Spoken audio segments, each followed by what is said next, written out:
Win tickets, get behind-the-scenes content from the station, plus watch videos like Chiefs Take Tuesday and Best Bets on Sundays. 100%. You're listening to your home for Kansas City sports. You're listening to the all-new 96.5 96.5 The Fan, your new home for Chiefs football. KFNZ FM and AM, HD1 and HD2 Kansas City, an Odyssey sports station. You ready? You ready? 3, 2, 1, go! Welcome to the Red Kingdom. Yeah. Red Kingdom. Welcome to the Red Kingdom. Yeah. Red Kingdom. Welcome to the place where we run it. Place really haunted by number 58 is DT the Great, and we've flown it. Hate and we shun it. No competition, the opposition fake. I don't think they really want it. A 31-yard attempt by Matthew Wright to try to win the game. Ariza will hold. Winchester will snap. Chargers are out of timeouts. Winchester snaps it. Placement is down. Wright's kick is up, and the kick is good! Good! Good! And the Kansas City Chiefs do it again. The third kicker this season to have a walk-off field goal. And this one wins the game 19-17 and gives the Chiefs 9 consecutive AFC West championships. That is second in National Football League history for division dominance. Doesn't matter how you do it, just do it. That's right, baby. Let's go. That's the new Nike slogan for the Kansas City Chiefs. Doesn't matter how you do it, just do it. How you done on a Monday morning here on 96.5 The Fan. Fescoe, Dusty, Mac. Unreal. I mean, just unreal. You can't make this stuff up. You really can't. Chiefs are victorious, 12-1. Now control their destiny even more so. Win their division. Go grab your T-shirt today, Mac. Not only that, 2-game lead on the one spot, 3-game lead, 2-game lead, I guess. Yeah. On the one spot in the AFC. And, man, you just, at this point in the season, you just keep winning because some teams can't do it. No matter how you do it, the Chiefs win this game. Again, victorious. And I think what's crazy is you've locked the division up. You hear Mitch in the audio there. The doink for the win and 9 straight AFC West titles. Almost a pure decade of dominance in your division.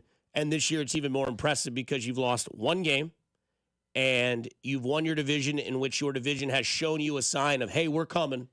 And you still continue to win games by a blocked field goal, by, you know, a doink field goal, a toe. I mean, it's just unbelievable. A flag on the other team. Right. Back-to-back weeks, you've won 19-17 against your divisional opponents.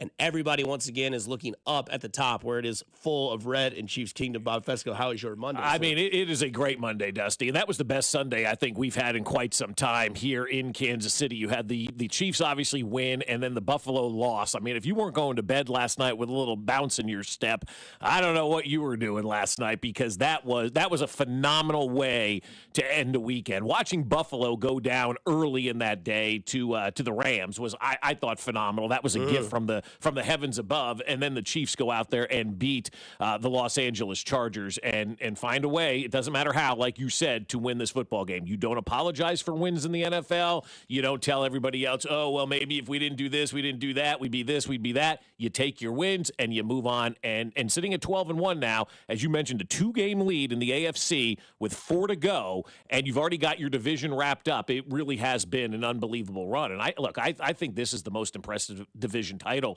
during this run that they've had, because, as you mentioned, every team is good now in the division. Well, with the exception of the Raiders, yeah. But you're going to have the Chargers and the Broncos in the postseason, and there's a good chance when the Chiefs play their first playoff game this year that they're playing against a division rival. The Chargers or the Broncos could potentially win, one of those first-round games, and they may end up coming to Kansas City and playing in that first-round game. So that was a huge win yesterday to wrap up the division. And when you really think about it, playoffs were wrapped up before December started, and the division's wrapped up before we get into the double-digit days of the month of December. And I think Andy Reid even said it after the game last night. That a little bit earlier than normal than we normally clinch these divisions. But you got to keep your foot on the gas because now the most important thing is to find a way to win 2 more games and get that bye week taken care of and make sure that you do have that rest, that you are the number 1 seed, and every playoff game is rolling through Arrowhead Stadium because that's just the nice way to get to the Super Bowl, baby. No doubt. And we'll dive into what we didn't like about the game a little bit later on. But what we like about the game is, in fact, that they just keep winning these games, right? Mm-hmm. And I'm driving into work, and I'm thinking to myself, how can I comp this to another sport? Obviously, KU Mizzou played at noon. Shout out to the Tigers who win their game. I didn't watch a second of it. I didn't either. I really didn't.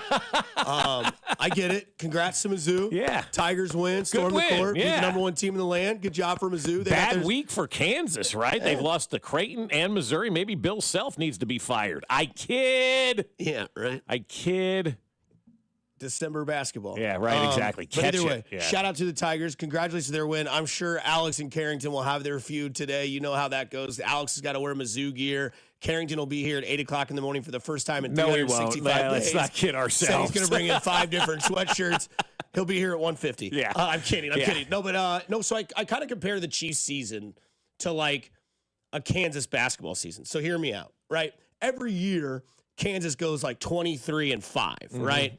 And everyone always asks, like, how are they a 1 seed? RPI, right? Because they played Duke and Michigan State, Kentucky and Arkansas, all these good teams early on that are going to give them a test for what?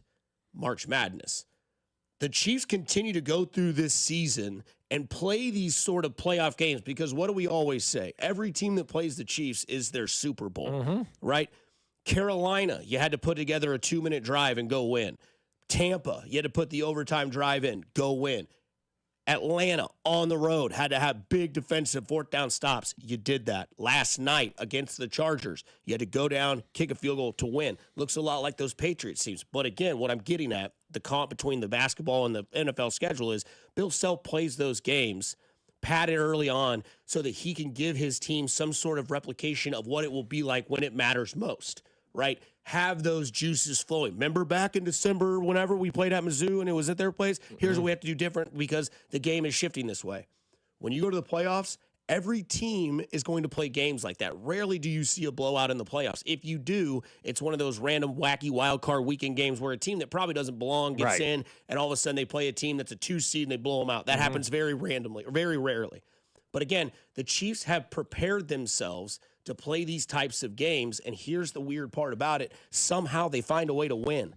That was a playoff type of game, no matter how you look at it. And the Chiefs, at home with the ball, I remind you, they gave Patrick Mahomes, not the ball back with a minute left, not a ball back with 13 seconds left, 4 minutes and 25 seconds left. They gave Patrick Mahomes the ball, and Justin Herbert and the Chargers never touched it again. And they drove down, kicked a field goal, won the game, walked off victorious. Those are playoff type games. Those are playoff type feels. And when you have that sort of memory and you take that into a game where you might play a Buffalo in the divisional round, or you might play a Baltimore in the AFC Championship game, you can go back to the drawing board and be like, okay, do we want to do the Tampa Bay style win, Carolina, Well, we have all these types of offenses that we can run in these moments in these types of games because we've done it over and over and over again, and then it makes that final stretch a little bit easier because you have the memory and the know-with-all to do it again. Well, it's nice you're coming around to my side and realizing that these games matter more than blowing somebody out. And seemingly we talk about it every week. Welcome to the dark side. And no, it's welcome to the right side, quite honestly. Right. I mean, look, Buffalo put up 42 points yesterday. How did they do in that game? They did not win that game. Their quarterback, this all-world alien, as NBC was bloviating about him before the Chiefs game yesterday, lost that football game. Josh Allen had 6 touchdowns in that game yesterday. 51 passing, fantasy points. How about that, Mac? 3 passing and 3 rushing. How about them stats, Mac? How are those working for you, right? MVP, man. How's that Josh Allen stat pack doing for you? I'd rather have a Z pack than Josh Allen's stat pack, okay? You want a Zen? Yeah, exactly. I'm going to tell you something here. This whole statistical stuff, all this nonsense that people want to roll out there, The Buffalo Bills yesterday put up glorious stats. Everybody, was rubbing their chest with Vaseline. Oh, look how great Josh Allen is. They forgot he lost the game yesterday. That was a game yesterday where if you're an all-world quarterback, you find a way to lead your team to a victory in that game. They did not do that. Chiefs put up 19 points, give up 17. It's a grinder. It's a fight. It's a battle. But they won the game. And that's the way these games are going to be in the postseason. The Chiefs are going to learn a lot, again, from this win and how they grinded it out. And how did they grind it out? They put the ball in their quarterback's hand. They got it to 87. They converted on third downs. They made plays when they needed to make plays, and they found a way to win. Buffalo put up 42 points. Their quarterback was responsible for 6 touchdowns yesterday, and they didn't win the football game. So give me Patrick Mahomes' stats. Give me Patrick Mahomes' DNA. Give me Andy Reid's DNA. Give me Travis Kelsey's DNA every single day of the week over anything any other team is doing, because the Chiefs' DNA is actually WIN. It's win. That's all they do. They find ways. They do. You're laughing, but they find ways to win. Like, do you trust Buffalo to win a 19-17 game against a playoff team? I don't. They couldn't win a 42-44 game against a team that's going to the postseason where their quarterback was responsible for 6 touchdowns in that game yesterday. And they lost that football game because they don't have that winning DNA. They don't know how to close out games. And with 4:25 to go, I'm sitting there with my wife, and she goes, "Are you nervous?" No, why would I be? Now, I did get nervous when they started kneeing, and I even texted you guys, "I don't like this." And then they doink it off the upright. I'm like, oh, my God, I almost saw this one to fruition. But I didn't like the fact that they were doing that. That was the only time I got nervous. With 1:11 left, it's 1st and 10, and they took a knee, and I went, oh, God, I've seen this a couple of weeks ago. Please do not take for granted Matthew Wright is going to knock it through the uprights. And, well, he barely did as it grazed the left upright and doinked through, and they got the victory. But they got the victory because of Patrick Mahomes, Travis Kelsey, and Andy Reid. And that completion to Travis Kelsey to give him that first down was just unbelievable. Textbook Chiefs, Patrick Mahomes, Travis Kelsey, same page. Let's convert when we have to, because we know how to win. We have that winning DNA, and it was on display again. And if you're sitting around complaining about a 12-1 football team with a 2-game lead over God's gift to football, Josh Allen, kiss my ass. Oh, my. Spicy on a Monday.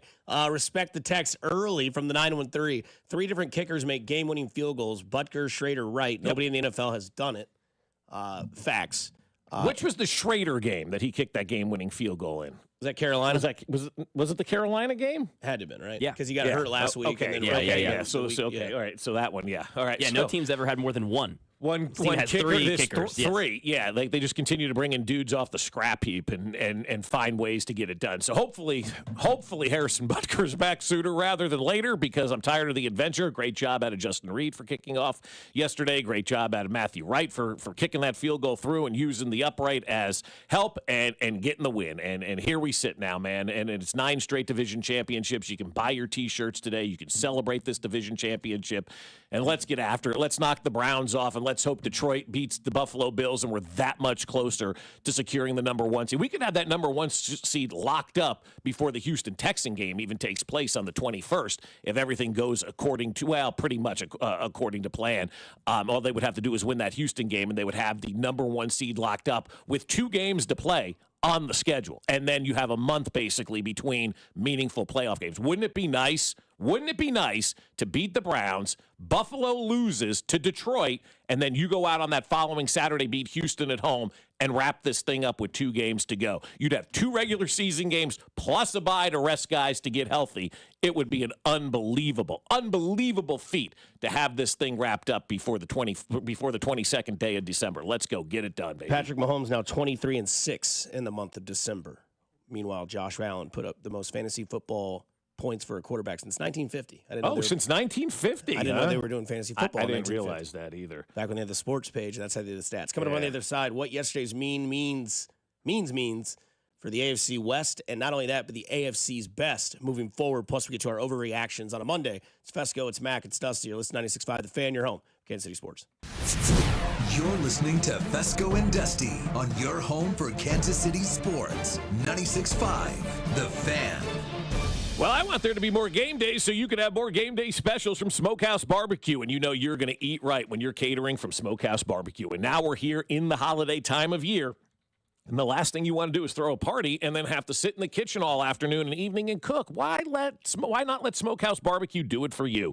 And you can have them cater your game day special as well. A pound of burnt ends, a pound of wings, a slab of ribs, a quart of beans, and paperware and serving utensils for $6 for just $79.95. Smokehouse Barbecue is going to take care of it all. And they've got the best sides as well. You're getting ready for that holiday feast. How about some of their cheesy corn? How about some of their white cheddar mac and cheese topped with burnt ends? Or maybe you just want their hickory pit beans that cook under the brisket for the final few hours to get that delicious, juicy brisket taste in those beans that nobody else can beat here in Kansas City. And, of course, they have a new sandwich out right now that I had a couple of weeks ago at Smokehouse Barbecue. It is phenomenal. Pulled chicken on a brioche bun, topped with coleslaw. Get yourself a side of beans with that, and you will have the best sandwich you've ever had. Oh, my goodness, it is so good, that pulled chicken sandwich at Smokehouse Barbecue. Check them out at one of their 3 locations, Independence, Gladstone, and Zona Rosa, or at smokehousebbq.com. That's smokehousebbq.com. For over 35 years, locally owned and family operated, it's Smokehouse Barbecue.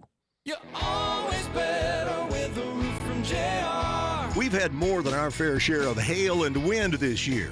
Are you playing Roofer Roulette? That's when you bet your roof and your home on the first random roofer to ring your doorbell. Why do that when JR & Company offers a free hail and wind report online at jrstormcheck.com? Just plug in your address and we'll pull a multi-year storm report. You'll know exactly what your roof has been put through and if you even need an inspection. If you do, no one is more thorough and works better with your insurance than locally owned, veteran-owned JR & Company. And if you need a new roof, remember, a roof from JR comes with a lifetime warranty on workmanship.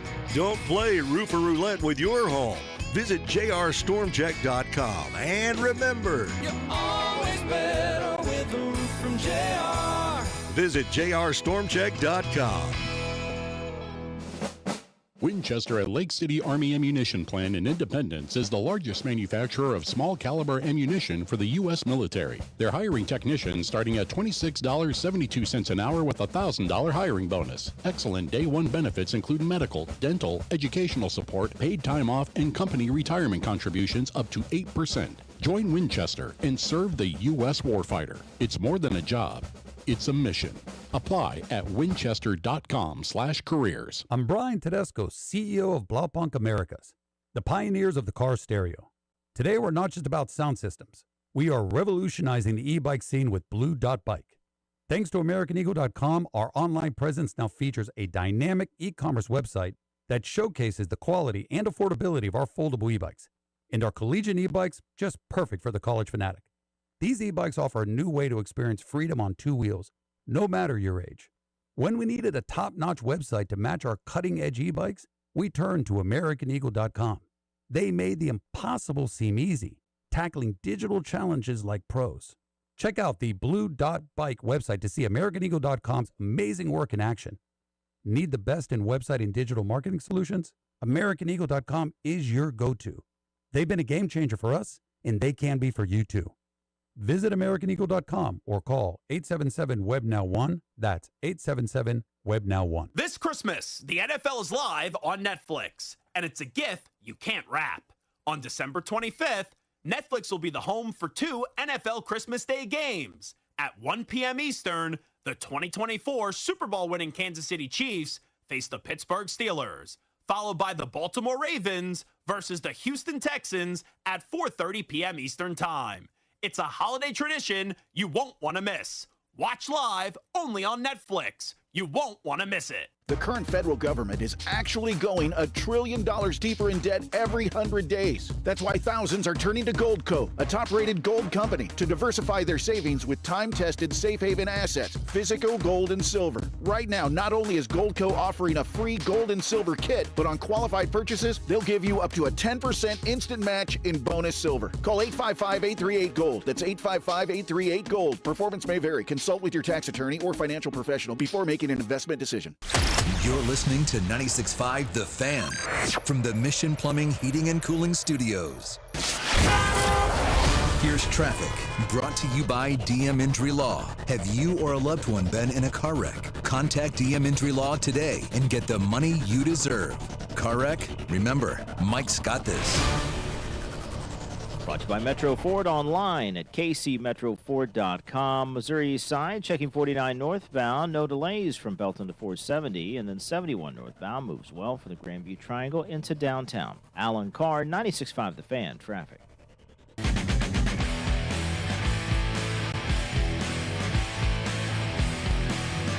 A 31-yard attempt by Matthew Wright to try to win the game. Ariza will hold. Winchester will snap. Chargers are out of timeouts. Winchester snaps it. Placement is down. Wright's kick is up. And the kick is good! Good! Good! And the Kansas City Chiefs do it again. The third kicker this season to have a walk-off field goal. And this one wins the game 19-17 and gives the Chiefs 9 consecutive AFC West championships. That is second in National Football League history for division dominance. They just keep winning. Doesn't matter how. How's this for a stat for you, Fesco? Yeah. 12-1. Mm-hmm. That's all that matters. That's all that matters. They're 12-1. Literally the only stat that means anything in the free world. What is your win? What is your loss? That's all that matters. All the college stuff, that we'll get into coming up in a little bit, but that came out yesterday. We're going to reevaluate how we schedule, Alabama says, and all this other nonsense. You don't have to worry about that in the NFL. You go out there, you win your games. Doesn't matter about margin of victory. Was it on NBC where they had the Red Kettle Grill and they were doing, smallest margin of victory, most turnovers, and all this nonsense? Yeah. None of this applies to the Chiefs. I think that's really what makes people mad that live in this statistical anomaly of a world where they can use numbers and math and things to kind of justify their sports fandom.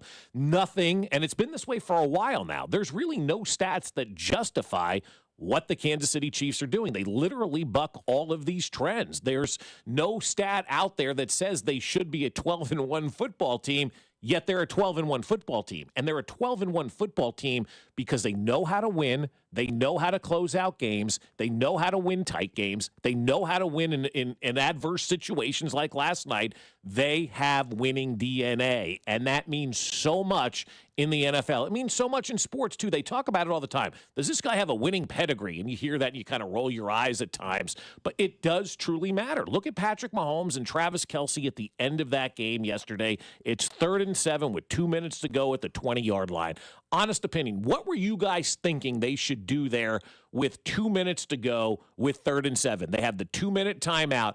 I thought to myself, just run the ball, get in a little bit better field goal range, kick that field goal, and take as much time as you possibly can off the clock. Get it down to about a minute, kick the field goal, and see what happens. The Chiefs showed they have bigger balls than I do, and they found Travis Kelsey for 10 yards, got the first down, put themselves even better field goal position, and then were able to burn the clock out and never give the ball back to the Chargers. The Chiefs played that game on offense yesterday with 4:25 to go to win that football game. They went out there on offense and won that football game, and that was glorious to see. That was unbelievable to see.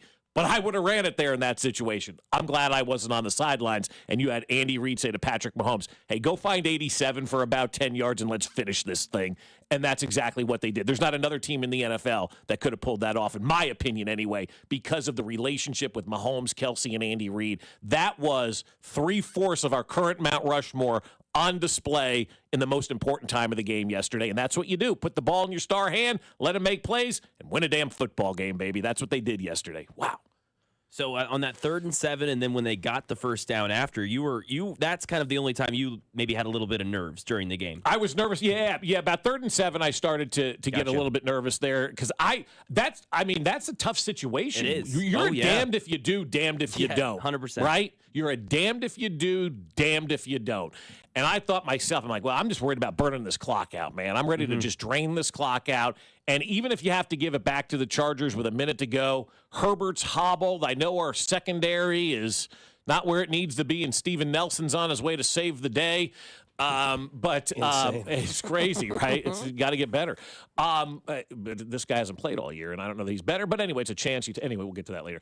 But you put the hands in the hands of your playmakers, and that's why this team is successful. I don't know why I even considered running the football in that situation, knowing this is what Travis Kelce does. Oh, I know he didn't put up 100 yards yesterday and he didn't get another touchdown, and Gronk's better, and Sam Laporta's, whatever. Travis Kelce won that football game yesterday because he knows how to. I just started laughing when it happened again. Yep. It's just so good and so fun to see. And Travis Kelce, 3rd and 7. All right, let me get 10. He just gets down on his knees. He knew he had it, fell forward, and some dude hit him in the back. And here we go.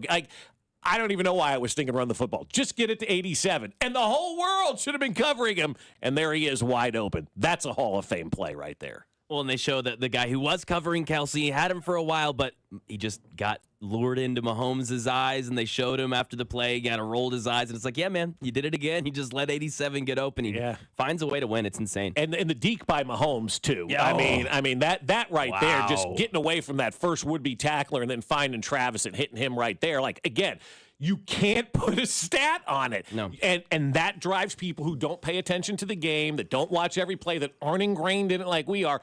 It just drives them nuts because there's no way to justify what the Chiefs are doing other than they have the it factor. And that's a real thing. We're watching it on display right here in Kansas City. The two best teams in football arguably get it done better than anybody else when it matters, Detroit and the Chiefs. Yeah. Detroit said, we need the ball on offense to finish the game out, and they did. They won the game. That was a great game, Thursday Night Football. And then you watch the Chiefs do it again on Sunday Night Football, where they put up 13, and then they let the team that they played outscore them 17-6 in the second half and still won the game. Still won the game. Yeah. And I thought that was interesting, too, the way they won the game, because obviously every game is different the way they win it. I know the scores are the exact same as the week before, but that was a strategy that we hadn't seen all year from the Chargers and Jim Harbaugh, where he was burning every one of his timeouts before the 2-minute warning. Yeah, what did you guys think of that? I thought it was bold because his offense was in a groove. Yeah. I mean, I know Herbert was limping around, but they had something figured out. Obviously, they went 17-6 they went 6 in the final in the second half. Yeah. They were the more dominant team. They had figured something out in the second half, but he burns all of his timeouts to get to the 2-minute warning, hoping and praying the Chiefs don't get a first down. You say nervous. I wasn't nervous because I knew they were in field goal range to at least take the lead. Sure, right. And then it was like, okay, well, here's what we've been asking all week. I didn't want to see an incomplete pass have 1:57 on the clock. Right. Yeah. And the thing that's crazy is that when he calls that first time out, the entire sideline for the Chiefs knows exactly what they're doing. They're going to try to get this down in the 2-minute warning, get 4 timeouts as opposed to 3. We've all seen this strategy done in the NFL before. But that then gives Nagy and Reed time to be like, okay, if we have a 3rd and medium, 3rd and 5, 3rd and 6, 3rd and 7, we have to have one of these 3 plays. Which one do we like better? Let's think about this as almost like foreshadowing to see what we're going to do when it happens. Everything goes to plan. Timeout, timeout, timeout, 2-minute warning. All right, first down, game's over. We know this. You can just kneel it out, kick the field goal. That's exactly how it ended up happening, which is nice to see. But again, this is something that they may not dive into throughout the national media, be like, oh, yeah, the Chiefs squeak by, or the Chiefs keep winning, or this and that, Travis and Patrick, the end of the game. But that was the most important play of the night and the most important time of the game, and that's why the Chiefs continue to get it done. Yes, they make you bite every single one of your fingernails off during the game. If you can bite your fingernails and toenails, too, that'd be pretty good. You're flexible. And that's the thing is that, speaking of flexible, the Chiefs just seem to get it done no matter who the opponent is, whether it's the Panthers, whether it's other than the Bills, obviously, it's their only loss. Right. But again, Harbaugh burns all those timeouts, gets it down to the 2-minute warning, and you know that play is cooking in either Nagy or Reed's head or Mahomes or Kelsey, and they run that play. Just like in the Super Bowl when it was, 4th and 1, and Mahomes is like, if he's not going to go, then I'm just going to slide and get the first down. They had that play orchestrated, focused on, and then that game, Travis Kelce runs one of those classic routes where he just goes out, hits that dig, comes back around, Mahomes hits him, buys some time, first down, under 2 minutes, no timeouts on the other side, easily within field goal range. Obviously, the doink goes in. It still went in, and the Chiefs continue to make their pace in the AFC West and the AFC division. And this, my friends, might be the most impressive AFC West title they've had in the 9-year running. Well, I think it is because every team is going to the playoffs with the exception of the Raiders. And that's why yesterday's win really stands out more than some of these other ones that they had. People can sit there and say they squeaked out a 19-17 win. They beat the number 1 wild card team going into the day yesterday. They beat the number 1 wild card team and really probably the 4th best team because Houston is going to get that division and get the 4 seed. They beat that team yesterday. They beat the number 1 wild card team now 2 times already this season, okay? That's a big win yesterday. And don't let Mike Greenberg tell you it isn't. Don't let any other talking head on television tell you that's not a big win yesterday. It is, and it's a quintessential Chiefs playoff type of win where with 4:25 to go or 4:30 to go, whatever it is, Patrick Mahomes takes over. Hits Xavier Worthy on a 3rd and 10 at the 40-yard line for 14 yards. Then you have Patrick Mahomes run it and gain yards on a 2nd and 8. Then you have Pacheco with a big run. Then you have Mahomes hit Travis Kelce. Then you have him kneel it out, and obviously you get your field goal there. But that was Patrick Mahomes and Travis Kelce and the veterans on this team taking this game into their own hands. And I thought one of the biggest moments in the game came from when DJ Humphries, nice knowing you, blew his hamstring. Right? Seriously, that guy's probably done. It is a full-on hamstring, is out? Yeah. No, I think it's going to be a little bit, I wouldn't count on this guy being. So he goes on IR, same for the playoffs like they did with Hardman? I don't know. Maybe. We'll see. But Morris comes in, and I don't know if you guys caught this on TV or not. Travis Kelce got in Wanye Morris's ear and said, "You got this, man. We got you." And I saw that and I go, "That's what veteran leadership is about." Like, there's again no stat for that, but you got to tell me if Wanye Morris has Travis Kelce telling him, "Hey, you're going to be good, man. We got you." And then the next play, did you see Wanye Morris, what he did? Just moved the dude out the way. Held his block, did great things. They were able to get the playoff. Patrick Mahomes ran it for, 8 yards, 9 yards at 2nd and 8, picked up the first down, and the chains continued to move. The clock continued to run. They continued to move the ball down the field. I thought that was a big veteran move by Travis Kelce to get into Wanye Morris's ear, pat him on the chest, and say, "You got this, man, and we know you got this. We've got the confidence in you to go out there and do it." And Wanye Morris may have become a better player because of that yesterday. What did Travis Kelce really say to Wanye Morris? Wrong answers only. 913-586-7965. Don't allow a sack. You can come to the next T-Swift party. That's right. You don't allow a sack. You can come to the wedding. Wrong answers only. What did Travis Kelce actually say to Wanye Morris? 913-586-7965. No, I think it's look, man, it is insane, the season we're watching, because I think everybody went into that game last night expecting some sort of chaotic finish or some sort of back and forth game, right?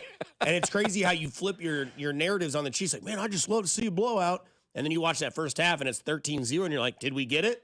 Nah. No. 17-6. Largest halftime lead of the year was 13-0. Yeah.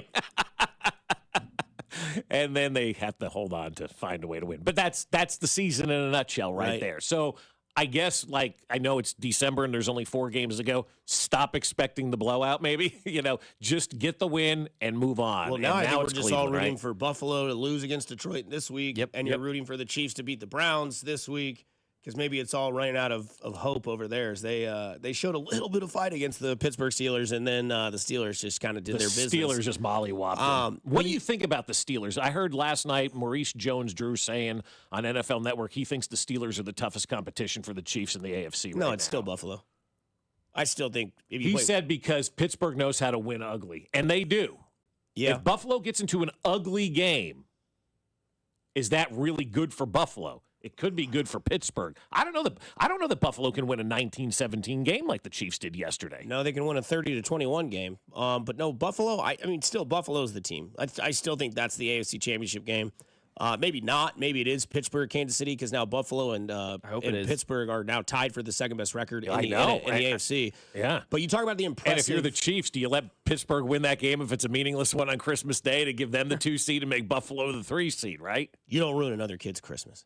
But you look at the impressiveness of their division, right? And this year's game, Kansas City 12-1 in their division, Los Angeles and Denver both 8-5. Obviously, the Raiders are relevant, 2-11. But you look at the AFC East, Buffalo's 10-3. The next best team is Miami, 6-7. Both the other teams have been eliminated. Pittsburgh and Baltimore, 10-3 is Pittsburgh. Baltimore's 8-5, and then it's a 4-8 team and a 3-10 team. That division crashed big time, right? Big time crash, yeah. And then the other, sort of impressiveness would be the Detroit Lions, because their division is absolutely loaded. They're 12-1, Minnesota 11-2, and Green Bay 9-4. Right. So that's why you look at this, right? Like, it's impressive because your bye week was in week 6. Yeah. Right.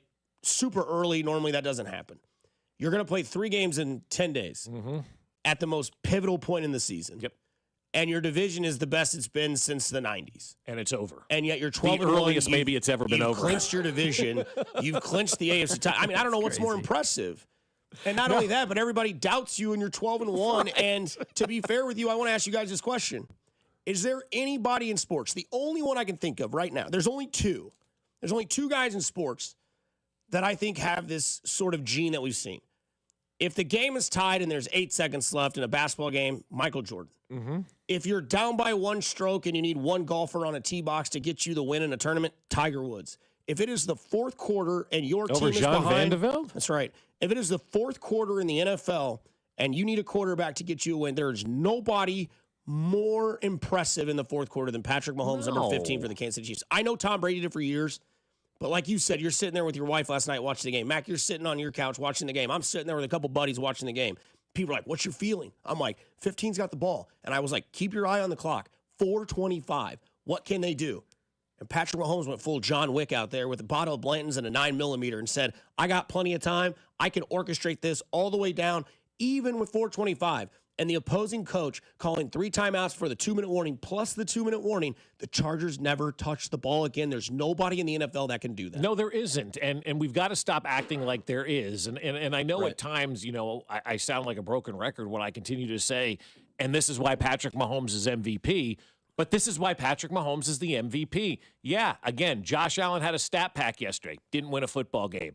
Patrick Mahomes threw for 205 yards and won a football game, and they have one loss since Christmas Day last year. One loss on their register in almost an entire calendar year.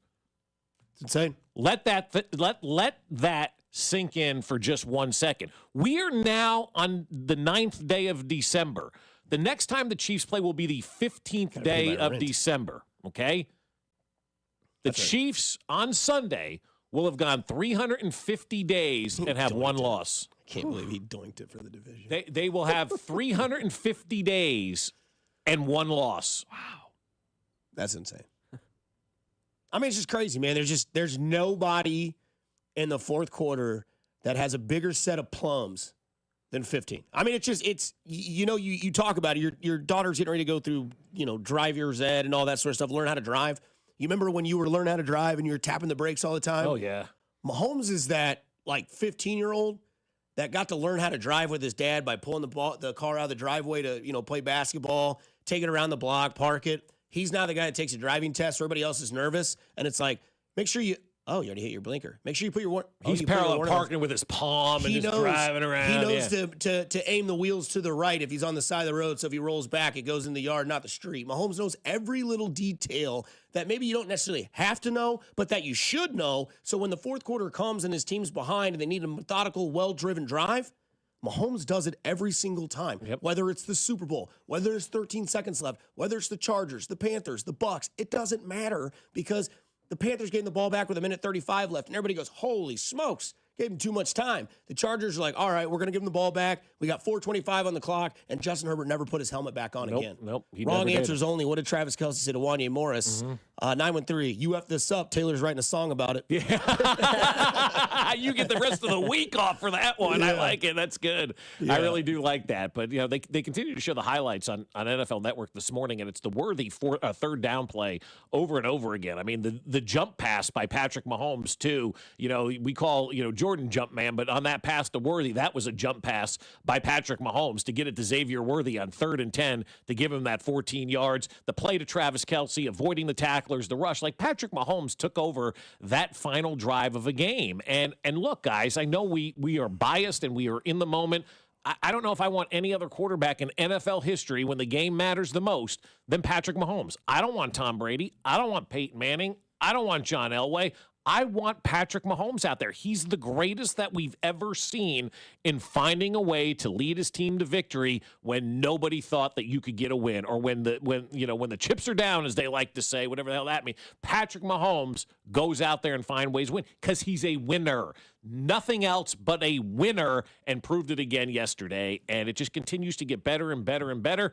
And I can't wait for these playoffs to get here because this is now a playoff-tested team where they're beating playoff teams, finding ways to beat playoff teams, coming up with creative ways to beat playoff teams. I know they're making it hard on themselves at times, But I'll tell you what, man, it's fun to watch. It is so exciting. And here we sit at 12-1. So come take that away now, right? Like, what are they going to say this morning? They're by far the best team in the NFL, and it's not even close. They don't put up the numbers, and they're not as sexy, but they're the best team in the NFL.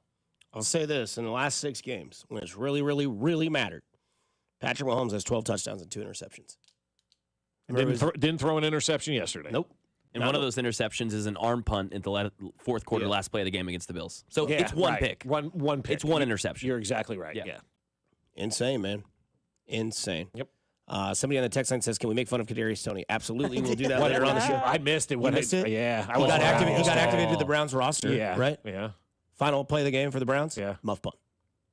He played 2 snaps. Yeah. One where he returned to punt and got flagged for taunting when they were down by 3 possessions, and then he muffed the next one. And then with their, and they with turned their it over. aspirations and game on the line, they punted to Kadarius Toney, muffed the punt, fumbled it. They got the ball at Pittsburgh. He's great. He's still Kadarius, buddy. Still there.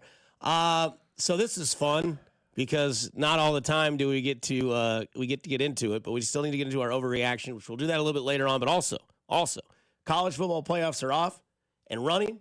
And I have the best spot in the world. I'll tell you why. It's because of my 2 co-hosts here on Fescoe and Dusty on 96.5 The Fan. You're home for college football. You're home for Kansas City sports. You're listening to Fescoe and Dusty on your new home for Chiefs football.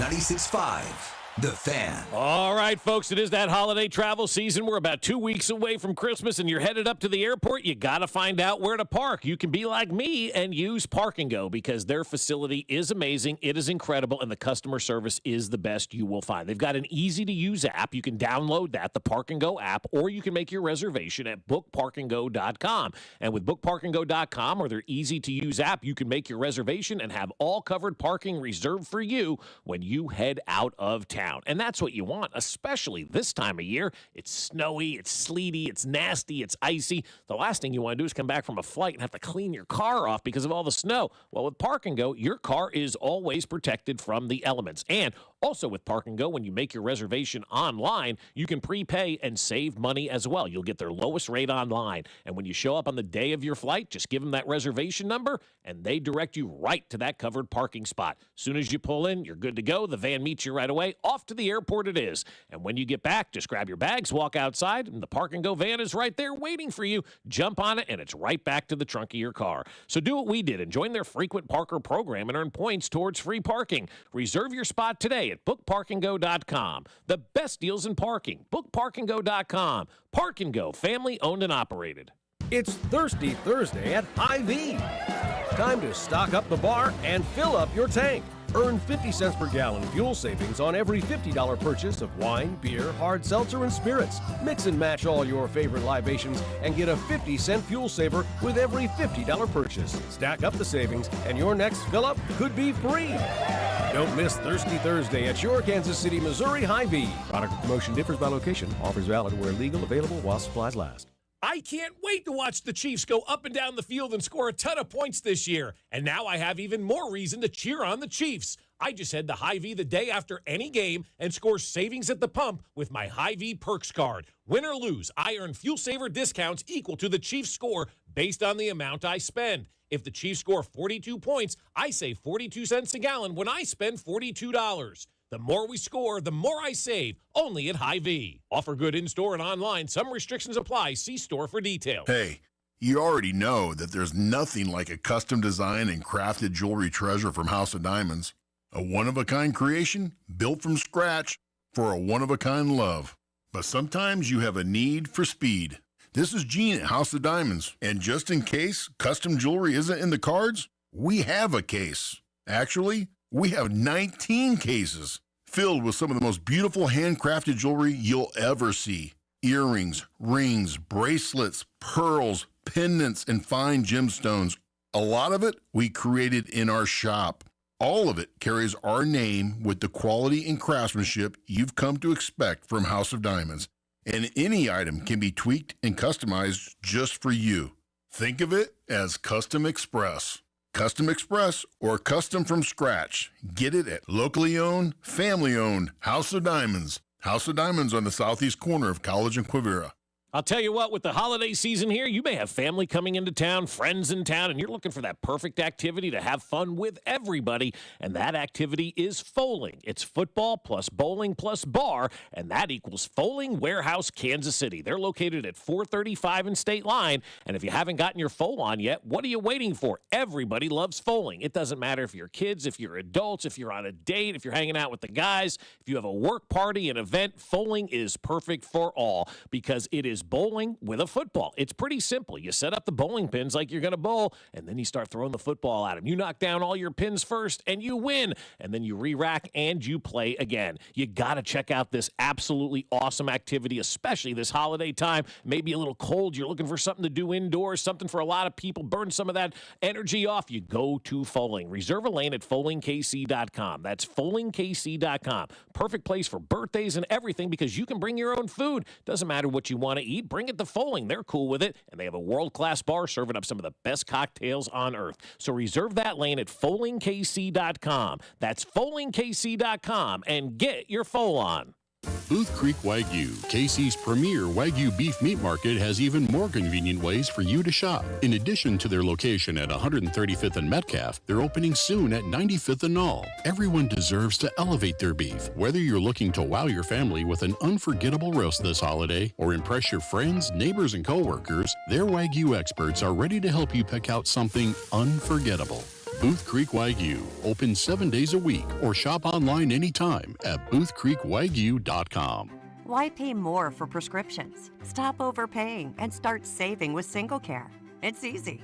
Find your prescription on singlecare.com, show the coupon at the pharmacy, and start saving. SingleCare works at pharmacies nationwide and is completely free to use, whether you have insurance or not. So the next time you fill a prescription, check SingleCare to make sure you're getting the best price.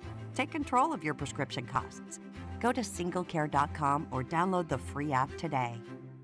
Hey, can you blow up some balloons for Jack's party? I can't. I'm so congested. You need Sinex Saline from Vicks. Sinex Saline Nasal Spray? Yeah, just Sinex. Breathe. Sinex Saline instantly clears everyday congestion associated with colds and year-round allergies with a gentle, ultra-fine mist that's no mess and easy to control. Daddy, we need more balloons. On it. Enjoy life's important moments without congestion. Try Sinex Saline from Vicks. Just Sinex. Breathe. Use as directed. This Chiefs coverage is brought to you by Peter's Clothiers. Men, you need to look great for holiday events. Let Peter's Clothiers give you the perfect fit you're looking for. From jackets to suits to trousers and more, in sizes to fit every man. PetersClothiers.com or stop in today at 124th and State Line. Here's traffic, brought to you by DM Injury Law. Have you or a loved one been in a car wreck? Contact DM Injury Law today and get the money you deserve. Car wreck? Remember, Mike's got this.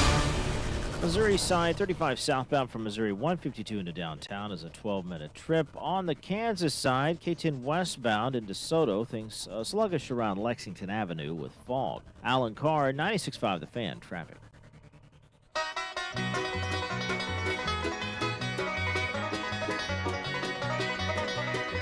Sprinting is Xavier Worthy in motion left to right. Mahomes stepping up, zings it right side, caught. It's caught by Kelsey. Moves left, now back to the right, and Kelsey is in Charger territory, and now Travis Kelsey, 12,000 receiving yards in his career, the fastest to that mark in NFL history by a tight end by 38 games. Greatness continues to shine. Wait, hang on. Better than Gronk? Oh. Better than George Kittle? Tony Gonzalez? Well, I'm just talking about some of these close to active players with Gronk that everybody says Travis Kelsey isn't better than. Oh, well, I don't know about that. George Kittle was a freak yesterday. George Kittle's like either good or not good. Yeah, like, boomer bust. Yeah, it's just I've moved Tough guy past to hate him. too. Tough guy to hate. Yeah, he's a cool guy. But he's not better than Travis Kelsey. No. He is just not better than Travis Kelsey.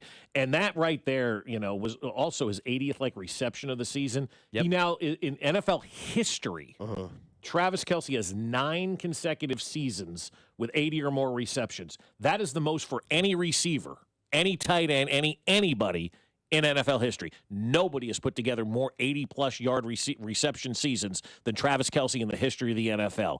Stop telling me somebody's better than 9 him. consecutive seasons with 80? 9, yes. So anytime he gets 80 catches, the Chiefs win the division. Yeah, there you go. Yeah, exactly Every right. time a bell rings, an angel gets its wings. Every time Travis gets 80 receptions, the Chiefs win a conference championship.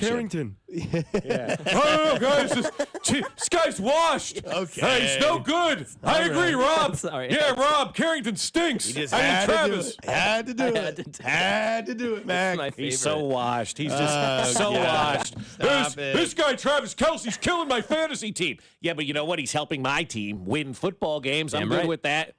I'm good with that. Damn right. Sam Laporte ain't making that play at the end. No. George Kittle ain't making that play at the end. How's his 2 yards in the Super Bowl still doing, right? All right. That's a little bit of an overreaction, but let's do some little overreaction here on a Monday before we get into college. Or no, let's not do that. Let's wait till 7. Let's get into college football. Yes. This is where you guys are both on your side. We'll do overreaction on 7 o'clock. Sorry, time is flying for me right now. Coffee is a little strong. Got to do it on a Monday. But here, college football comes out with their playoff system, right? As we pause a little bit on the Chiefs football talk, which we'll do the rest of the show. Mac, you're not happy. Bob, you're ecstatic.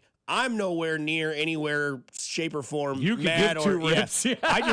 I'm just putting a future bet on Oregon to see them just do their business all the way through the national Is championship there any run. money to be won on Oregon? Oh, though? yeah, to win the tournament, they got to be plus money. I'll bring up the odds as you guys defend your team because, Mac, you're unhappy with Tennessee's seeding. Yeah, man. I mean, the system sucks. You got Boise State. Okay. Well, the system sucks. It's its first year, and you got to go to the big house, and you're already talking, or not the big house. No, I don't care The about horseshoe, and you're already like complaining. Boise, I didn't mention Tennessee. First of all, that's trash. Yeah, Tennessee's had a better season than Ohio State. The fact that they don't get to host them is Ohio State insane. plays in a real league, though. The SEC You're is way playing better in a than league the with Big Ten. Vanderbilt, Which is- Kentucky. if we want to go through the worst teams in the Big Ten, it wouldn't even Purdue. be funny. It wouldn't even. Yeah, it wouldn't even be close. Vandy's better than any team. Indiana's in the playoffs this year. Okay. Which is another I had to another Google joke to the that. system. Boise State has a bye. SMU gets killed by Clemson and is ranked above Clemson the next right. day. Why do conference That championships one matter? I didn't understand. No, That one I'm with you on. Wait a second. SMU lost. And you're telling me if Clemson would have lost, they'd be out of the playoffs. So they can't move up at all, but they can get punished. I can tell you why SMU got that. Why? Because of all those coaches that had to run their mouths and say, you know what, we don't want to play in a conference title game because if we do, we get screwed. Now you can't have that mentality because the college football playoff system said they played in a championship game, they're still rewarded. Now what's your narrative? which is I think it's good. 1,000%. That's why SMU's in. Absolutely, and 100%. and they should be in. Why should Alabama get in? Who got their doors blown off by Oklahoma, who's nowhere to be near the college football playoff? Why should they get in when a team that did play in the conference championship game would not get in? I think that's a very I'm fine fair, with SMU being in. Yeah. I think the Notre Dame one we got to talk about. Them being above Clemson makes no sense. Yeah, but actually, don't you think Clemson may have an easier path with Arizona State? Oh yeah, than having to play. Well, we've seen the Boise State. We've seen the Arizona State story before, right? Started off rough, got hot, won a lot of games in a row, won the division, and then they get to the playoff when everybody respects them, and they get boat raced in the first round game. And it's like, why did we put them here? And it's like, at large bid. Yeah, Had to get the game, you know, and then everything.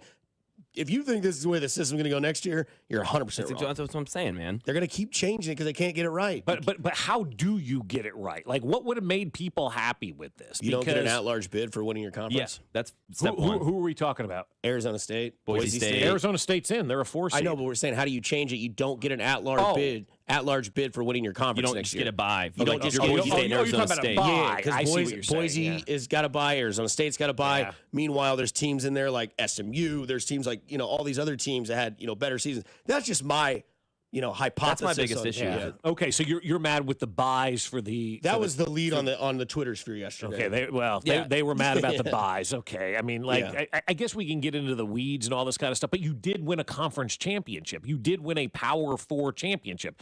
The Big 12's got to buy. The Big 10's got to buy. The SEC's got to buy. Who's the other Power 4? The ACC? Are they really? I mean, I know it was SMU versus Clemson. It was a great game. Phenomenal. Fun football game late Saturday night. But, I mean, are those two teams, either one, Clemson or SMU, really worthy of a bye in that point? No, I don't think that they were. But the other team worthy of a bye is not a conference championship winner. It would be an Ohio State, and not in my opinion worthy. It would be a Tennessee, in my opinion, worthy. But like you keep Penn State. Yeah. Like it would be someone like that. And it wouldn't be a conference champion. And to me, that's okay. What if Penn State would have taken care of business and won their conference championship game? Yep. Do them and Oregon both get a bye then, or does Oregon get bounced? Not under this system. Yeah, they'd get bounced. Yeah, which sucks.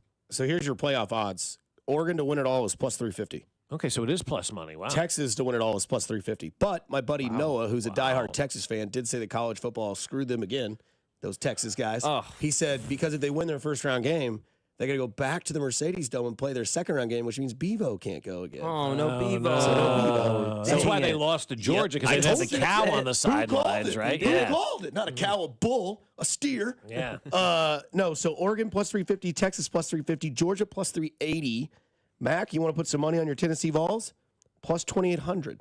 Wow. Ohio State plus 475. Because of the road. I mean, yeah, you essentially, if you beat Ohio State on the road, then you have to play Oregon. Yeah, I mean, and now look, if Tennessee beats Ohio State on the road and then beats Oregon, they should just get the national championship after that. They really should. I mean, that's kind of the way that you do it. But I guess really the only first round matchup that I truly love is Tennessee Ohio State. Me too. Right? I know we're biased, but Clemson, Texas, all right.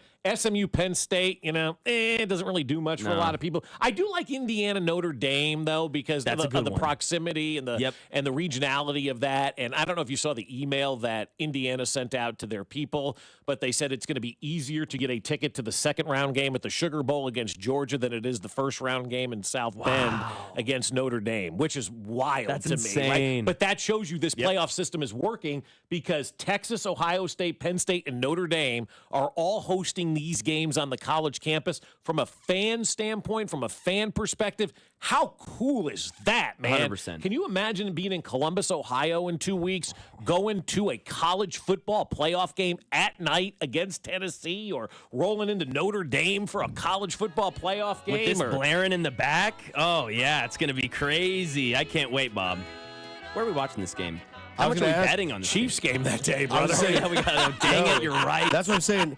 Saturday, December 21st, I'm going to have to go to Costco and get 2 30-packs of Miller Lite because you have at 11 o'clock SMU at Penn State, at 3 o'clock Clemson at Texas, at 7 o'clock Tennessee, Ohio State, plus you have Chiefs Houston as well. I mean, it's a wild Saturday, right? That's a big Saturday full of that's gonna be fun. Full of football. Lots of garage visits that day. I mean, that's a Saturday noon game too. So that bus is rolling out at 6 a.m. So we got Ralphie. We got ourselves a day on Saturday. 4 days before Ralphie. Christmas. I mean, my goodness, yeah, which is great for me because Sunday comes and I don't care. Yeah, you're on your way to getting laid. That's right. Because he's going to Hawaii. Going by the other side, we're all going to put a bow on our overreaction here on 7 o'clock in the morning. Welcome to your Monday, Victory Monday. Chiefs continue to win, 12-1. They win 19-17 versus the Chargers. Just keep winning. 96.5 The Fan, you're home for the winning Kansas City Chiefs. You're listening to Fescoe and Dusty on your new home for Royals baseball. 96.5 The Fan. Well, here we go. We're getting closer and closer to the end of the year. We're getting closer and closer to those holiday bills, and you're getting closer and closer to saying, I need a relief. I need some rest. I need to have a break from my mortgage. What can I do? Well, you can call my friends over at Golden Oak Lending. How would you like to start next year with no mortgage payment for 2 months? Wouldn't you like to roll into the new year and essentially into spring without having to make that mortgage payment? You can pay off your holiday bills, maybe consolidate some debt. All you have to do is call my friends over at Golden Oak Lending like we do and get that free mortgage checkup. And this free mortgage checkup is magical, guys. It is absolutely awesome. Just call Golden Oak Lending and have a conversation with them. They're going to ask you what your financial goals are. You tell them what you want to accomplish, and Golden Oak will see if they have a plan where they can help you. They're going to find a plan that's better than what you have right now. And if they can't, they'll let you know that as well. They're not going to put you into a mortgage that isn't better than what you currently have. And if they can't find something that works for you, well, you're in the system now. You've taken that free mortgage checkup. They'll call you in about 6 months if the rates drop, and they do have something better. Plus, that free mortgage checkup, risk-free, no paperwork or credit card required. Just call 913-890-GOLD. That's 913-890-GOLD, and let Golden Oak Lending cure your blues. At Fisher Investments, we may seem like other money managers, but we're different. What makes you so different than the rest of us? We ensure clients receive unparalleled service at every step of the relationship. Tell me more. Our investment counselors focus on service over sales, prioritizing clients' needs. How do you make money? We don't sell any commission-based products. We have a simple management fee based on the value of our client's portfolio. So we do better when our clients do better. What about client portfolios? We get to know each client, their finances, family, health, lifestyle, and more, and then we tailor a portfolio based on their specific goals and needs. Your clients really come first then, huh? Yes, we make them a top priority. Our goal is helping them achieve a comfortable retirement. Wow, maybe we are different. At Fisher Investments, we're clearly different. Learn more at FisherInvestments.com. Investing in securities involves the risk of loss.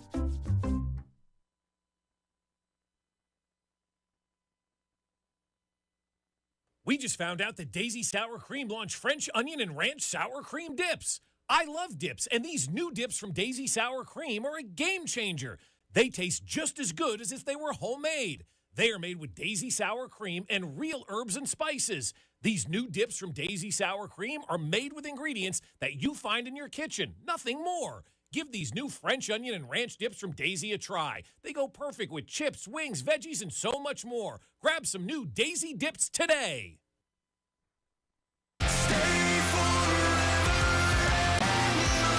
Breaking Benjamin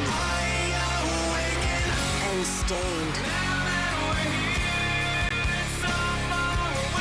Awaken the Fallen Tour.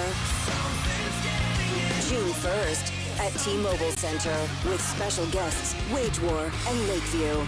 Tickets on sale now at livenation.com. Breaking Benjamin and Stained together live. Papa Roach.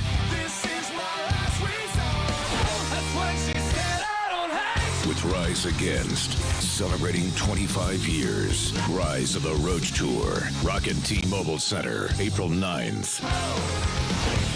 With special guest, Under Oath. On sale now at livenation.com. Don't miss Papa Roach and Rise Against together on one epic night. I'm at a smoothie bar asking people if they'd switch smoothies with me for $574. Oh, I'll switch. So what about $574 if you switch your home insurance to Allstate? That's a headache. Nope, it's painless. Oh, so it's easy money. Yep, check Allstate first and you could save hundreds on quality home insurance today. You're in good hands with Allstate. Not available in every state. Based on the national average annual savings for new home insurance customers surveyed in 2023 who switched to Allstate and reported savings. Savings vary. From maintenance to emergency repairs, Comfort Systems Heating and Cooling will keep you warm when it matters most. Contact us today and stay cozy all season long. Comforting people is what we do. Comfort Systems is right for you. MyComfortSystems.com. Chiefs coverage is brought to you by Comfort Systems Heating and Cooling, serving all of KC. Here's traffic, brought to you by DM Injury Law. Have you or a loved one been in a car wreck? Contact DM Injury Law today and get the money you deserve. Car wreck? Remember, Mike's got this. Brought to you by Metro Ford, online at kcmetroford.com. 70 westbound sluggish heading towards downtown from around Prospect. 71 northbound slow rolling right now from 75th to Gregory. Alan Carr, 96.5 The Fan, traffic. Cody and Gold, weekdays starting at 10 on Kansas City's FM sports station. 96.5 The Fan, KFNZ FM and AM, HD1 and HD2 Kansas City, an Odyssey sports station. You ready? 3, 2, 1, go! Welcome to the Long count here. Now they put Pacheco in motion to the left flat. Another quick throw. Caught! DeAndre Hopkins backs into the end zone. Touchdown! Kansas City! Number 8 with a 9-yard touchdown. And DeAndre Hopkins tastes the sweet nectar of the end zone on an excellent route and throw. And the Chiefs lead 12-0 at 47 seconds to go second quarter. Not a better nectar to drink than the end zone nectar there. Mitch Holtis on the call. Could have all that action here on 96.5 The Fan, 106.5 The Wolf. Shout out to Mitch Holtis. Stay focused, Dusty. Again, Mr. December, Patrick Mahomes now improved his record to 23-6 in December. He's never not won the AFC West. He's never not made the playoffs. And He's again, never not made an AFC Championship game. It's like, where do we start, man? Well, he hasn't made the Super Bowl every year. All but two. All but two. Well, Josh Allen had 6 touchdowns, but he lost, NBC. How clean has Mahomes been since DeAndre Hopkins has been on this roster? It's been, I mean, we're he might have had the watching, same reaction Mac had the day he found out. Remember Yeah. that day? Yeah. I remember. Yeah. That's why Mac was acting like that. Finally, somebody who can be reliable. Yeah, no, it is. It's somebody who can absolutely be reliable. He's just clean, that man. touchdown yesterday is exactly why we got DeAndre Hopkins. It paid dividends yesterday in the red zone because we really haven't had anybody that could score inside the red zone. It's been a dead zone for lack of a better term. I mean, this team does just not score once they get inside the 20-yard line. And DeAndre Hopkins helps you with that. He gives you that big body. I didn't realize his hands were 5XL. I didn't realize how big his hands really were. You know what that means. Big gloves. So that's why when he dropped that one around the 2-yard line yesterday, I was a little surprised. I mean, so congratulations to the Chiefs for going out there and not just getting a wide receiver. They got the wide receiver and the right wide easy enough for me to say. The right wide receiver. Wednesday. Yeah. For this organization. You could have got that jackass from Baltimore who quit on his team and refused to go in the game. You could have gotten Deontay Johnson. You could have gone out and gotten somebody else that isn't going to contribute to the cause. DeAndre Hopkins was not only a nice addition, he was the perfect addition to this ball club and gives this organization an opportunity to have that big body, that big target, and those reliable hands down inside the 20-yard line. I mean, it really is a huge, huge addition for this team and gives somebody that's reliable that Patrick Mahomes can look at and go to. All right, let's get to some overreactions here. One of my top 3 favorite segments on this show because it makes us all sound like we just know exactly what we're talking about as well. Because I know my script is absolutely rubbish. Well, McConkey is going to get a couple of plays where he gets a key first down. Inactive. I didn't see that coming. But, Bob, your name is number 1 on the list, so where do we start with your overreaction, sir? The Bears should fire their interim coach. I don't saw the halftime stats. Chicago had 4 yards of total offense in the first half. Each day that goes by, Caleb Williams gets worse and worse. Still and want Mike Vrabel to get that job? Well, I mean, no. I don't. Yeah. I mean, got to have an offensive mind, man. You can't continue to put up 4 yards of total offense and be out offense 319-4 in the first half like the Bears were yesterday. That I don't know if you can fire an interim coach, but he probably deserves to be fired. The Giants should fire everyone, gut the entire roster, get rid of every single person on that team, and start over as an expansion team. The Rams, my overreaction. Move out of New York. Yeah, where are they expanding to? Rhode Island. No, I said rebuild like an expansion. They become an expansion. It was like, whoa. When they go to Rhode I Island, don't feel a reaction. The Rams, they may be the most dangerous playoff team that no one wants to see. You always hear about it. I don't want to see this team in the playoffs. The Rams may be that team. They've got their pieces back. They're putting up points. Matthew Stafford is playing some good football right now. They beat the golden child, Josh Allen, and the Buffalo Bills yesterday. He was good, though. Who cares? They amazing. lost the game. I don't give a rip how good Josh Allen was. You didn't win the game. Cares? Stud. Cares? So, a stud that loses. Good for Josh Allen. Way. 10-3, 2 games behind the Chiefs. Let's crown Josh Allen. Oh, here's Josh Allen. Let's kiss his feet. 6 touchdowns. Did he win? Well, he didn't win. Rex Ryan? Does that matter if he wins the game? Yes, it matters. That's all that matters. Oh, but he had 6 touchdowns, and he had a stat pack that was so unbelievably good. Snack pack? Who cares? Josh Allen, win a game that matters, bro. Kyler Murray has peaked and then is unpeaked, and he stinks. Kirk Cousins has lost it, and Soto won't win 1 title with the Mets. Oh, yeah. I mean, I don't know if that's an overreaction, but yeah. Littlefinger and Soto will have as many titles in New York. 0. Same thing. Kind of. Kirk Cousins, it's over, man. Yep. I've seen people get a case of the yips in golf.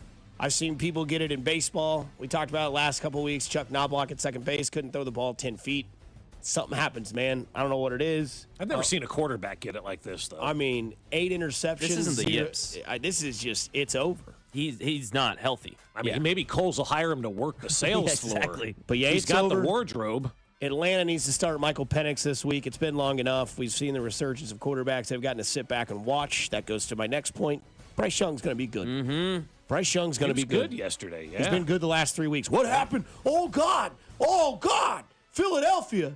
Philadelphia played a close game against Carolina, but they're not talking about it. They showed moxie yesterday. They found a way to win when the chips were down, when they didn't play their best. They found a way to win. But when the Chiefs play a close game on the road in the NFC against that Carolina team, well, the Chiefs just keep getting lucky. Issues. I mean, I don't know. We got to reevaluate the Chiefs. Yeah.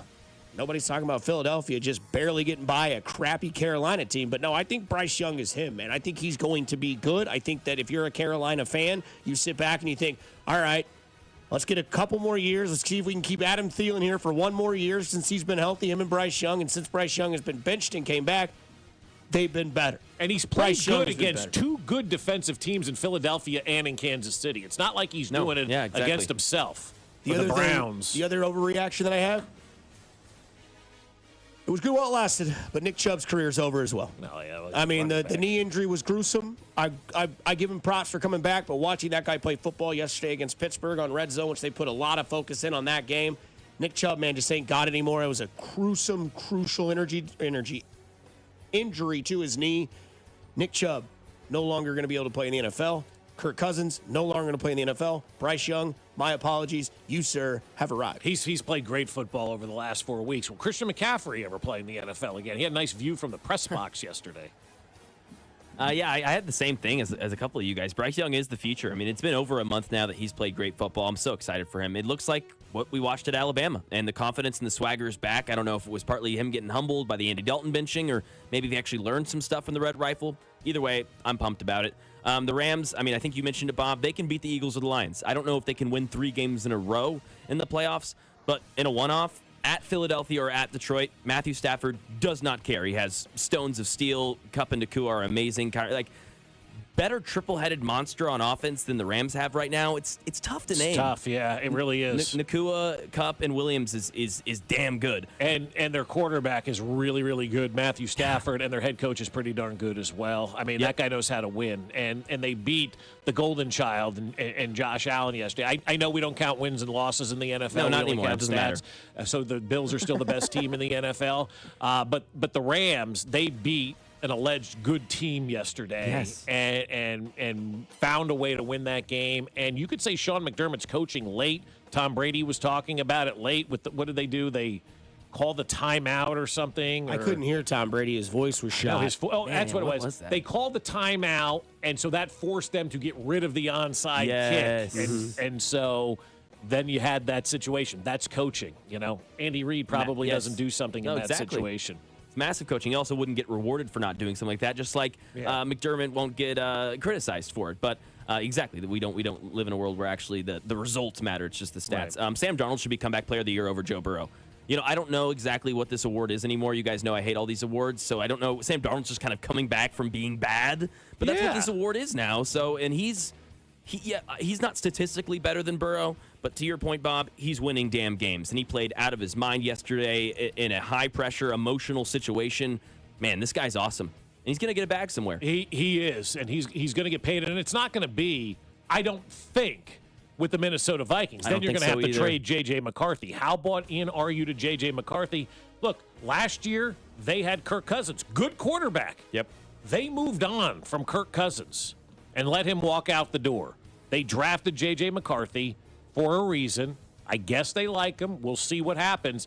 But Sam Darnold's going to get paid by somebody. It probably won't be Minnesota. But, yeah, I think he's going to collect this offseason. He's shown that with a good coach and good weapons, which is how every quarterback achieves success in this league, that you can be good. You can be revitalized. You can be rejuvenated. And more power to Kevin O'Connell, who gets more and more impressive as a head coach every single day. What if Littlefinger loses his job to Sam Darnold? That would be awesome. There's no way the Jets can bring him back.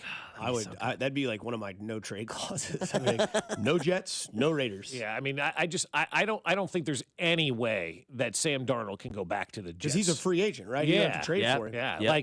So that's what the Raiders should do. Just go pay him a ton of money and then draft Travis Hunter. So you wouldn't draft Shedeur Sanders, who's thanking God immediately after the Raiders lose every loss. After every loss this season, he immediately tweeted, "Thank you, God." The guy knows how to stay relevant when he's not playing. That's what I can give him credit for. Honestly, sign Darnold to a couple years and draft Shedeur and have him sit under Darnold. Yahtzee. Yeah, there you go. I mean, then the AFC gets really good. Mahomes, Sam Darnold, Bo Nix, Justin Herbert. Damn, love it. Coming up on the other side, we get to what the Chiefs showed best. And again, back to a question from September. Fescoe, Mac, Dusty, here on 96.5 The Fan, your home for Kansas City Sports. You're listening to Fescoe and Dusty on your new home for K-State Athletics. 96.5 The Fan. Hey guys, it's Dusty Likens once again from 96.5 The Fan to let you know that it's okay to have certain questions about your sex life or weight loss, and that's all right to have. And I'm here to help you out with those questions, but even more so, my friends at Heartland Men's Health are here to help you out. Heartland Men's Health treatments work when the pills or the herbals fail. They have treatments with success rates well over 90%. Some treatments can even have you last an hour or more. Heartland Men's Health is successfully treating men in the Kansas City area. So you can schedule an appointment with Heartland Men's Health today. Your initial visit is only $99, and it includes a medical consult with a licensed medical provider, a T and PSA test, and, if medically advised, a test dose. And if the test dose doesn't work in the office, your visit is free. They have an expert staff, and if you are like a lot of men, that's right, you could be having sex the day after your appointment. So remember, they have 3 locations that can serve you.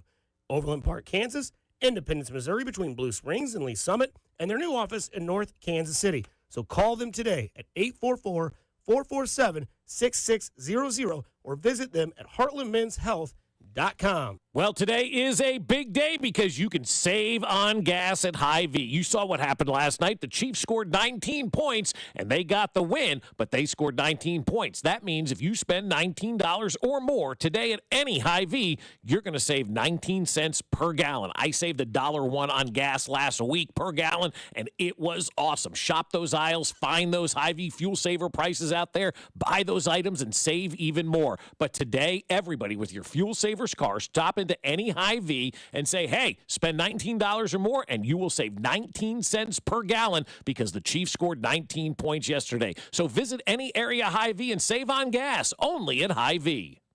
Thanks, Bob. We're here with Doug the Elf, asking about the hottest holiday gifts of the year. Doug, what's on your list? Yeah, we're getting Missouri lottery scratchers and draw games. We came all the way from the North Pole. They don't have lottery tickets there?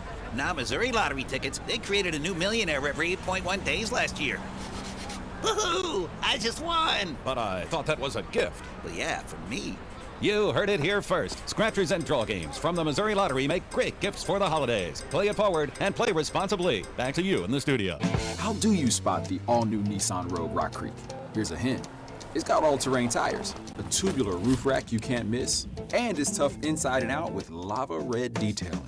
You'll also find it in its natural habitat, climbing mountains, attacking rugged trails, and never backing down from any adventure. The first ever Nissan Rogue Rock Creek. Intelligent all-wheel drive cannot prevent collisions or provide enhanced traction in all conditions. Always monitor traffic and weather conditions. Always secure cargo. Heavy loading of the vehicle with cargo, especially on the roof, will affect the handling and stability of the vehicle. This is the story of the one who, as a maintenance specialist for a historic high-rise, knows that vintage charm historically needs constant attention. Which is why, when it's time to upgrade turn-of-the-century mechanicals, they turn to Grainger. With easy access to 1 million-plus products and the scale to deliver when and where you need them. The right tools and supplies are never far away.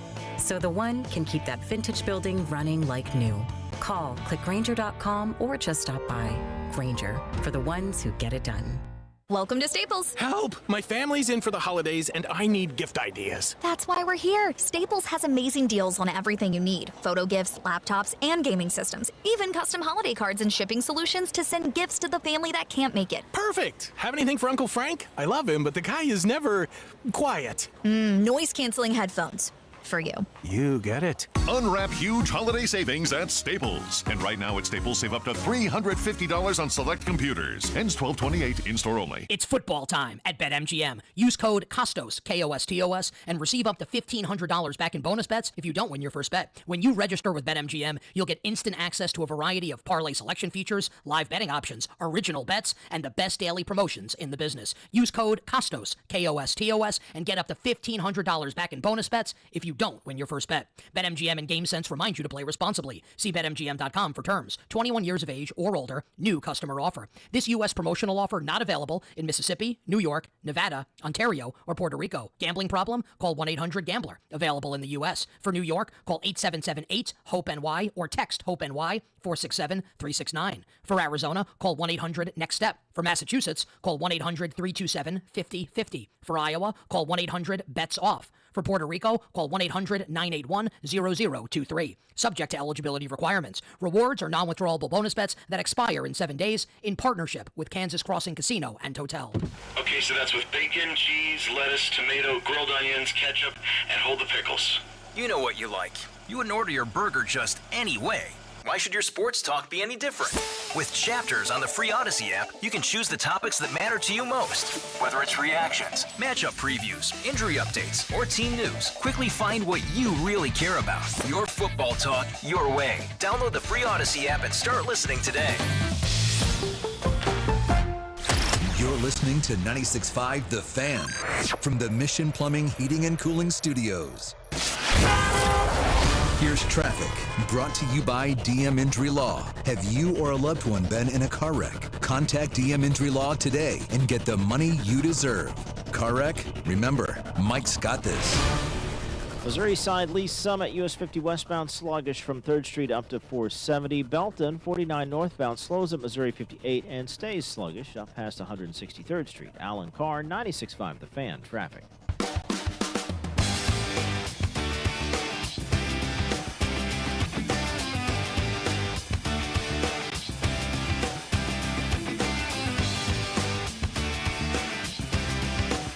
Diving right back into it here on a Monday, Victory Monday, Red Monday, 12-1 Monday.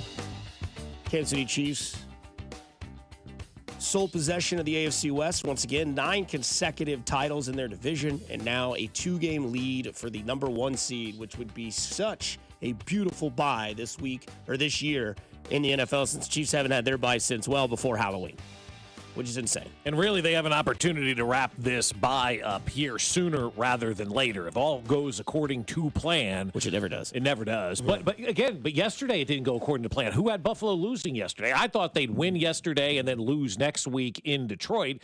And they kind of jumped the gun a little bit and got themselves that loss that we needed to have Buffalo have before they went into Detroit. So now you have the opportunity to beat Cleveland on Sunday, have Buffalo lose to Detroit, and then be able to wrap up the number 1 seed on Saturday, the 21st, against the Houston Texans at Arrowhead Stadium at noon. And then you have not only the bye week secured, you have the final 2 weeks of the regular season, the Pittsburgh game and the Denver game at the end of the year, as an opportunity to say, you know what, we could potentially rest our guys in that game. Wouldn't it be great to have the number 1 seed locked up by the 21st day of December, and going into that Pittsburgh game, you don't have to worry about lack of rest and playing guys, and you can kind of take a breather in that game because there's really going to be nothing to play for? That's what's at stake over the next, 10 days or so, for the Chiefs, 10, 12 days, is that you have an opportunity now to get that bye wrapped up before the Christmas holiday even gets here. And not only the opportunity to have the bye, but also the opportunity to have 2 regular season games that mean absolutely nothing. And I can sign up for that any day of the week. I know you don't really care for stats, but one that seems to always be impressive is the Chiefs needing to go down and get some points to win a game late in the game, as if when I say late, like the latest possible time of the game. And you look at, 5 of their last 6 games. 5 of their last 6 games. If you take the Buffalo game out, which is the loss, the only red on the board, needed a drive this week to go down and score and get a field goal. You did it. Needed a drive against the Vegas Raiders to go down and score. You did it. Then they came back. Your defense got, inside the center's head, and he snapped it prematurely. Carolina, you had to get your offense on the ground to the 2-minute offense. You did it. Buffalo, you lose. The Denver game, you had to go down, you had to hold serve, and then block a field goal. There's not a team in the NFL, at least since I've seen the Patriots and their dynasty run, that is literally able to just sit back and relax, because when the game gets intense and time is running thin, it seems that there is just a different Mahomes that comes out. I know that we say this a lot, like this guy's, the best quarterback we've ever seen talent-wise, whatever you want to call it. But it's also scary when there's talent mixed with just confidence. And I say this all the time that, you prepare yourself for what really matters, which is the playoffs. And I don't care if it's the Chargers, the Raiders, the Broncos, the Falcons, whoever it may be, the Bucs, whoever. You're going to have to play games like this in the playoffs. And when you do it over and over and over again, you get to a point where people just sit back and whether there's 30 seconds, 13 seconds, a minute, 25, 4 minutes and 25 seconds, when Mahomes has the ball and he knows he's got to close it out, he does it. I had confidence in Wade Davis, Bob, so many times in 14 and 15 where it was just like, all right, here we go. 3 strikeouts. I don't care if he walks the bases loaded. I know Wade Davis is going to come out of this game with a save. I know that if there's under 5 minutes in the fourth quarter and the Chiefs need to win the game and Patrick Mahomes has the ball, I know that I can go take a restroom break because I know they'll control what they need to control because Patrick Mahomes, with 2 minutes in this offense to win a game, is the most dangerous offense in the NFL. Well, he's the most dangerous player in all of professional sports, and there's nobody else that has that killer instinct like him that just absolutely knows how to win games. And I think he's at his best when the situation seems to be dire, when people think, oh, boy, here we go. They're not going to have an opportunity to win this football game. That's when Patrick Mahomes steps up. I mean, you look at the end of the first half yesterday, that floater that he hit to Xavier Worthy on 3rd and 7 for an 11-yard gain was an unbelievable pass. Juju Smith-Schuster, you talk about the addition of DeAndre Hopkins into this offense. Juju Smith-Schuster yesterday made one of the most veteran plays ever on that drive to end the first half where he kind of fought back and got the pass interference call on him. Travis Kelsey, big play. Noah Gray coming up big. Samaje Perine with a big run in that drive as well. Kareem Hunt with a big play on that drive. I mean, so you're going back to your guys that are those veteran guys, Juju and Hunt and Kelsey and Perine, guys that have been there before that know how to make these plays. And that's that veteran presence. It's Patrick Mahomes. It's Andy Reid having trust. They picked up the tempo of that offense on that final drive and kind of moved down the field quickly, short passes, maximizing their strengths, trying to minimize their weaknesses as much as possible. In that game yesterday, I thought that last drive before halftime was one of the more brilliant drives that this team put together. And then you had DeAndre Hopkins bodying everybody up at the goal line and getting that catch and falling into the end zone and scoring their first touchdown and going up 13-0. And that, to me, was when the game was over. That's the game over text moment, is when they scored that touchdown, because you're up 13-0 and you're going into halftime and you're playing some really, really good football, and you did it because you relied on your veterans, the guys that have been there, and Patrick Mahomes, your leader, the best player on earth in professional sports right now, found a way to get the ball to the people that matter most. The question we had from back in September, if you remember, which I know you do, great memory on your head there. Do you want on the field to decide a game? Like, what do you want, or who do you want on the field to decide a game? You want the offense or defense? In the offense or the defense to make a stop? Yeah. Right now, it's the offense. Right now it is, yeah. And right it's now, been that way since, I don't know, week 9? Since that Tampa Bay game? Yeah, probably. Gave up 24, gave up 14, obviously, lost 30, gave up 27, gave up 17 and 17. But, then the defense comes up in week 10 and makes the plays necessary to find a way to win a game. I mean, and then even last week against the Raiders, they figured it out. This week it was the offense. I mean, I think what we're seeing is that both sides of the football, as much as credit as we give the Patrick Mahomes for finding ways to win, got to start giving the defense a little bit of credit, too. They have found ways to come up with big plays to win games. But like if I'm choosing at the beginning of the year, it was definitely the defense. I still think it's Patrick Mahomes. I still think you want the offense out there. But if the defense needs to come up with a stop to win a game, they have shown that they're very capable of doing that. I don't care if this defense is ranked number 1 in the NFL. There's nobody in sports currently that I want with a chance to win the game than Patrick Mahomes. No, I don't no care doubt, if it's Luka Doncic with the step back 3 that he seems to make. I don't care if it's Steph Curry with the 3 that he's got to make. I don't care if it's Scotty Scheffler needing to win a hole on the 18th fairway and he's tied, which he won again, by the way, if you saw that over the weekend, the Hero Challenge. They're still playing? They just started up, maybe. Started the Hero Challenge was this weekend in the Bahamas. I thought they start the season with the Masters. No. That's like the Chiefs start the season with the Week 15 game. But no, I mean, in general, and I thought the text made a great point here where the text line, they said, last night was the first time in my life for a Chiefs game where they just had no worry whatsoever. Like, I'm fine. It's fine.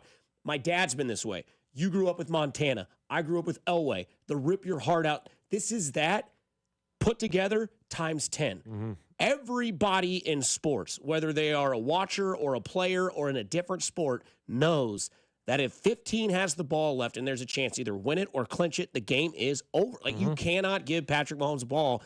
And we found that out yesterday. That's when I went to bed last night. I put my head on my new Costco pillow. By the way, $18 for a 2-pack. Great pillows. When I put my head on the pillow last night, I smiled because I said, not only do they win the division with a doink that's going to send everybody into a mad escapade or whatever, not only that, but I realized last night that this is why my dad hated John Elway. This is why people hated Joe Montana, because you just know, whether you're a Chiefs fan, whether you're a football fan, whether you're a Chargers fan, when Mahomes gets the ball, your attention goes immediately to the clock. And I know there was a lot of Chargers fans last night. They're like, all right, 4:25, we got a chance to get the ball. This is why those... And they had the lead, and it was like they were playing with a deficit, and they needed to get the ball back in order to win, because they did. And at the time, they had outscored the Chiefs in the second half 17-3. That's right. Right? And the Chiefs were up 13-0. Chargers come right back, 14 unanswered. Yeah. Chiefs still don't score. All of a sudden, here we go again, and the Chiefs are 6 points in the second half, the Chargers 17. It's not enough because the Chiefs put up 13. Not only that, when Mahomes gets the ball in every single game, everybody goes and looks at the clock. And if it's whatever, last night was the first time in my life with Patrick Mahomes where I said, can he do it? Can he milk this 4:25? Because that's what the clock said when they got the ball back. And sure as hell, he kept that ball away from the Chargers. They burned 3 timeouts. They had the 2-minute warning. And when push came to shove and it was nut-cutting time, as Mr. Fescoe likes to say, he found 87. He got his guy. And what did you notice once he did that? They both looked at each other and said, that's the one. Yeah. And that's the play that when they were calling all those timeouts and Mahomes knew he was going to get another chance, he said, all I got to do is get this to the 2-minute warning. They burned all their timeouts, gambled. I don't hate the strategy. We haven't seen it very often, if at all, where a team has used all their timeouts to use the 2-minute warning to try to get the ball back. The Chargers did their job until one play when confidence and talent and just expertise all comes together. That's 15. That's the Chiefs. That's why they win. They're 12-1, 2-game lead for the number 1 seed, clinch their division 9 years straight. And part of that and most of that is because of the hog on number 15. Well, and we're also watching what I consider the greatest duo in sports right now, probably since Jordan and Pippen. I can't think of a better duo. Yeah, I was trying to think, man. Like, I know sometimes it gets to be Peyton and Marvin was pretty good. How many championships they got? 1. Yeah. I mean, I'm just sitting here watching what these guys do in these situations, how they win games, and there's not a better duo, in my opinion, that I've seen since, Pippen and Jordan. And Pippen will tell you he was the leader of that team, and Jordan rode his coattails. And so you had all the infighting there as well. But these guys are not infighting. They're the best of friends. They know where each other's going to be on the field. I go back to that Houston playoff game, and Travis Kelsey said, Pat knew where I was going to be before I knew I was going to be there. Like, they have that sort of connection. And I don't know that I've seen. I mean, it may be better than Jordan and Pippen, but they won the 6 championships, obviously, and have all that. But, I mean, I just can't think of a better duo in sports when it matters the most than Patrick Mahomes and Travis Kelsey. And if the text line wants to weigh in and say maybe you forgot about these guys or forgot about this team or this duo or something of that nature, that's fine, but my counterpoint is they do it in the biggest of games. They do it in the toughest of situations. They do it against the best of teams, and they do it on the biggest stage. And they always find a way to have that connection. And again, I know it's a little hyperbolic, and we're here, and we're caught up in the moment and all of that, but that play yesterday to end the game, essentially, to get that ball to Travis Kelsey around the 10-yard line, 11-yard line, whatever it was, at the end of the game, they're 3rd and 7. Like, you just knew, everybody in the house knew that Travis Kelsey was going to be the guy, and Patrick Mahomes finds a way to move away from a guy, dekes a dude, and there it is, Travis Kelsey, 87. It's caught. You just start laughing to yourself. There's just not a better duo in sports. And it's not only that, because we mentioned this earlier. You kind of threw it out there when we were talking about the game at the start of the show, and our guy Jayhawk for Life on Twitter just mentioned it. It's funny how the Chiefs win games by 1-2 points, win it by the same score back-to-back weeks, which is just bizarre. So this week on Instagram, on the Fan 965, Bob Fescoe's score prediction will be 1917 Chiefs over Cleveland. Sneak peek. But it's crazy because the Chiefs play somewhat, it's weird. They almost play perfect because you can go back and look and you take out the only loss on the schedule, which is Buffalo, but you look against Carolina, right? It was tied. They didn't make any mistakes, drove down the field, and won. You play against the Denver Broncos. You blocked a field goal. Denver didn't make that kick. Denver let that kick blocked. It happened. Their guy on the line got blown up. They did their homework. It figured it out.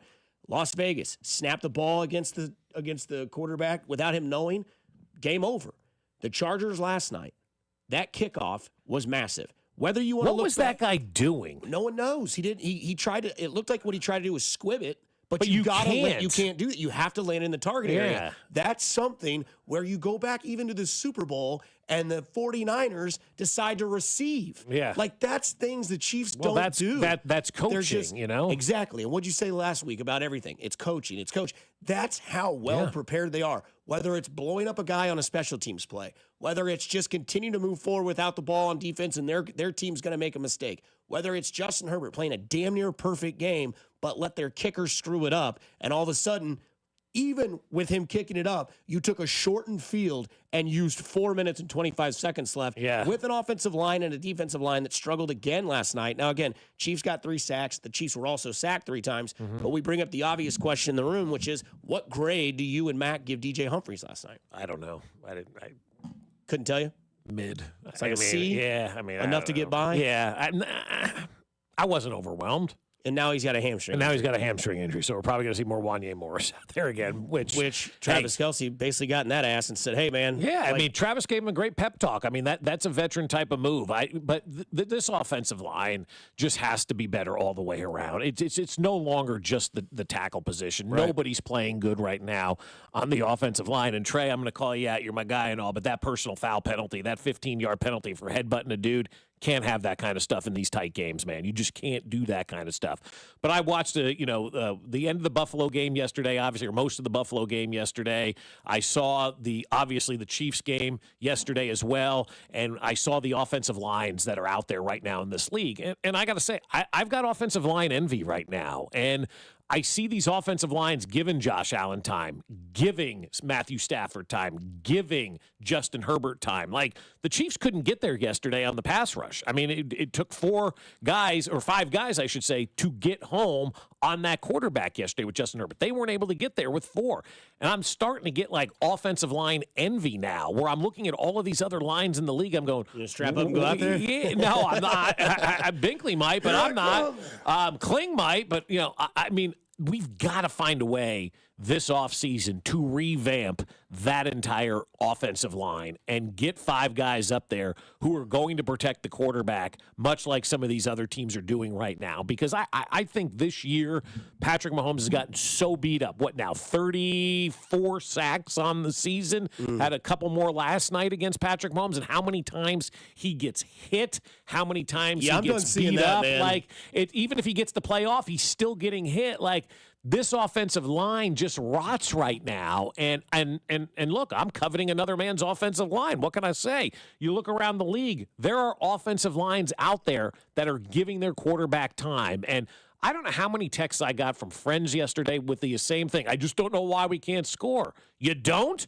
Patrick Mahomes has no time to do anything behind that line of scrimmage. And until that offensive line gets fixed, Patrick Mahomes is going to continue to get banged up, and he's going to have to continue to be Superman in these situations. And so the offensive line, that needs to be a major, and it will be, obviously, a major priority for this team in the offseason, because we can't continue to fail 15 from an offensive line standpoint. Think about what this guy's had to overcome. No weapons for the last couple of years. Then he gets some weapons, and he's got no offensive line up front protecting him and giving him the time of day to get to those weapons and get them that football. Patrick Mahomes plus 4,000 to win MVP right now. Andy Reid went nowhere in the rankings for Coach of the Year, still plus 2,000 to win Coach of the Year.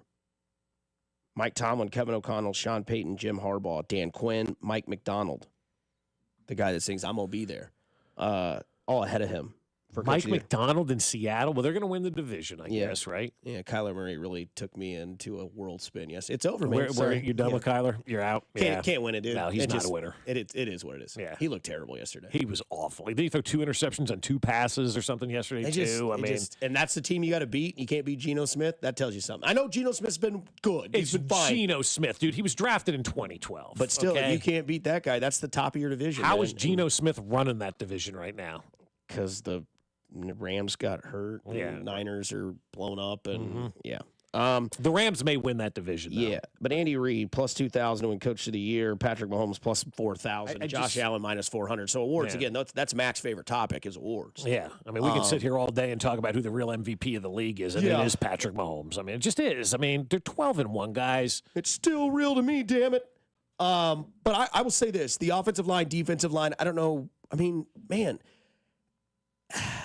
what really hurt me last night was one of your leaders and one of the guys in your ring of trust making a dumb penalty, and that was Trey Smith. Trey Smith's penalty was terrible. That was one of those things where, like, that was non-Chiefish, where I feel like there's probably going to be a conversation or one has already been had with Andy Reid. That's already had. That didn't help. Defensive line, I mean, Omenihu, what'd you say, Mac? Played 24 snaps. Chris Jones was a wrecking ball again last night. Wharton, big man on Wharton campus was great last night. yesterday. Good job out of him, man. 2 sacks, yeah. Karlaftis, I get it. I mean, he had a sack last week, but, man, you've got to figure out a way to create pressure. And you got to get more of it. I get it. We can go get our Big Macs today. They had 3 sacks last week, 3 sacks this week. Last week it was Chris Jones for 2, Karlaftis for 1. This week it was Wharton for 2 and somebody else for 1. Maybe I'm missing the real key here. But again. It was Bolton got a sack yesterday. Right. Do you know he only has like 4 sacks in his career? He's not really a sack I know, guy. but that number just jumped out at me. I'm like, that's it? I don't know. It feels like he's done more, from that standpoint than just 4 total sacks in his entire NFL career. But that penalty on Trey Smith was huge because there's 13 and a half minutes to go in the game. It goes from a 3rd and 1 to a 3rd and 16, and that's where they threw it down to Hopkins, but he ended up dropping it because Cam Hart blew it up at the 2-yard line and wasn't able to hold on to it. Imagine if that's a 3rd and 1 play, you continue to move on there, you don't kick a 50-yard field goal. Obviously, you got some points, it gave you the lead, but you don't have to kick a 50-yard field goal there. You're continuing to move the ball down the field, and maybe you score a touchdown, and maybe you put the game out of reach at that point in time. So, yeah, Trey, that was a bad penalty, and I know, look, he knows it, and I'm not going to sit here and beat Trey Smith up because of that penalty because I'm sure they took care of business. That's one of your leaders. But that's one of your leaders. Yeah, you can't do that, especially now as we're getting down to the postseason. You can't do that because this team has had to overcome so many other things this season. A stupid penalty in a crucial situation is just not something like you're asking Patrick Mahomes, and run back into that house that's on fire and grab that 15th, photo album. Patrick's like, oh my God, I got all 14 of the 15. I got to go get one more. He runs back in, he gets that other one, and it's like you're putting him in harm's way all the time. Stop putting Patrick Mahomes in harm's way. 3rd and 1 is a lot more manageable than 3rd and 16. And I know we all think, Patrick Mahomes can do anything. And he almost pulled that one off. But don't put him in that situation if you don't have to be in that situation. It might be foggy outside, but it's a bright red Monday here in Kansas City. It's getting foggier as the morning rolls along. Looks weird. Looks like my garage at about 3 o'clock in the afternoon. But either way, coming up, Juan Soto finally landed. You know where, but we tell you how dumb it possibly is and if it's ever worked before. Plus, Bob's got a problem with corner cocktail people in it. I don't know what's going on here. I can't wait to hear the story on the other side on 96.5 The Fan, your home for Kansas City Sports. Fescoe and Dusty. I can feel it all the way down in my plums. On Kansas City's FM sports station, 96.5 The Fan. Well, I'll tell you what, you're getting ready to start 2025, and you want to do so feeling great, right? And it's not normal to have pain in your neck and your back and your elbows and your shoulder day after day, but some of you have dealt with that pain for a very, very long time. Well, my friends over at QC Kinetics can help you get rid of that pain, but you have to call them and set up a consultation and see what they can do for you. Don't sit back and go into 2025 with all of that pain. Get the relief you deserve. Call QC Kinetics now and say goodbye to shoulder and back pain. QC Kinetics local medical professionals are waiting for you. Their advanced protocols in regenerative medicine have helped tens of thousands of people, and we're talking about lasting relief. Imagine a new year without those achy joints, no more pain pills, no more steroid shots. QC Kinetics uses the healing properties of your own body to attack the root cause of your pain, revitalizing your joints so you can move again. And if you've been told surgery is your best or only option, you deserve a second opinion. Find out if all-natural regenerative medicine is right for you. Call QC Kinetics now. They have appointments on Saturday. The consultation is free, and you can use HSA and FSA dollars as well. 816-412-6299. That's 816-412-6299. QC Kinetics off 435 in State Line and in Gladstone. 816-412-6299. Hey everyone, it's Ted from Consumer Cellular, the guy in the orange sweater, and this is your wake-up call. If you're paying too much for wireless service, you don't have to keep having that nightmare. Consumer Cellular has the same fast, reliable coverage as the leading carriers for less. And for a limited time, new customers receive their second month free when they sign up and use promo code SECONDFREE by January 26th. So why keep spending more than you have to? Seriously, wake up and call 1-888-FREEDOM or visit consumercellular.com. Taxes, fees, and other third-party charges will apply. See website for additional details. If you love to travel, Capital One has a rewards credit card that's perfect for you. With Venture X, earn unlimited double miles on everything you buy and turn everyday purchases into extraordinary trips. Plus, receive premium travel benefits like access to over 1,300 airport lounges where you just check in and chill out. Open up a world of possibilities with Capital One. What's in your wallet? Terms apply. Lounge access is subject to change. See CapitalOne.com for details. All right, who's going Foaling with me? You got to reserve your lane now at FoalingKC.com. If you're looking for that perfect activity to do with your family, to do with your friends, to do with your work, to do with your girlfriend, to do with your boyfriend, it doesn't matter. Foaling is great, and they've got options for everyone, and everybody who goes Foaling is going to have an unbelievable time. And you're thinking to yourself, Foaling, what the heck is that? Well, they've been around for a year now at 435 and State Line. It's football plus bowling plus bar, and that equals Foaling Warehouse, Kansas City. Guys, girls, anyone can play. Come learn about Foaling, the Bonkhorn, the rules that keep you on your toes, and play a game that is sweeping across America right now. Foaling warehouses are popping up everywhere, and ours is at 435 and State Line. And Foaling Warehouse is the place to host private and corporate events as well. So check them out at 435 and State Line and reserve a lane at FoalingKC.com. If you plan your party at Foaling, you can bring your own food. They have a world-class bar. Everybody's going to love it because you're throwing footballs at bowling pins. Who doesn't love to do an activity like that? It's perfect for all ages, any time of year. So reserve your lane now at FoalingKC.com. That's FoalingKC.com and get your foal on. When you have an expert financial partner invested in you, you can't help but feel like a star. Like the new graduate opening their first investment account, the small business owner proudly adding a new location, or the young couple buying their first home. At Community America, we're invested in helping members achieve financial peace of mind with products and services tailored to each stage of life. Member owned, open to all. Community America Credit Union, invested in you. Hey holiday heroes, it's a special time of year at Shane Company. As a family business for 4 generations, we know firsthand that fine jewelry is the gift that says it all. From the engagement ring that says, "You're the one," to the diamond tennis bracelet that says, "Thank you for being you." We have the widest selection of fine jewelry gifts, in stock and ready to take home. Come pick out a pair of hand-matched diamond stud earrings or a necklace with a colorful gemstone. Check out our new Bloom collection, one of owner Tom Shane's favorites this year, featuring stunning sapphires, emeralds, or rubies. At Shane Company, every gift and every price range is crafted to our high-quality standards. We have jewelers working in every store to bring your gifts to life, making sure rings fit just right, setting center stones and engagement rings by hand, and engraving your pieces to make your gifts even more special. Your gifts will always be protected with our unmatched free lifetime warranty. Visit shaneco.com and come see us in store. Shane Company, your friend and jeweler. Pro Paint Days are back at Lowe's, and that means limited time savings on the paint pros need. Right now, save $15 on 5-gallon pails of HGTV Home by Sherwin-Williams All-Purpose Power Primer. Plus, get it delivered to your job site with free same-day delivery when you order by 2 p.m. Visit us in-store or online today, because Lowe's knows paint. Lowe's knows pros. Valid through 12/20. Delivery by 8 p.m. Subject to driver availability. Additional terms apply. See Lowe's.com/same-day delivery for details. Why pay more for prescriptions? Stop overpaying and start saving with SingleCare. It's easy. Find your prescription on singlecare.com, show the coupon at the pharmacy, and start saving. SingleCare works at pharmacies nationwide and is completely free to use, whether you have insurance or not. So the next time you fill a prescription, check SingleCare to make sure you're getting the best price. Take control of your prescription costs. Go to singlecare.com or download the free app today. Here's traffic, brought to you by DM Injury Law. Have you or a loved one been in a car wreck? Contact DM Injury Law today and get the money you deserve. Car wreck? Remember, Mike's got this.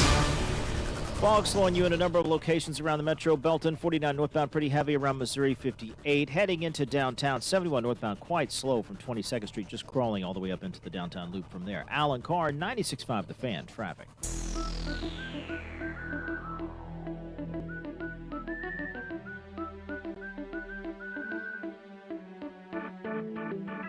Doinking along here on a Victory Monday, just the way the Chiefs did it.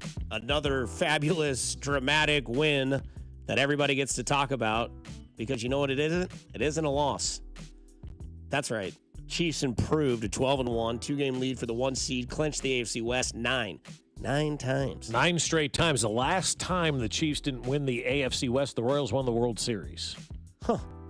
Weird. That's crazy, man. The last 10 years have been quite a ride here in Kansas City. And I think last night, winning that one, that's the best one yet because it was the hardest one to get done.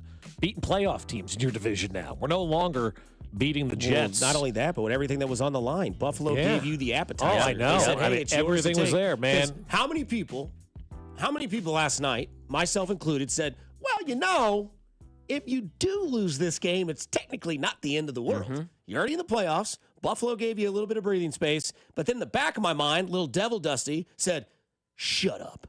Just win the game and control even more. Oh, control it even more. And then they go up 13-0. I'm going, all right, who's got a stogie in the back? Right? That was never a thought for me, though, right? Going into the game. Like, oh, you could. No, just a little minute thought that I had. It's just a little tiny thought. I want to wrap this thing up as quickly as possible so our guys can. I keep going back to this week 6 bye, and I'm like, you know, it's been so long since this team has had the ability to rest. And really what I would love to see, and I know the script writers probably won't work it out this way because they need this Christmas Day thing to be big. I would love for this Christmas Day game to mean nothing for Kansas City. And there is a chance that it can mean nothing for Kansas City if we win our next 2 and Buffalo loses 1. On Christmas Day, Okay.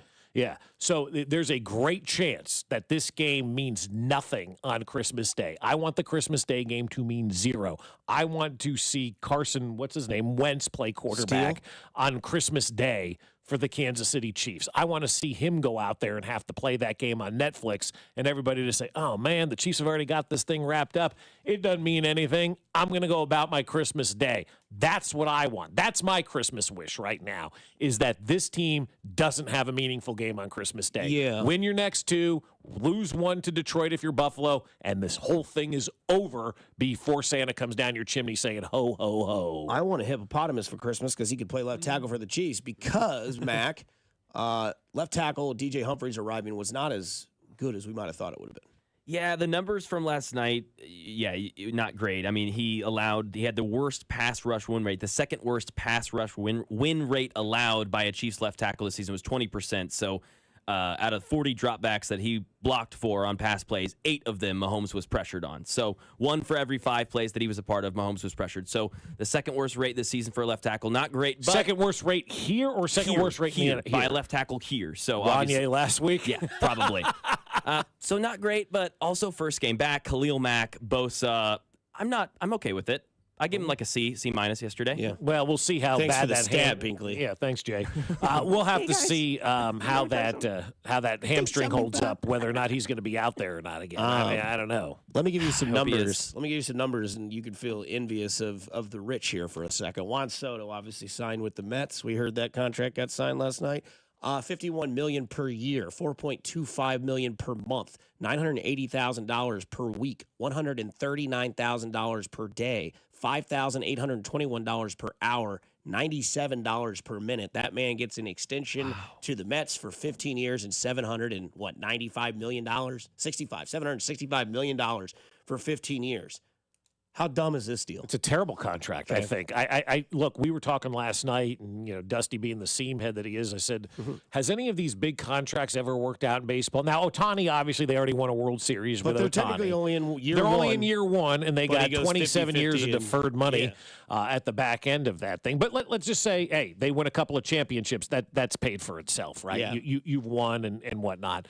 Juan Soto, first and foremost, does not have the same international appeal and money-generating mechanism that the Dodgers have with Shohei Ohtani. They have an entire nation that is spending money because Shohei Ohtani is with the Dodgers. People have said they've already made their money back from that contract based on the advertising dollars and the TV numbers and all that kind of stuff for Shohei Ohtani being that international star, that he is. This Juan Soto deal, Steve Cohen outbid the Yankees. Congratulations. By $5 million. Yeah, but hey, that shows you Juan Soto is, right? You go play for the Mets, who haven't been relevant since the 80s, and you took your money, and that's fine. You take your money and you do your thing.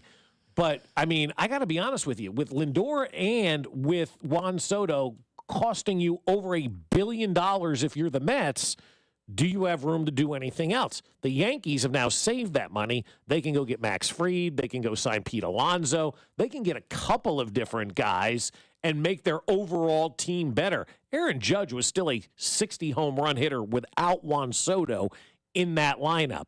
And they're going to be fine with New York, with the Yankees. I don't know that the Mets are ever going to be able to capitalize on this Juan Soto deal and win a championship. The Pujols deal was terrible. The A-Rod deal was terrible. He did win that one championship with the Yankees, but that was it in that 10 years. I mean, you start to go, the Mike Trout deal, the Bryce Harper deal hasn't been fantastic. In Philadelphia, they haven't won a championship. You start to look at all of these big contracts in baseball, how many of them turn their team into a champion? Juan Soto, $765 million, the richest contract in baseball history. It is $235 million short of a bill. How old will we be until we see the first $1 billion baseball contract? I was talking to a friend of mine this morning. He thinks in the next 2 years. Really? Yeah. Now, he's not There's some a player insider, that just a buddy of warrants mine. that? That's what I was going to follow up with him, but then you open a rabbit hole, and then I'm talking all day, So I don't know. Who would that player be now? I don't know that guy currently exists. But I mean, here's your contracts of recency. Shohei Ohtani, $700 million. Mike Trout, $426.5 million. How's that working out? Not great. Mookie Betts, $365. Aaron Judge, $360. Manny Machado, $350. Francisco Lindor, $341 million. Fernando Tatis, $340. Bryce Harper, $330 million. Yeah, it's a lot of money and not a lot of championships in that mention, right? The Dodgers obviously are going to win, the champion. They got Betts, they got There Ohtani. are two titles in there, and they're by the same guy, Betts and Ohtani. Yeah. That's the same team. Same team. Yeah, exactly. Yeah. Right. That's it. And nobody else is winning championships. Paid Aaron Judge $360 million to hit you 2 home runs in the playoffs. That's exactly and drop right. a huge fly ball. Exactly. How did that contract work out, right? And that's half. Moral of the story, tell your kids to play baseball. Yeah. Seriously. Yeah. Get them in BP right now. And the thing is, with baseball, I mean, that's all guaranteed money. Like it's done. Crazy. The Mets owe him $765 million. And unless you win a couple of championships, does that? Where do you live in New York with that kind of money? I know anywhere you want. Yeah, but I would say probably on the Upper West Side. Get a nice penthouse apartment overlooking Central Park, and that's where it's at.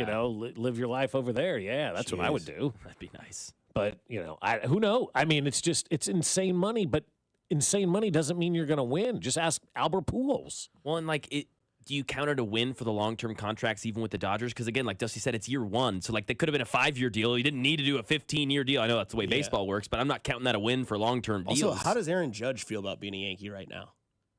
Probably they went all the way. They went all the way down to the wire for a contract, and they offered Soto double, more than double. Soto's a hell of a player. It's no denying that he's a great baseball player, but that's when did Aaron Judge sign? 2 years ago? Things have changed in 2 years in baseball. A lot. But like Ohtani getting $700 million, I'm not a hater of that. But that was going into being like a pitcher. Right. And he does both. Yeah. I mean, it's 2 players for the price of 1. Juan Soto is going to the Mets, who are arguably next to the Jets, one of the dumbest organizations in sports. I don't know that the Mets are going to end up winning a championship or multiple championships with Juan Soto. Play baseball and win a title early. Juan Soto wins a World Series title at the age of 2021 with the Nationals. Hasn't done it since. Was he that old? He was 20 or 21. I thought he was 19, but you could be right. It was early, right? And then he goes and plays for the Padres, the Yankees, and now the Mets, and he's almost a billionaire because his contract is $235 million short of $1 billion. And think about that. A-Rod's contract with the Yankees was $252 million for 10 years. Juan Soto's $235 million, short of being a billionaire contract. Insane. I don't know who that billion-dollar contract is going to go to. Coming up on the other side, boy, we are just absolutely terrible at the script, and you're going to get to hear why. Here on the other side on 96.5 The Fan, your home for Fescoe and Dusty. You're listening to Fescoe and Dusty. What the hell's wrong with your station? On Kansas City's FM sports station, 96.5 The Fan. Well, I'll tell you what, when the Sharp Home team does their job, all you have to do is pack. The Sharp Homes team, led by Dawn Sharp, my friend, is known for their courtesy, professionalism, and unwavering commitment to their clients. Whether you're a first-time home buyer or a seasoned homeowner, Team Sharp's agent are patient, attentive, and dedicated to guiding you through the complexities of the home search process.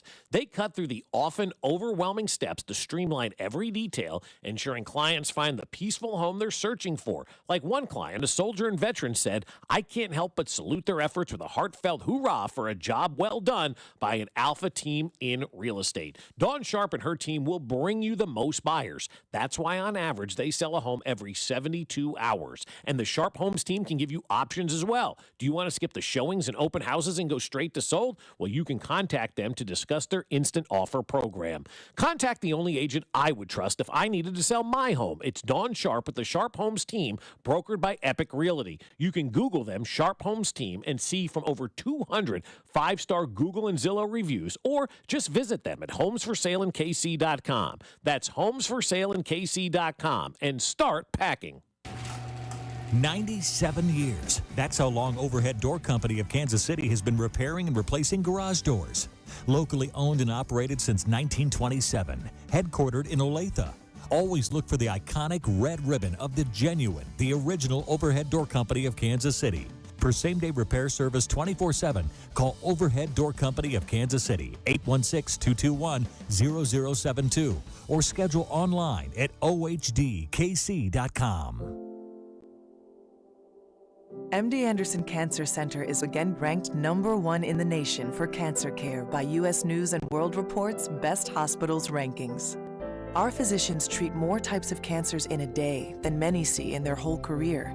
This unmatched depth of expertise, combined with our groundbreaking discoveries, gives our patients access to the most innovative treatment options. Learn more at mdanderson.org.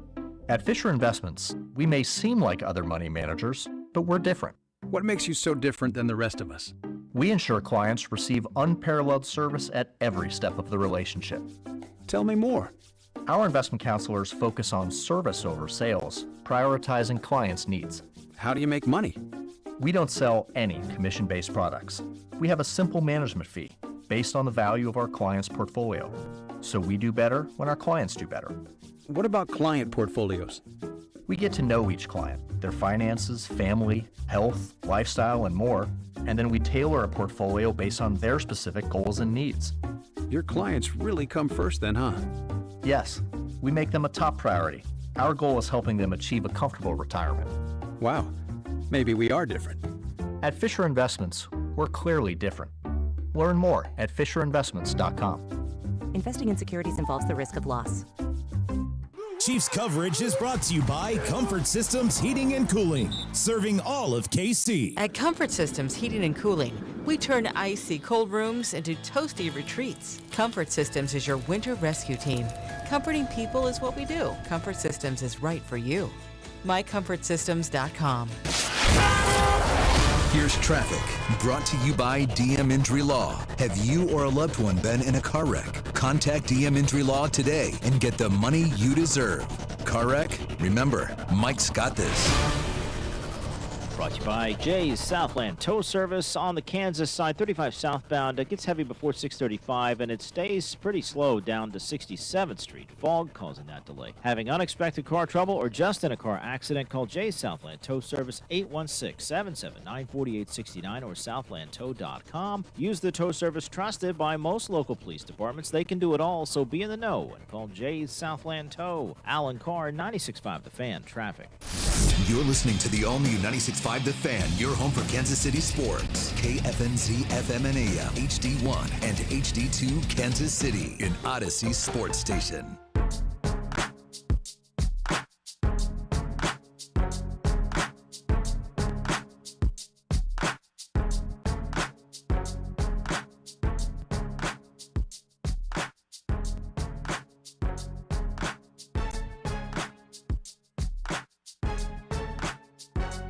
under center is Herbert.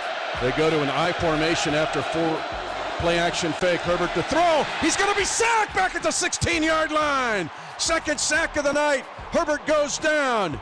Nick Bolton came on a sack, a loss of 8 yards. Also getting pressure, Felix Anudike-Uzomah. They were showing the play here earlier in the game. It makes me go back to think about Friday night with Sean Barber and Desmond Moses. I asked Sean Barber his opinion on Justin Herbert. He goes, man, he got the arm, but he just can't seem to make that throw. Missed Joshua Palmer for a wide-open deep bomb last night, which really could have changed the way that game was played. Now, he did make some big plays, and he did make some big throws. But again, Justin Herbert, if he hits that deep pass, it's a whole different story. Yeah. But he didn't. But he didn't. When you play the Chiefs, you got to be perfect. Yeah, you really do. I mean, and that's the extra added pressure that, they put on you as an organization. If you don't do everything right, they will find a way to capitalize, and they will find a way to make you pay for your mistakes. And the Chiefs did that exactly last night. They had a bad kickoff to start the 4.5-minute mark, a stupid kickoff by Dicker, the kicker, who I went down a rabbit hole, and I had Mr. Dicker as my high school history teacher. There was rumors that he was hanging out with Miss Lucibello in the broom closet doing some things and whatnot. And so I ended up down a rabbit hole last night. My wife's like, what are you looking at? Like, why are you looking at houses in this town in New Jersey? I'm like, man, one thing led to another. I want to move back.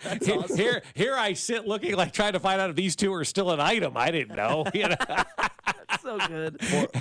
And this guy kicks off and squibs it, like whatever he was trying to do in that situation, and they throw the flag, an illegal kickoff with 4.5 minutes to go, and the Chiefs took full advantage of it and won the football game. Who'd have thought the biggest game of the Chiefs season would have came down to 2 kicks?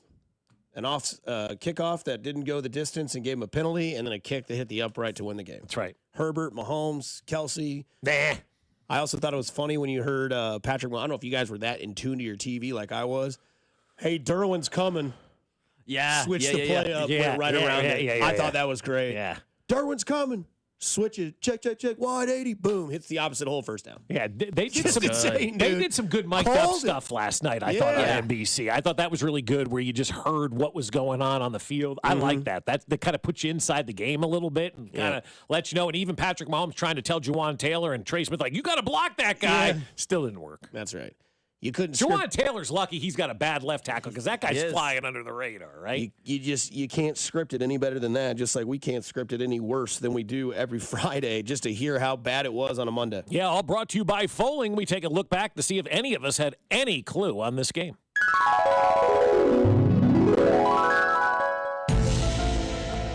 For the first time this year, Mahomes finally has a left tackle that he can truly rely on, and I think it makes all the difference in the world.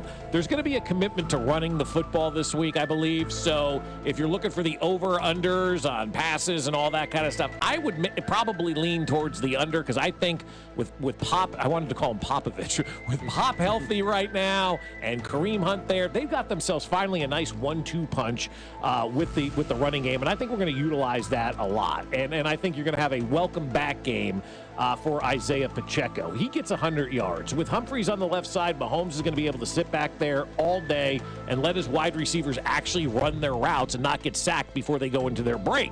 And that being said, I think Worthy has 2 catches for over 20 yards apiece. Kelsey will pass Tony Gonzalez this week with the touchdown. And DeAndre Hopkins gets in the end zone too with a red zone score. The defense plays like it's a playoff game, comes up with a huge fourth quarter stop. Chiefs win 27-20. DJ Humphreys. He immediately changes everything about this team. This offense was playing with one wobbly wheel that had completely fallen off. They were dragging. They didn't get to do the cool stuff, man. They couldn't be a part of the race. They couldn't drift. They couldn't go off fast or big jumps. They just had to normally operate, and they couldn't even hardly do that. They have luxuries now. Andy Reid can be unleashed. He can go into his bag, and so can number 15. And I think this defense actually matches up really well with the Los Angeles Chargers. They can stop the run with the best of them. That's what Elliott wants to do. That's what they're predicated upon. Ladd McConkey, I love you. Part of me wishes you were in red and gold sometimes, but you just met your worst nightmare, and it's all-pro slot corner Trent McDuffie. Okay, we've seen 22 get burned this past 4 weeks. He's going to be in his bread and butter. He's going to be in the slot. He's going to be playing against a rookie. I think he's going to lock him down. And give me Pacheco in the end zone. I think Travis Kelsey gets there as well. I'm not calling this a blowout, but a defiant win. I said it last night on After Hours. It's been a while since the Chiefs have controlled and dictated a football game. I think they do that for the first time in a while Sunday night. Chiefs win 28-17. Get ready for a Wild Wild West shootout, boys. Stone Cold Steve Austin versus The Rock. Stone Street, Justin Herbert will need to be pressured, and I think he will. 0 interceptions in 10 weeks. That's got to change. And 1 all season. I think the Chiefs get 3 or more sacks, and I think Herbert throws a first-half pick. We heard Mitch Holtis say you got to get pressure and you got to take advantage of a turnover. You got to make it happen if it happens. I think Herbert, the moment, the game, everything about it, it's the biggest game of his season so far this year. I think he throws a pick in the first half. That crowd awakes. We know they're paying tribute to the 142, the decimal sound. That's going to be an electric place there as well. But I do believe that Ladd McConkey is going to be a problem. I know that Mac had said that Trent McDuffie was going to shut him down, and that was his worst nightmare. Maybe put a cheese blanket on him. But I think he gets a couple of first downs in meaningful moments. Thanks to Mitch Holtis for giving me that little bit of advice. But again, somebody's got to be the guy, and it ain't going to be Quentin Johnson. I think Ladd McConkey's a scary player this week against the Chiefs. I think the Chiefs' offensive line looks a little better, but that's all it really needs to be. Yeah, you're right. I think it just needs to be a little bit better to look so much different. I like DeAndre Hopkins to control the bulk of the receptions and yardage for the wide receiver position, because here's why. DeAndre Hopkins gets a little bit more time. Patrick Mahomes gets a little bit more time. There's not a lot of guys that can still cook people in routes like DeAndre Hopkins can. I think you see that more and more, and I think Mahomes finds that and really latches on to that. I like to see Travis Kelsey and Noah Gray each get about 4 catches for 50 yards apiece. That's the tight end method moving forward. Kelsey doesn't need 8 for 100. He's got his twin brother, Noah Gray, who can get 4 for 50, and Travis can get 4 for 50. Like Bob, I like Kelsey to get a touchdown and pass Tony G. I think that when you look at all of that together, I also like Xavier Worthy to hit a home run in this game. It may be 1 for 65 for a touchdown. It may be 2 for 70, and one of them's a 50-yard touchdown. But I think with that offensive line slightly improving, which is all it needs to do, you have the opportunity to exploit DeAndre Hopkins to a defense, and you have that time to get a little couple, 2 or 3 plays throughout the day to give it deep to Xavier Worthy for a home run play. And I think the Chiefs can win this game 31-27 in a Wild Wild West shootout, boys. That is my script. 1917. That's right. One guy said 27-20. The other one said 28-17. Dusty like it says 31-27. We all only get 1 check mark. I thought we were going to get the running game. They started the first 6 plays. They're running the football. Then Andy got bored. That was ridiculous. I thought. I thought Andy got bored. All right, enough of this. We're throwing the football. I ran it 6 times. What more? 7, 8, 9. Keep running. Right. Stats in the game, obviously. Isaiah Pacheco, 14 for 55, 3.9 average. Not bad. Take that. Mahomes was your second leading rusher with 4 rushes for 17 yards. Kareem Hunt, 5 for 16. P. Ryan about made myself pee myself whenever he had that. I was like, no! Like, please don't. He saved it. Yep. He had made a couple good plays. That little third down slip through a defender. That was a great play. That was kind of a screen, but really wasn't. I didn't know what to call that, so I wrote it down kind of as a screen, but he made that defender miss him, and then he was off to the races. I mean, that was a big play by P. Ryan. Was that like a 16-yard gain or whatever when they needed just a couple, and it looked like he was going to be stopped short and was able to get the get the first down. Does he have the best beard in the NFL? Samaje P. Ryan? Man, it's good. Solid. It's thick. Yeah. How about Tamba's hair last night? Yeah, Tamba's hair was good. What was that? A dreaded mullet? I'd never seen it. His party in the back, that's all I know. Yeah. I thought it was like the resurrection of Kimbo Slice up there. R.I.P. To your point, Bob, they handed the ball off on 5 of their initial 7 plays, then 2 of the next 25. Yeah, very strange. Didn't they started with 3 straight runs, and then they're in a groove. Yep. And then all of a sudden they go to the air 3 times, and they're like 0 for 3 with a sack mixed in, right? Like I'm like, why do we get away from that run? And then there were a couple questionable third down plays. There was a 3rd and 2 at the 17. And they're going deep at that point in time. Like, why are we launching it deep, pick up the first down, and then 3rd and 1 at the 24 late in the game? They decided to throw deep again instead of just trying to pick up the 1 yard. Like, there was a little bit questionable play calling with that. But and it's who am I to question the play calling when you win a game? But like some of that stuff was questionable because I thought you were doing a really nice job at running the football. And you were doing a good job. You were picking up a first down. You were kind of dictating. You were getting some confidence for that offensive line. And then all of a sudden they got away from that. I would have stuck with the run a little bit more, but I know obviously that's not, Andy's MO. It really never has been. But I thought they were going to make it a point to really, really dictate that game yesterday with running the football. And maybe the first 3 plays of running the football is kind of dictating it. I feel like if you stay with the run more, it gives you more of an opportunity to open that passing game up. But it was like Andy on Christmas morning as a kid, when they run down at 6 a.m. All right, one gift until mom and dad wake up from their from their sleep, and then get downstairs, and they open like all the gifts, and you're like, you guys, you're only supposed to do one. That was kind of like Andy. All right, I ran 3 times. We got to throw.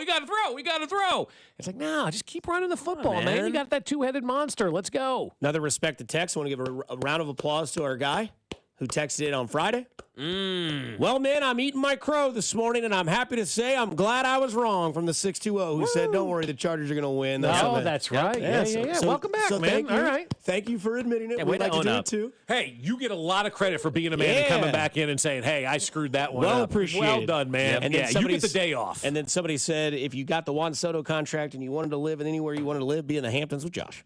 That's too far to commute. Yeah. Would you have a helicopter? Yes, I'd have a G5, whatever, G3, G2. Yeah.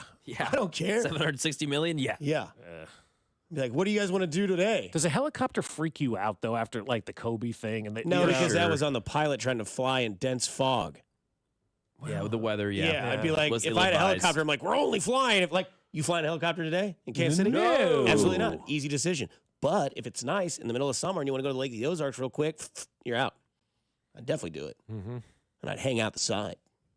I don't know why. It seems great. I'd do it if I could, get to Johnny's if they had a helicopter. You going to go to Johnny's and register for the party that's going on? Because they've got an amazing opportunity for you now through December 15th. That's Sunday at any Johnny's Tavern. Scan the QR code to enter for a chance to win a tailgate prize pack and a grand prize of a hosted watch party with a $300 bar tab for you and your friends.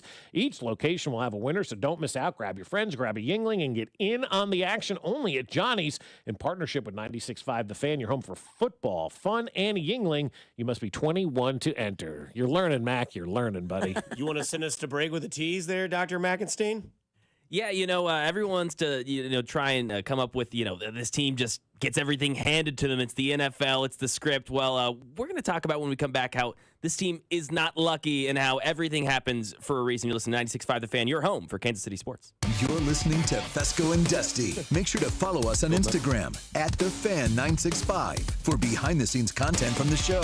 Kansas City's FM sports station, 96.5 The Fan. Well, I'll tell you what, we're getting ready to head into the new year. Wouldn't you like to start 2025 off with not having to make a mortgage payment for the first 2 months of the year? Doesn't that sound good to you? Regardless of your financial situation, everybody would love 2 months off from their mortgage payment. But if you're looking to consolidate some debt, maybe pay off some holiday bills, maybe you have, a wedding coming up or whatever the case may be, you need some relief, call my friends at Golden Oak Lending and take their free mortgage checkup. And if they're able to get you a better rate than you currently have right now and you refinance with them, you'll be able to go 2 months without having to make a mortgage payment. Then you can really get ahead on some of your bills. At Golden Oak Lending, the average cash-out customer saves $1,104 per month. And the mortgage checkup, I always tell you, it's a free mortgage checkup, and it's the best thing you can do because it's risk-free.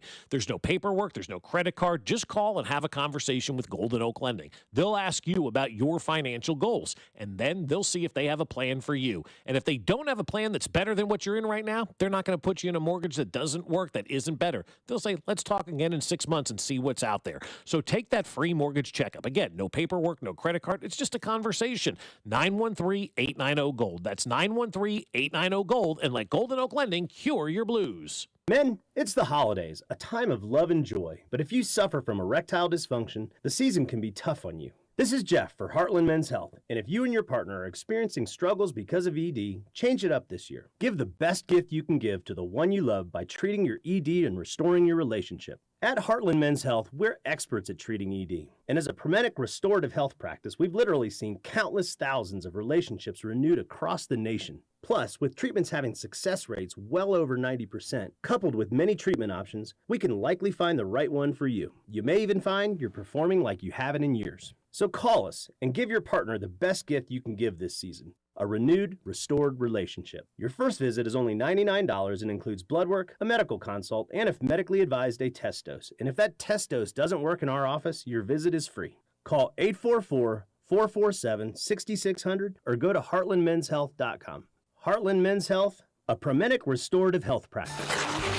Oh no, my phone. Hear that? It's the sound of a skater dropping her phone and smashing it on the ice. Yep, it's definitely broken. But at Verizon, we got you. For a limited time, trade in any phone, any condition from one of our top brands and get a new Samsung Galaxy S24 Plus on Unlimited Ultimate and Watch 7 and Tab S9 FE 5G. That's up to $1,900 in value. So you'll save big on 3 great gifts. Only at Verizon. Service plan required for watch and tablet. Up to $1,900 value based on phone, watch, and tablet. Trade in and additional terms apply. See Verizon.com for details. Balance of Nature supplements, changing the world one life at a time. Well, I'm Phil Sims. I played pro football for 15 years. People always ask me, what am I doing now? And I tell them about Balance of Nature, that I'm taking that. I try to eat right. I would say Balance of Nature is a big part of having a happy life because I know I'm doing something that's really good for me. It's going to help me in many aspects of my life. I do it. Go to balanceofnature.com and get 35% off with your first order as a preferred customer by using discount code Phil.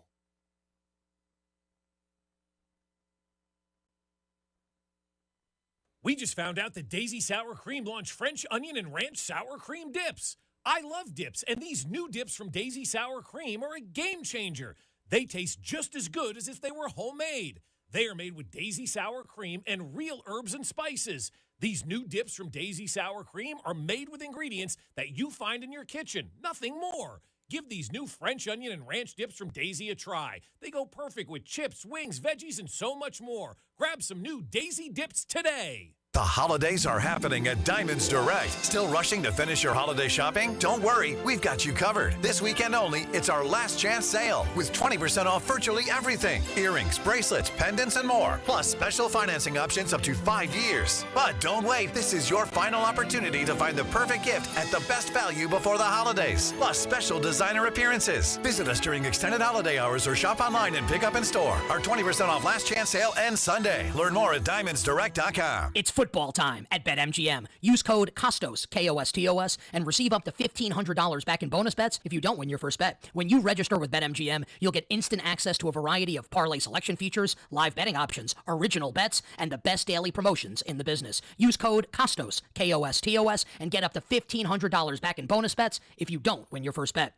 BetMGM and GameSense remind you to play responsibly. See BetMGM.com for terms. 21 years of age or older. New customer offer. This U.S. promotional offer not available in Mississippi, New York, Nevada, Ontario, or Puerto Rico. Gambling problem? Call 1-800-GAMBLER. Available in the U.S. For New York, call 877-8-HOPE-NY or text HOPE-NY 467-369. For Arizona, call 1-800-NEXT-STEP. For Massachusetts, call 1-800-327-5050. For Iowa, call 1-800-BETS-OFF. For Puerto Rico, call 1-800-981-0023. Subject to eligibility requirements. Rewards are non-withdrawable bonus bets that expire in 7 days in partnership with Kansas Crossing Casino and Hotel. You're listening to 96.5 The Fan from the Mission Plumbing, Heating, and Cooling Studios. Here's traffic, brought to you by DM Injury Law. Have you or a loved one been in a car wreck? Contact DM Injury Law today and get the money you deserve. Car wreck? Remember, Mike's got this. Missouri side, 670 eastbound, pretty heavy crossing the state line. Stays slow across 35 and into downtown. Heading 35 southbound, things are sluggish from 18th Street Expressway down towards 67th. Alan Carr, 96.5 The Fan, traffic.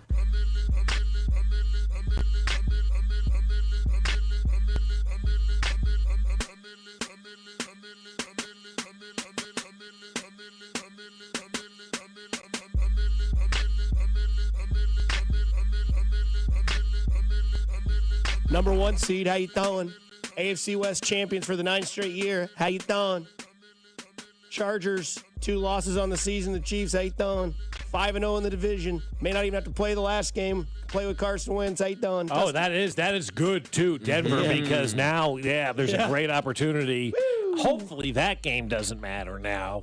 I'm hoping the last 2 don't matter, guys. I don't know. I'm getting a little greedy, but you know what? Why not? We needed Pittsburgh to lose this week. Yeah. Well, not even. They're in the same boat as Buffalo, man. Yeah, that is true. One more loss. You need them to lose one more. I wasn't even thinking about Pittsburgh. Who does Pittsburgh have this week? I'm going to look at their schedule. Baltimore, Probably I think, a bye. this week.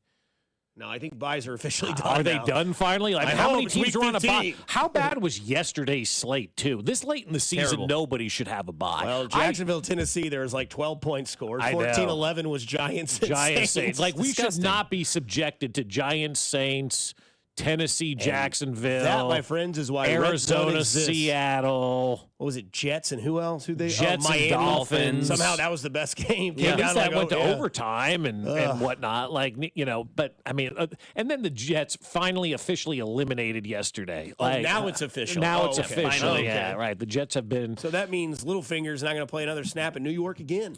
You think Hopefully. who's their backup? Doesn't matter. Tyrod Taylor. Oh, it's Rod Taylor. We ask this every week. T-Rod. Yeah, we do this every week. Every week. Who's their backup? It's Rod Taylor. Oh, yeah, that's it's him. right, Yeah. I hope He's the pretty good. Jets already know what they're going to do in the offseason, which is moronic because they don't know what they're going to do, but they just bench Littlefinger and Tyrod Taylor goes undefeated to win the season. That would be great. I would root for that. Can we have that for a Christmas list? 100% In a would root couple for of that. weeks, we will do our Christmas list And here how- on the show. But How about night. Devontae Adams, too, catching that ball on the sidelines and going out of bounds, preserving time for Miami to I mean, Even just though he was stupid. a stud yesterday. But you can't play Yeah, stupid. boneheaded play. I mean, Because they're not in. They're all out. Right, exactly. But those, like, you watch that play, and if you missed it, there was like a minute and something to go. Devontae Adams catches this ball along the sidelines. Instead of falling inbounds and just letting the clock run out and kicking the game-winning field goal, he goes out of bounds. The Jets kick the go-ahead field goal. Then they kick off. This dude returns it pretty far. They set up a couple of plays and kick the field goal to send it to overtime.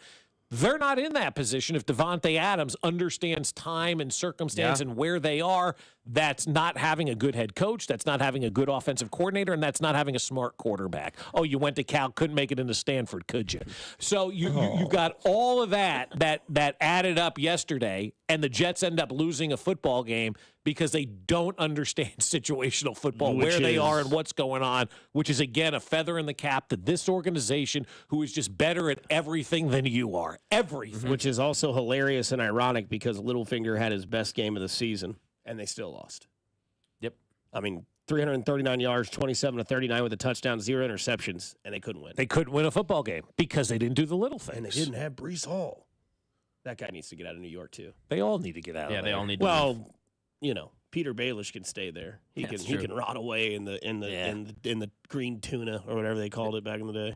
To your point, Bob, that situation that you just mentioned at the end of the game was the very same situation that the Lions faced on Thursday Night Football against the Packers. And everyone, me included, criticized Dan Campbell, or at least a lot of people, me included, criticized Dan for going for that 4th and 1.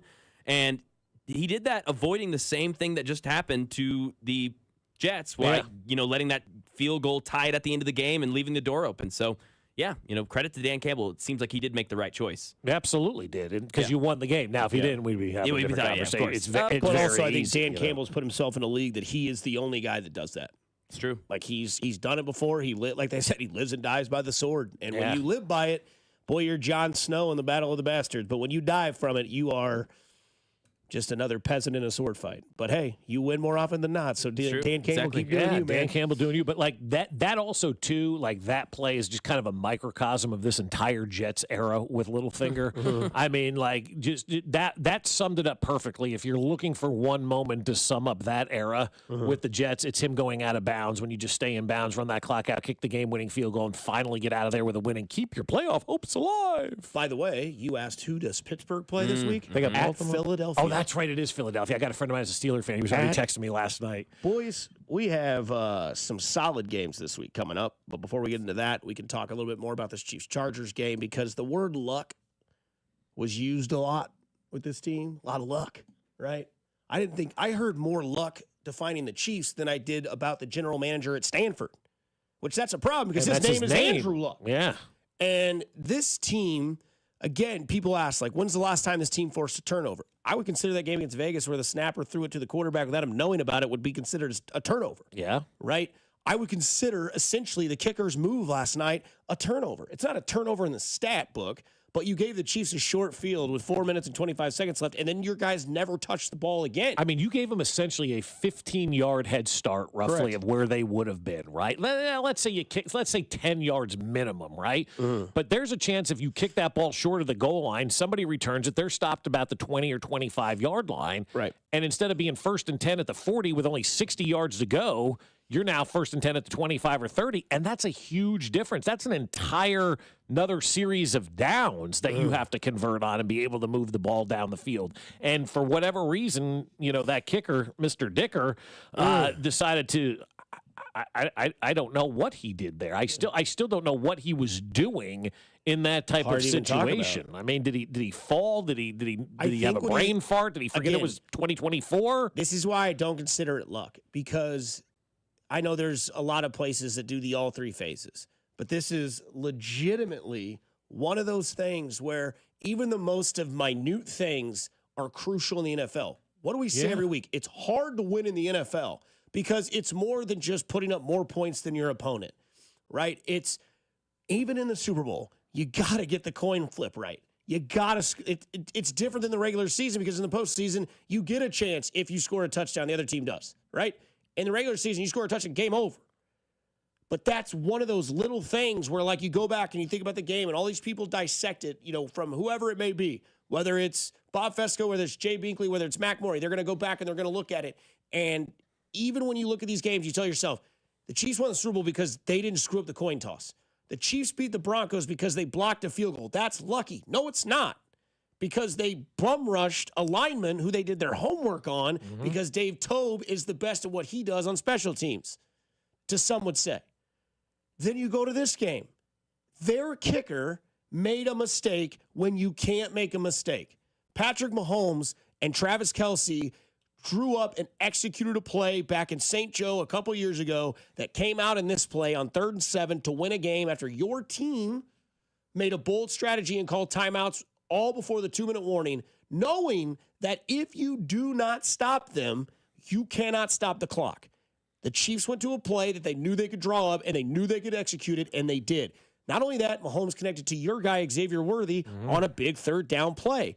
They don't make mistakes when you can't make mistakes. And Xavier Worthy has kind of taken that next route where we saw Rashee Rice last year. About this time of the year, he emerged as a guy you can count on. Right. Patrick Mahomes went to Xavier Worthy a couple of times late in that game yesterday where if you're a rookie wide receiver, you may think, oh, no, why is he going there? He's got confidence in that kid right now, and I think that's good. And then the other thing that isn't really luck, but it's more so like the teaching method of a young player is you go and acquire a new left tackle who strains his hamstring, and you got to put a guy in who was on everybody's you-know-what list last week and the week before. Naughty list. And you take your main guy outside of Patrick Mahomes, and he says, hey, dude, this is it. You know what this is? That's that Johnny Gomes moment to Christian Cologne. Hey, you're going to do something big here, so get ready to do it. That was Travis Kelsey to Wanya Morris saying, hey, dude, now's your time. Yeah, that was a cool moment. If you could ever be great, this is the moment.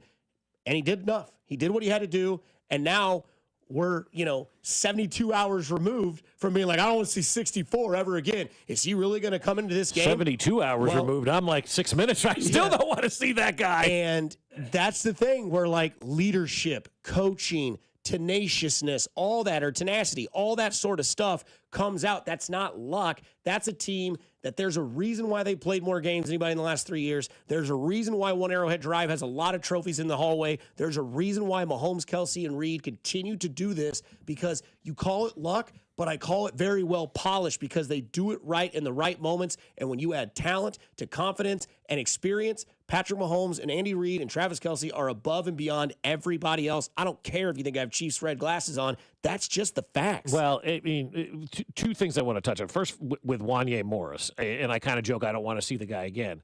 I didn't want to see Anthony Richardson or Bryce Young again. Exactly. I was going to ask you that. Is that one of those humbling coaching moments? Maybe it is. We don't know. It's one play. How bad do you want to be a part of a three-peat? Right? Yeah. How bad do you want to be a part of a legacy of a dynasty? Right. But, I mean, it's one play, and he was really good on that one play that allowed him to get the ball to Kelsey, and they win and whatnot. I'm trying to look at where he came into the game. He came into the game with about 3:37 to go. The next play, Mahomes ran at the 34-yard line. They moved the ball down the field, and I thought Wanya Morris was just fine. But maybe it's Anthony Richardson, who as a quarterback quit on his team, then came back in and is doing some nice things in Indianapolis right now.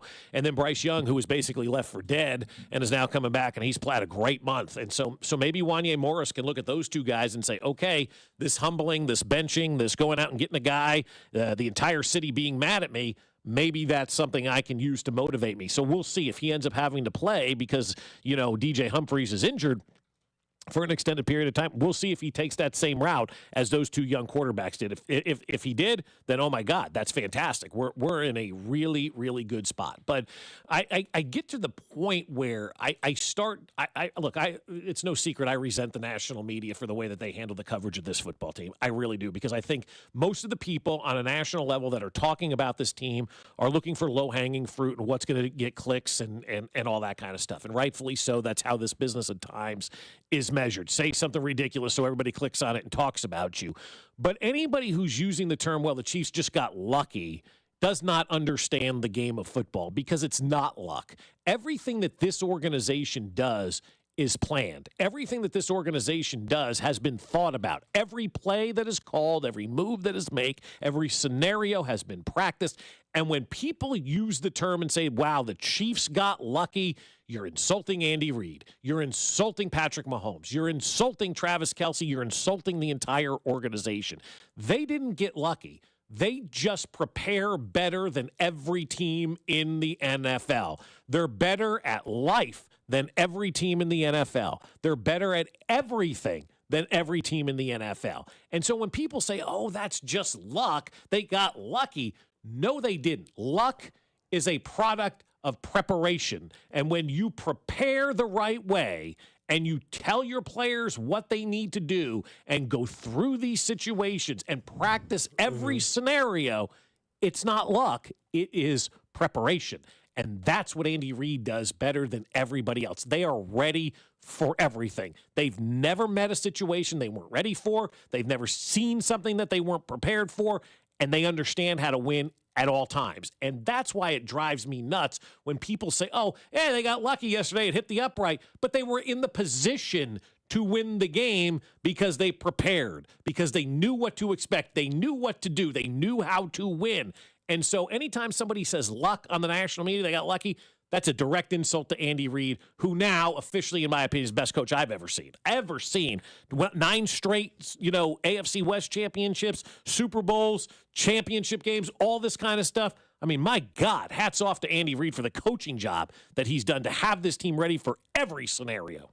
Every scenario, and it seems like every problem this team has had, they've been able to get over it, whether it's solutions or whether it's just coaching abilities. Andy Reid's like, you know what? Okay, left tackle, it's still not going to be a thing tonight. It's okay. You see how many roll out to the right passes they called, or how much help they gave DJ Humphries just with a running back or with a tight end, just kind of running away from him, getting him some time. It was just like Andy Reid had already had his, okay, I'm going to help out DJ Humphries playbook ready to go. And then, okay, hey, the secondary is not going to be good enough tonight. Okay, well, we're going to be able to, chew some clock near 4 minutes, almost 4 minutes at the end of the game. It just seems like no matter what happens, Andy Reid knows the buttons to push. Well, and also, too, when you look at what he did, at one point, I think it was Chris Collinsworth that said they're protecting Patrick Mahomes with less people. And he goes, that doesn't make sense when I say it, but he goes, we're spreading guys out. We're taking all the defensive players and spreading them out. When you start to spread it out, it makes it easier for your offensive line. So Andy Reid recognizing in the flow of the game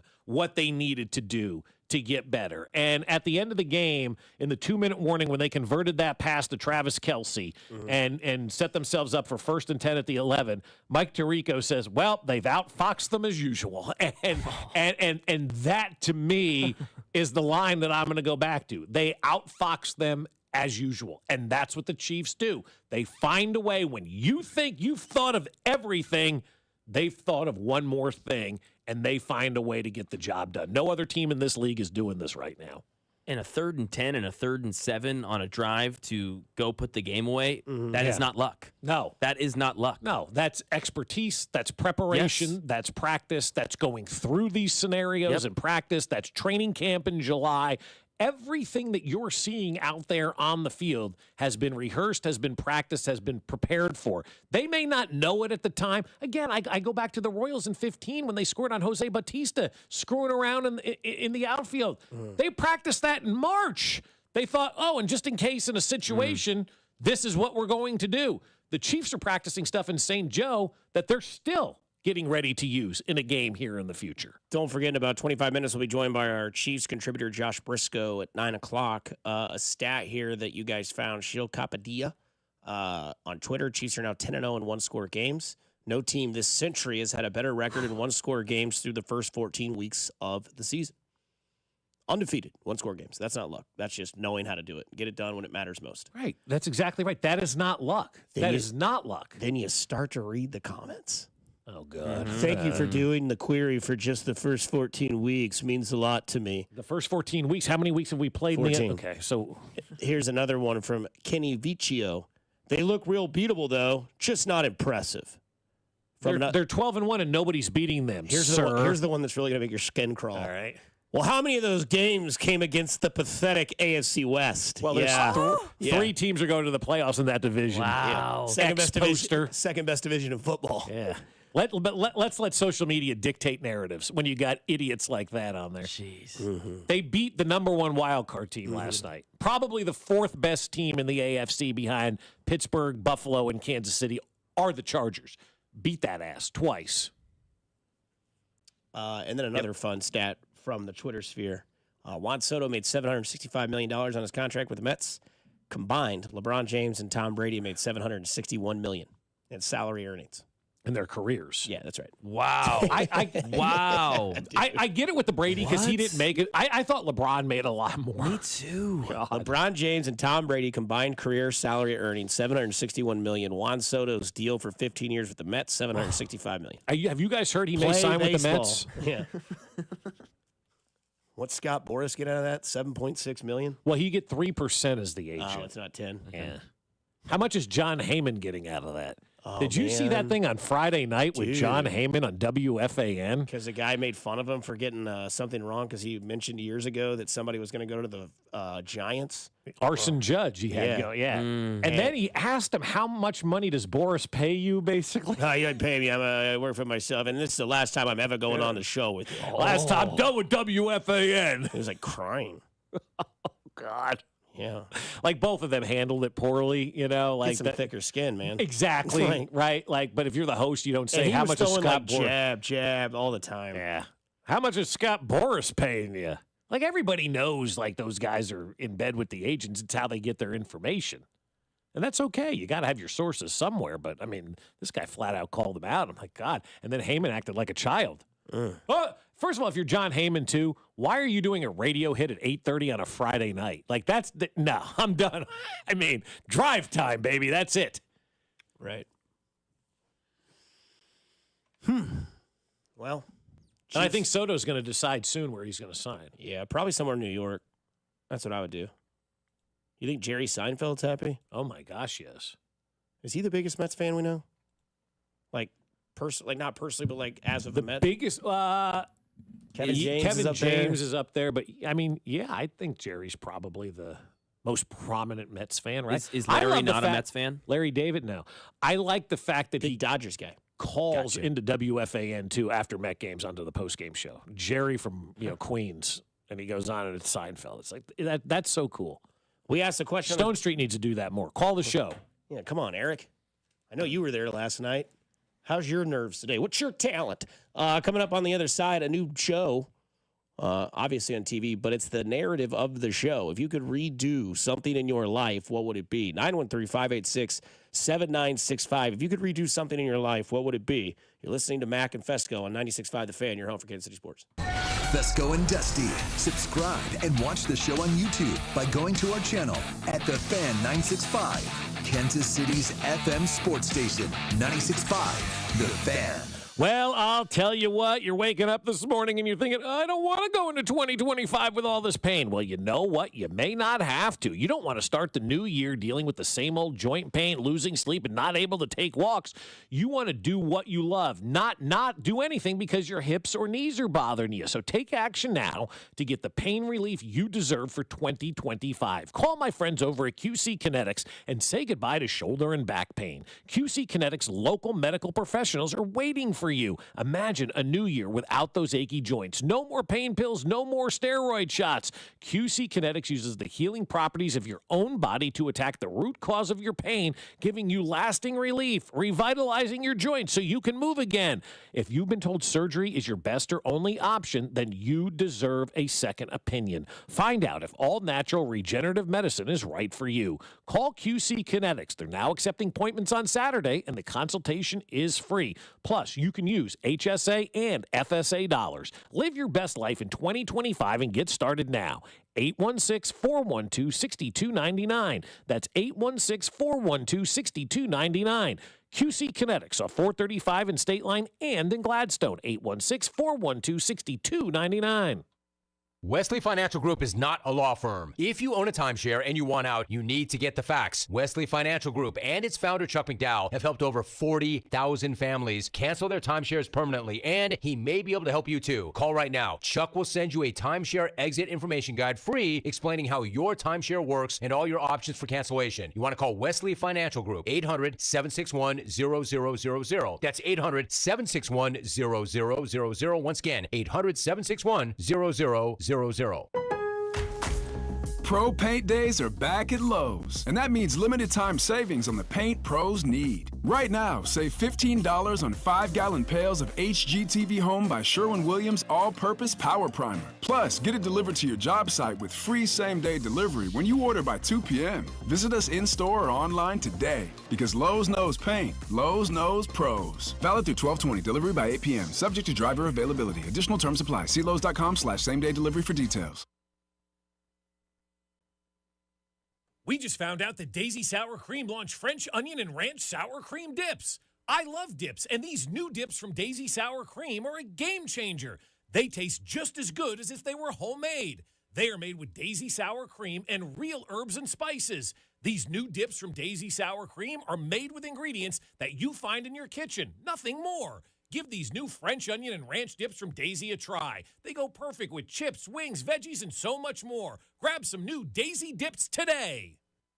The difference between real custom jewelry at House of Diamonds and so-called custom jewelry elsewhere is like the difference between painting on a blank canvas versus paint by numbers.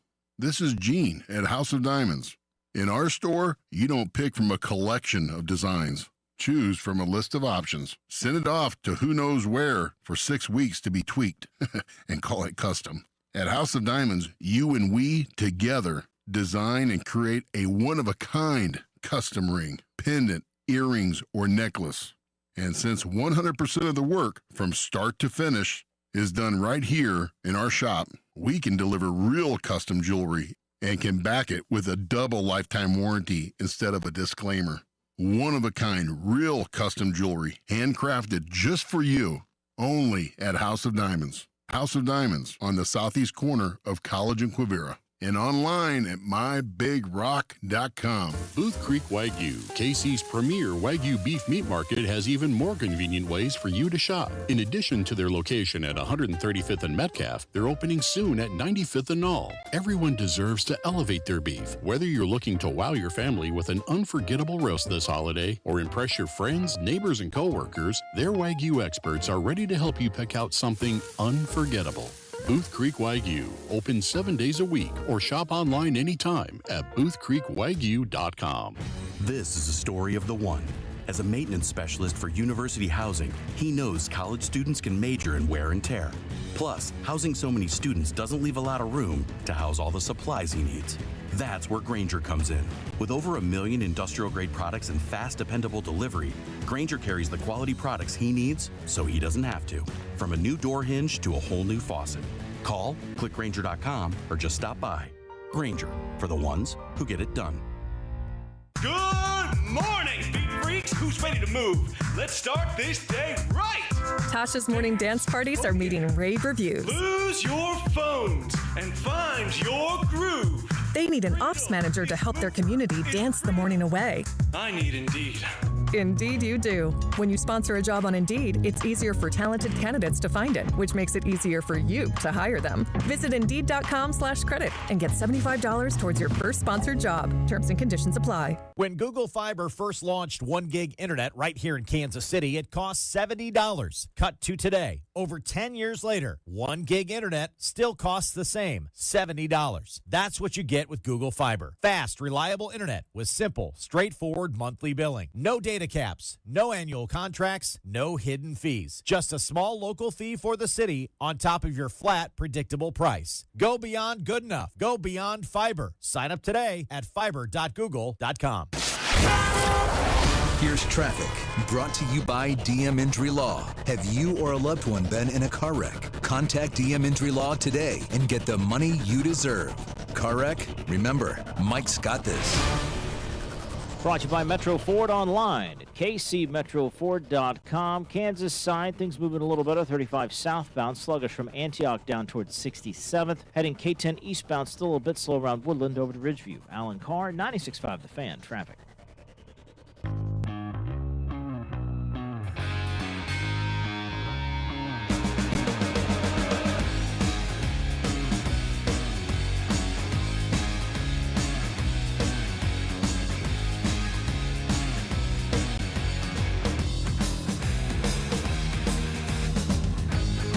Welcome back into Fescoe and Dusty, 96.5 The Fan, your home for Kansas City sports. We asked the question on the other side, if there is something in your life that you could redo, what would it be? And that reason, Mr. Fescoe, is because... Well, I was watching the Bills game yesterday. They took on the Rams. Josh Allen was fantastic, but they didn't win. So I don't really care what his stats were, Greeny. Most fantasy points since 1950 for the quarterback position. Did somebody go back and look at every game? Of course. Whose job is that? I remember Michael Vick had like a really explosive game for the Eagles one year where he had I think 4 passing touchdowns, 2 rushing touchdowns, and threw for like 400. I could have sworn he put up almost 50 in that game, but what do I know? I mean, somebody went back in time and looked at all that. Now, I will say, total sidebar, I did ask Matt McMullen from the Chiefs a question yesterday, and he goes, "That's a really good question." I said, "Thank you." But the question was, what are the opponents' records the week after they play the Chiefs? And this season, their teams are 5-6 the week after they play the Chiefs. And I meant really in the last 5 years, because it seems like every time somebody plays the Chiefs, the next week they go out and then they just get slaughtered like the Raiders did yesterday. It really wasn't much of a game for the Raiders yesterday, but they did a little. But they were down 14-0 before he even sat down yesterday. And so I was sitting at a corner cocktail yesterday having a burger. By the way, greatest burger ever. And the game's on, so we're watching the game. Me and my daughter and my wife, and we're sitting there and enjoying our burgers and onion rings and whatnot and fries, having ourselves a nice little Sunday. And the commercial for this new TV show, peanut butter. Ooh, peanut butter, yeah. That creamy kind? Yeah, oh, That's God, warm? yeah, warm, creamy peanut butter. Oh, God, yeah. Oh, yeah, all over the dead ice into cream. the soul. Please, give me a moment. Yeah. Did the table just lift? Oh, my goodness, the peanut butter. And get it in the bottom, too? Yeah, oh, yeah. Like the McDonald's cups where it gets in the ridges of the Damn thing. right, dude. Give me Damn that all day. right. But the ice cream machine never works at McDonald's. So the promo for this new show coming on called Doc. And it's not Doc McStuffins, and it's not that bad one that NBC's been advertising with the Goldberg's mother that looks really bad, like a bad spinoff of The Office that's only available on Peacock. Sure. But it's a TV show called Doc, and it's about this doctor who goes into a coma, has amnesia, and loses the last 8 years of her life, right? And could you? I can't imagine, right? Imagine losing the last 8 years of your life. Yeah, or the whatever, Chiefs would have right? won their first AFC West Division title under Andy Reid. Yeah, you would have missed a lot if you couldn't remember the last 8 years. And it says as kind of the teaser to get you to watch the show that starts in January. But the good news is, you basically get a redo in life. Mm-hmm. And I thought, man, if I could have a redo, or if you could have a redo, what would you do differently in life? Is there that one thing that you wish you could do differently? And I always keep coming back to the same thing, is that I wish I would have met my wife a couple of years earlier. Not an extremely amount of years earlier, because neither of us were really ready at that point in time, but just a couple of years earlier. And then kind of jokingly, I wish I would have bet more on the Chiefs to win the Super Bowl. Like thousands instead of hundreds for the for the Chiefs to win the Super Bowl. I wish we could have done that. But for me, it was like, if I could do one thing over and change one thing, I would have. And we talk about it all the time. I would have liked to have met her earlier. I don't have that one moment where I'm like, man, I'd like to do that again, or I wish that didn't happen, because I do believe everything kind of happens for a reason, and I wouldn't be where I am today if I had that peel back of the onion and change some events. Yeah, I always tell people to, get your dreams started earlier if you can. Yeah. Because I wish I'd have done that. Like, I know this is like kind of like a sentimental moment, but Sure. I kind of jerked around in high school a little bit. I had a lot of fun my junior and senior year. Didn't really like look at the future too much. I think if I could redo it again, I would have taken high school a little bit more seriously.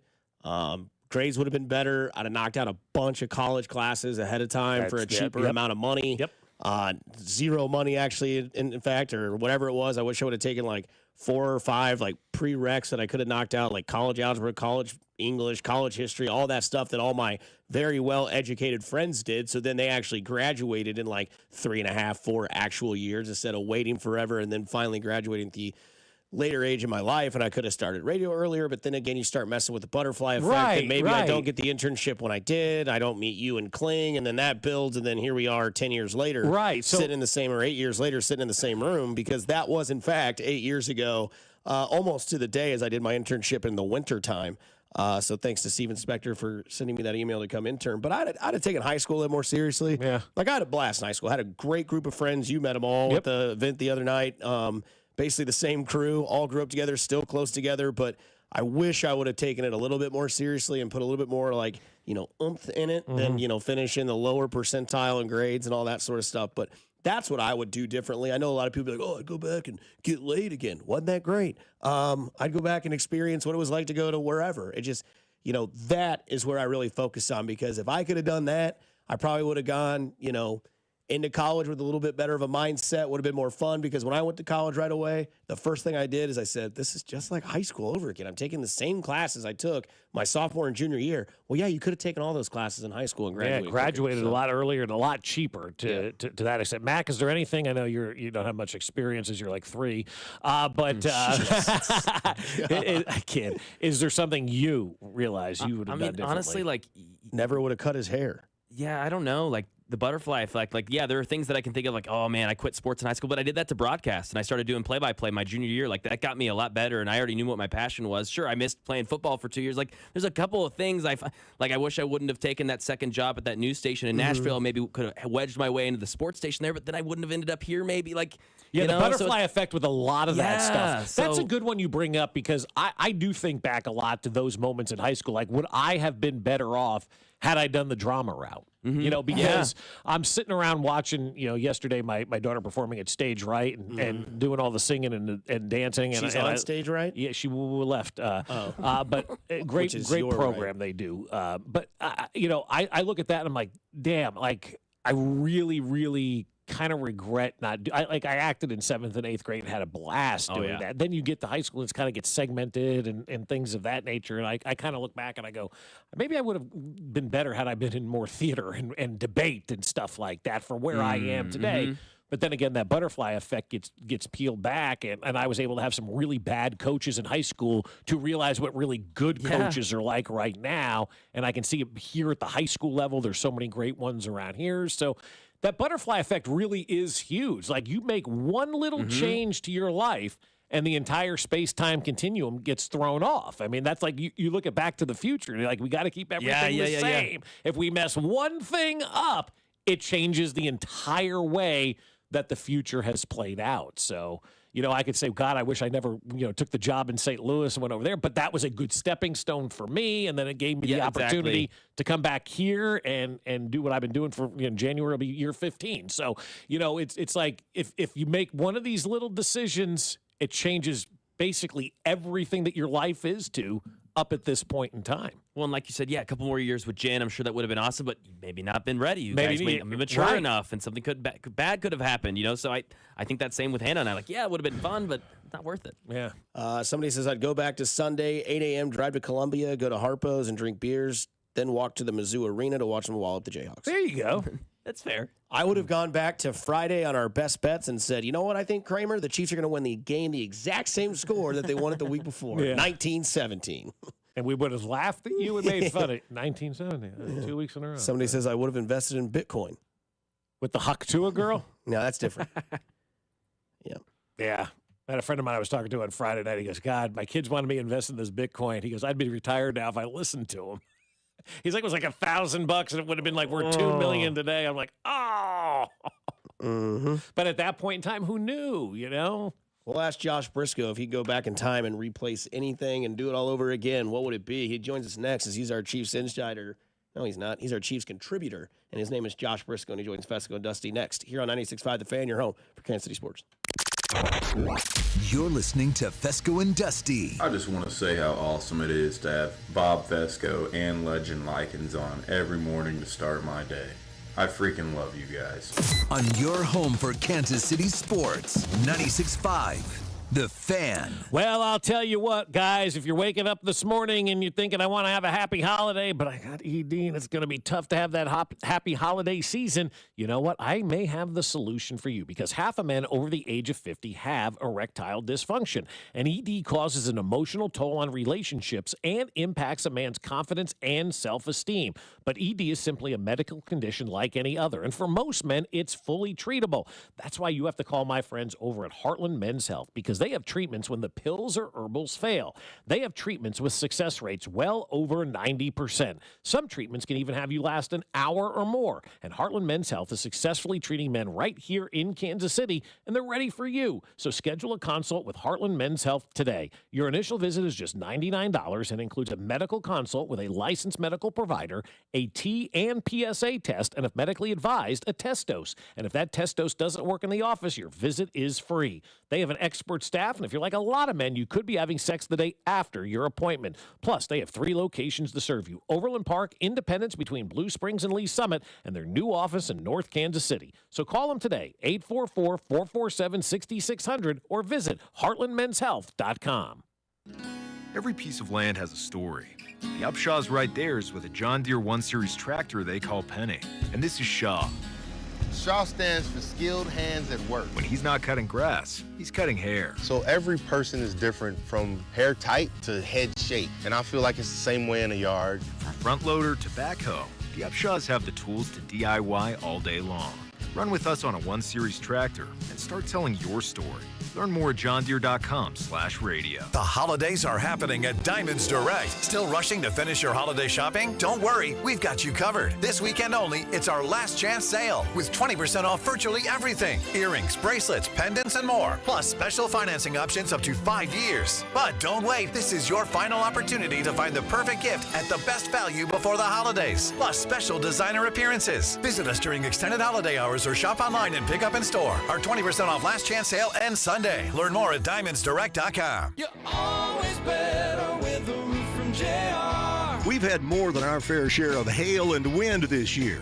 Are you playing Roofer Roulette? That's when you bet your roof and your home on the first random roofer to ring your doorbell. Why do that when JR & Company offers a free hail and wind report online at jrstormcheck.com? Just plug in your address and we'll pull a multi-year storm report. You'll know exactly what your roof has been put through and if you even need an inspection. If you do, no one is more thorough and works better with your insurance than locally owned, veteran-owned JR & Company. And if you need a new roof, remember, a roof from JR comes with a lifetime warranty on workmanship. Don't play Roofer Roulette with your home. Visit jrstormcheck.com. And remember, you're always better with a roof from JR. Visit jrstormcheck.com. This is a special report from the Missouri Lottery. There's still time to get holiday scratchers and draw games for everyone on your shopping list, even if you are the one at the top of said list. Don't worry, we won't tell. The Missouri Lottery. Play responsibly. After you use Bounce Dryer sheets and realize how fresh, soft, less wrinkled, and less staticky your laundry can be, you'll put a sheet on your every time. Like those socks that smell like they've been through a marathon. Put a sheet on your or that blanket that's got wrinkles on its wrinkles. Put a sheet on your maybe even your chatty coworker who keeps distracting you. Okay, Bounce Dryer sheets can't do it all. But for fresher, softer, better laundry, put a sheet on your with Bounce. Chiefs coverage brought to you by Andy's Frozen Custard. Visit eatandys.com to find the location nearest you. Top your day with a smile. Let me tell you about my good friend Andy from Andy's Frozen Custard. He's from Kansas City, never misses a game, and serves the world's finest frozen custard. Tailgate with a pick six, or grab a freshly made custom treat before or after a game. And tell him Mitch and Andy sent you. Here's traffic, brought to you by DM Injury Law. Have you or a loved one been in a car wreck? Contact DM Injury Law today and get the money you deserve. Car wreck? Remember, Mike's got this. Missouri side, 169 highway, slow rolling southbound past 9 highway down by the airport where construction eventually takes the right lane away. 435 southbound on the Kansas side, things slow approaching Shawnee Mission Parkway with construction. Alan Carr, 96.5 The Fan, traffic. We got a new function on the Odyssey app. Did you guys know that this is a thing? I can send you messages from the Odyssey app. Kind of crazy. KFNZ FM and AM HD1 and HD2, Kansas City, in Odyssey Sports Station.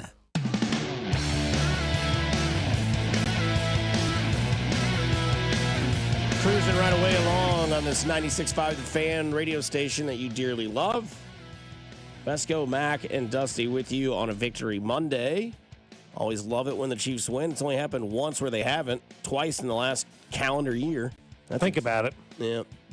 Pretty wild. Yep. We're almost to Christmas, and we still only have one loss in like 350 days, roughly. That's right. Joined now, as we are every Monday at 9 o'clock, by our guy, our Chiefs contributor at SI.com, Josh Briscoe. JB, we asked... The Briscoe kid. Yeah, we asked the text line, if you could go back in life and redo something that you did and do it differently, what would it be? Wow, that's a really good question. I think I'd probably tell Mac that I really needed to do this segment at 9:30 instead of 9, at least after primetime games. Fair point. We do not feel sympathy for you whatsoever. No, nor should you. No. Nor should you. So I want to ask you a question. So last night, they're driving down the field or they're getting ready to get the ball back. Did you look at the clock at one point and say 4:25? Wow, they're going to get the ball back? Or did you say, can Patrick Mahomes milk this with a shortened field? I was fully expecting. I'm checking back to my notes at the game log of like where did I think it was going to fall apart? But I was fully prepared for a 3-and-out, and then the Chargers getting the ball back, leaving the Chiefs to have to do that with like 45 seconds, and then make Matthew Wright do it from 50 as opposed to however far out it ended up being, and clearly had plenty of room. No sweat there at all. It's a bizarre place to be in.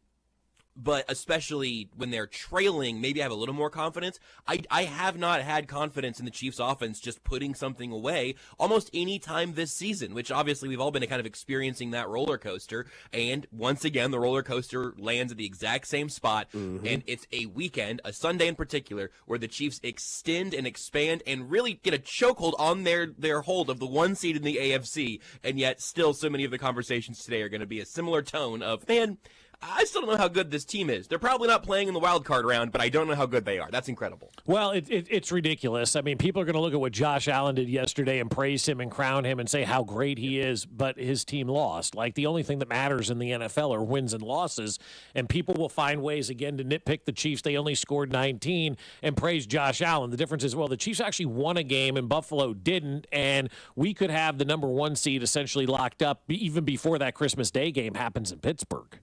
I was just talking about some of this with Mac in the break there, but like the Eagles are going to, what a pesky, resilient football team to hold off those rising up and coming Carolina Panthers, who the Chiefs were bums for beating by a field goal 3 games ago. Right. But on some level, that's the nature of it. And it's why, for me, honestly, this game against the Chargers yesterday is a little bit of the standout in these frustrating close games, because Panthers and Raiders, those are teams deep in rebuilds. The Broncos even going down to the wire. The Buccaneers, not a great football team. The Chargers are good. They're going to be a playoff team. They are a good football team. Our standard for good has been totally thrown out of whack because we've been watching elite football teams play pretty good football, oftentimes winning narrowly over not very good teams. That first half was deeply encouraging, because the Chiefs made the Chargers, they were shorthanded, obviously, but the Chiefs made the Chargers look shorthanded, despite the fact that they are a really good football team that has a very good quarterback, that is well coached, the type of thing that typically lets teams outlast lesser teams in those situations. The frustrating part is that the second half looked very, very familiar. And you go, oh, wait a second. I never thought the Chiefs were going to have a dominant runaway victory at the half, but it would have been nice to just not get immediately scored on to start the second and to begin to feel that stress kind of building back up. But these are the games that make it possible to win postseason games. You found a way to win a game yet again. And I know it seems that we have this conversation almost every Monday, but they're finding ways to win games. Blowouts, again, would be great. It would be nice. It would be relaxing. But what are you really gaining from a blowout? They have to find ways to win during the game. Like yesterday, kind of changed things up a little bit offensively. DJ Humphries wasn't all that great. All right, let's spread everybody out. Let's go with quick passes. Let's change things up a little bit. Let's see what we can do. Defensively, they had to kind of change some things up late to try to get to the quarterback and pressure him. Like, they had to find ways to win during the course of the game, which is exactly what they're going to have to do in the postseason. Yeah, and figuring out kind of the why behind why teams are able to, air quotes here, find a way to win has kind of been my little, like, secondary pet project throughout this season, because we keep saying it, but why does it happen? There was a really interesting stat that won't surprise anyone, but is kind of neat to see crystallized, tweeted out by Tej Seth yesterday, Tej FB Analytics, if you want to follow. He does really good work trying to quantify some of this stuff. He said the Chiefs' offense is first in EPA per play and first in success rate on late downs this season. So in the gotta have it situations, the Chiefs are the best in football. That is, again, quotes, finding a way to win. That is not fluky. That is not an aberration. That's what the Chiefs have been consistently great at through this entire Mahomes era.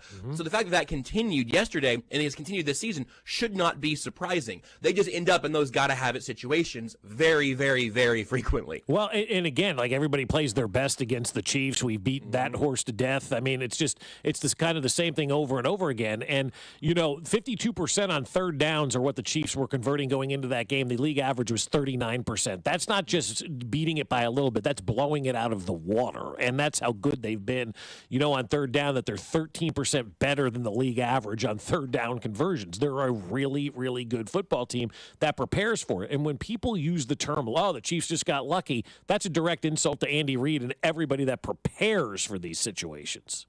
Yeah, and on some level, it's a little bit dismissive of Patrick Mahomes and Travis Kelsey, and on a lesser level, but at times we saw it, Samaje Perine. Like, those late game situations, and again, those quote lucky moments. To your point, those are the results of long training camps of preparation for situational football.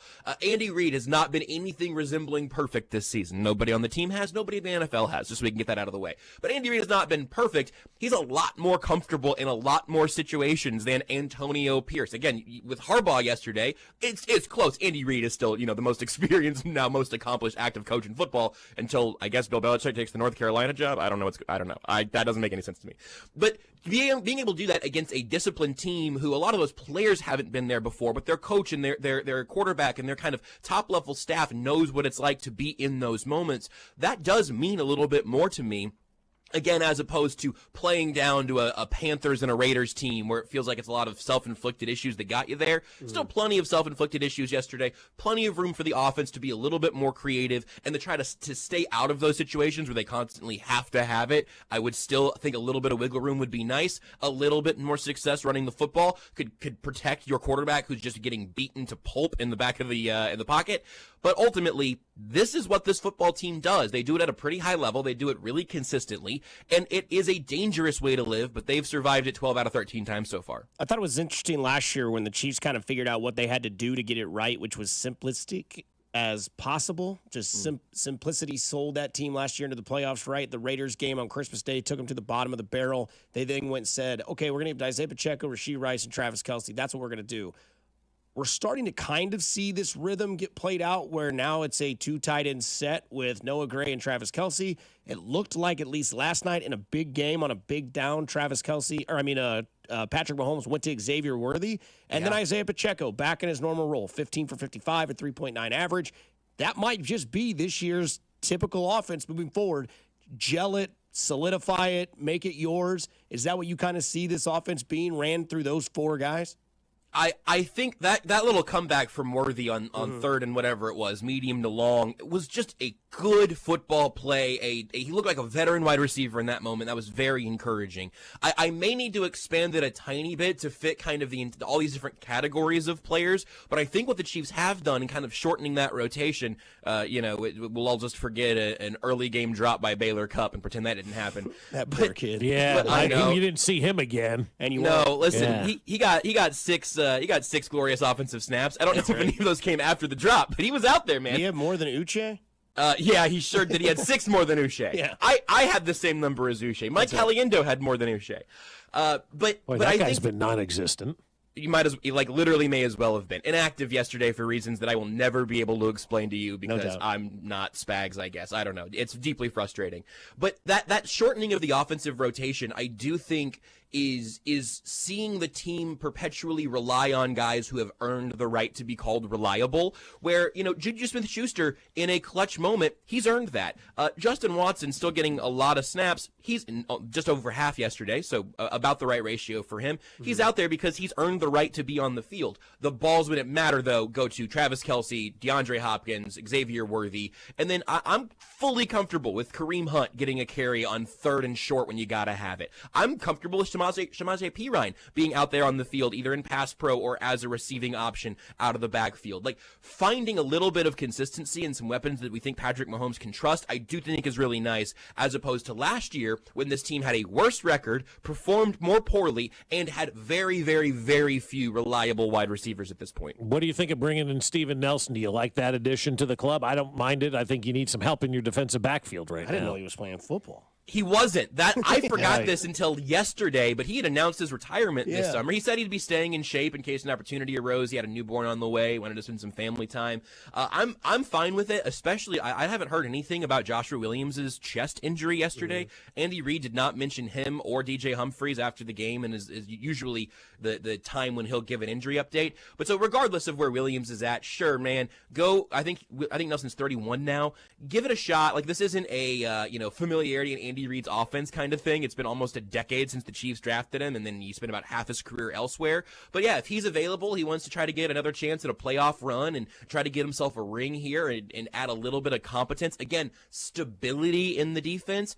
I have to imagine that he is not the man cover corner that he once was. But if he gets in here today and they have a meeting with him and realize, yeah, he can pass guys off in zone, he may be a better option for that than a Najee Johnson type, even if Joshua Williams is still your next best cover corner after Trent McDuffie. So I'm certainly willing to see it. And if you get really lucky and Williams and Nelson can both play on the outside, maybe you can get Trent McDuffie back in the slot every now and again. Obviously, no Ladd McConkey last night to kind of test this theory, but I just can't see a whole lot more Shamari Connor in man coverage in the slot. So add more pieces and see if it makes you more versatile. It's totally fine with me. Love that. Do you want to go ahead and double down and guess the score of the game against Cleveland at noon on Sunday? It'll be 19-17, or you want to do a different prediction?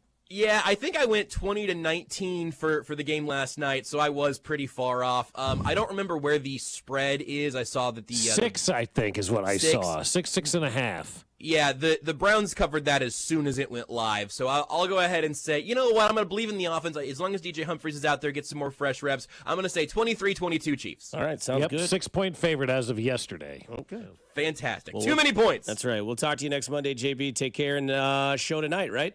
Yes, sir. We'll have Jordan Foote on at 8, and I'm going to talk about both the ways that this game is more frustrating than some others and a little bit of perspective that I think Chiefs fans should have. I'll try to make you feel better, then make you feel worse, then make you feel better again before the show's over. I need a cigarette after that. Take care, JB. See you guys. You got a show tonight. There you go. Chiefs Kingdom Show, followed by Josh Briscoe. And all that was just mentioned here on 96.5 The Fan. By the way, some Hall of Fame class has been announced for your Royals. Who's in, who's out? We can discuss it on the other side, I promise. Because the show's almost over on a Monday. It flew by. What about that, boys? 96.5 The Fan, your home for Kansas City sports. You're listening to Fescoe and Dusty on your home for Kansas City sports. 96.5 The Fan. Fellas, it's Dusty Likens once again to remind you about my friends at Diamonds Direct and to tell you that if you're looking for the perfect holiday gift this season, that's where you need to go, is to my friends at Diamonds Direct. Maybe you're looking for a pair of classic diamond stud earrings for your special lady, something new, eye-catching from a world-class designer, or maybe, just maybe, you're looking for that perfect engagement ring. At Diamonds Direct, they have the perfect gifts for the season, starting around $300.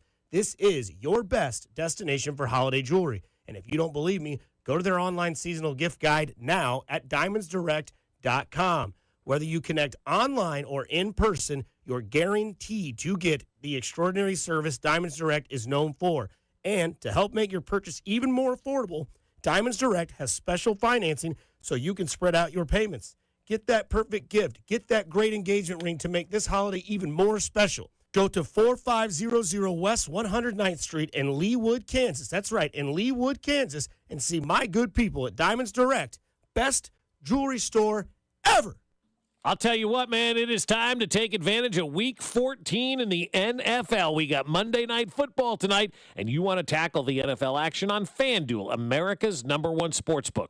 Right now, new customers can get $150 in bonus bets if you win. The FanDuel Sportsbook app gives you everything you need to place live bets on the NFL all in one place. So when you get a hunch in the middle of the game, you can check out the latest stats, view live play-by-play, and so much more on the same page where you place your bets. Just visit FanDuel.com/610Bob to join today.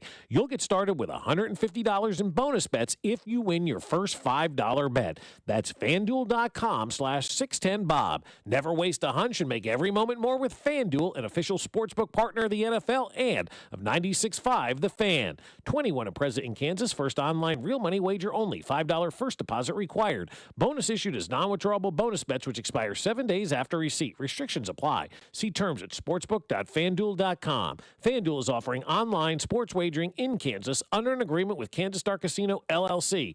Gambling problem? Getting help is your best bet. Call 1-800-522-4700 or visit ksgamblinghelp.com.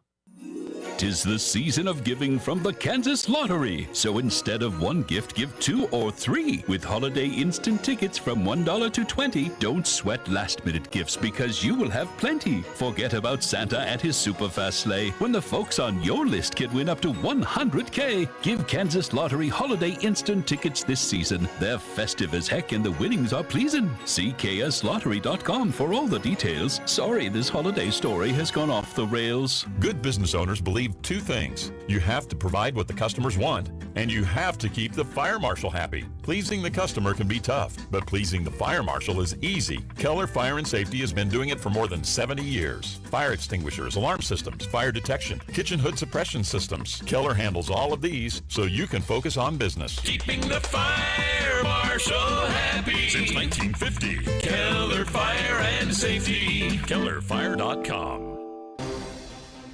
Tune in this week to Kickoff with Boomer and Valenti, where they break down all the headlines in the NFL, presented by T-Mobile. Head to T-Mobile.com and get a great deal on the iPhone 16 Pro. New holiday deals just dropped at Lowe's. Get up to 30% off select major appliances, plus an additional $75 off for every $1,000 you spend on select kitchen major appliances from brands like Whirlpool, KitchenAid, Amana, and Maytag. And don't miss big savings on DeWalt. Save $80 on a DeWalt 20-volt max 2-tool combo kit. Was $229, now just $149. Lowe's knows deals. Offers valid 12/5 through 12/11. Cannot be combined with additional discounts. See Lowe's.com for details and qualifying items while supplies last. Why pay more for prescriptions? Stop overpaying and start saving with SingleCare. It's easy. Find your prescription on singlecare.com, show the coupon at the pharmacy, and start saving. SingleCare works at pharmacies nationwide and is completely free to use, whether you have insurance or not. So the next time you fill a prescription, check SingleCare to make sure you're getting the best price. Take control of your prescription costs. Go to singlecare.com or download the free app today. Wesley Financial Group is not a law firm. If you own a timeshare and you want out, you need to get the facts. Wesley Financial Group and its founder, Chuck McDowell, have helped over 40,000 families cancel their timeshares permanently, and he may be able to help you too. Call right now. Chuck will send you a timeshare exit information guide free explaining how your timeshare works and all your options for cancellation. You want to call Wesley Financial Group, 800-761-0000. That's 800-761-0000. Once again, 800-761-0000.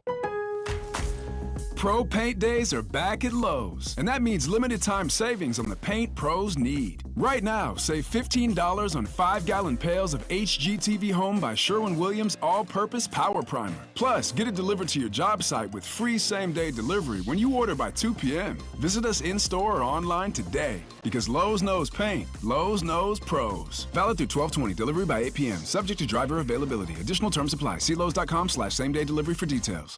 Okay, so that's with bacon, cheese, lettuce, tomato, grilled onions, ketchup, and hold the pickles. You know what you like. You wouldn't order your burger just any way. Why should your sports talk be any different? With Chapters on the free Odyssey app, you can choose the topics that matter to you most. Whether it's reactions, matchup previews, injury updates, or team news, quickly find what you really care about. Your football talk, your way. Download the free Odyssey app and start listening today. Today, fog, then partly sunny, 53 high. Weather brought to you by Staples. Your local Staples store has hot deals at super low prices throughout the store on everything for your business. Save even more with the Easy Rewards program at Staples. You're listening to 96.5 The Fan from the Mission Plumbing, Heating, and Cooling Studios.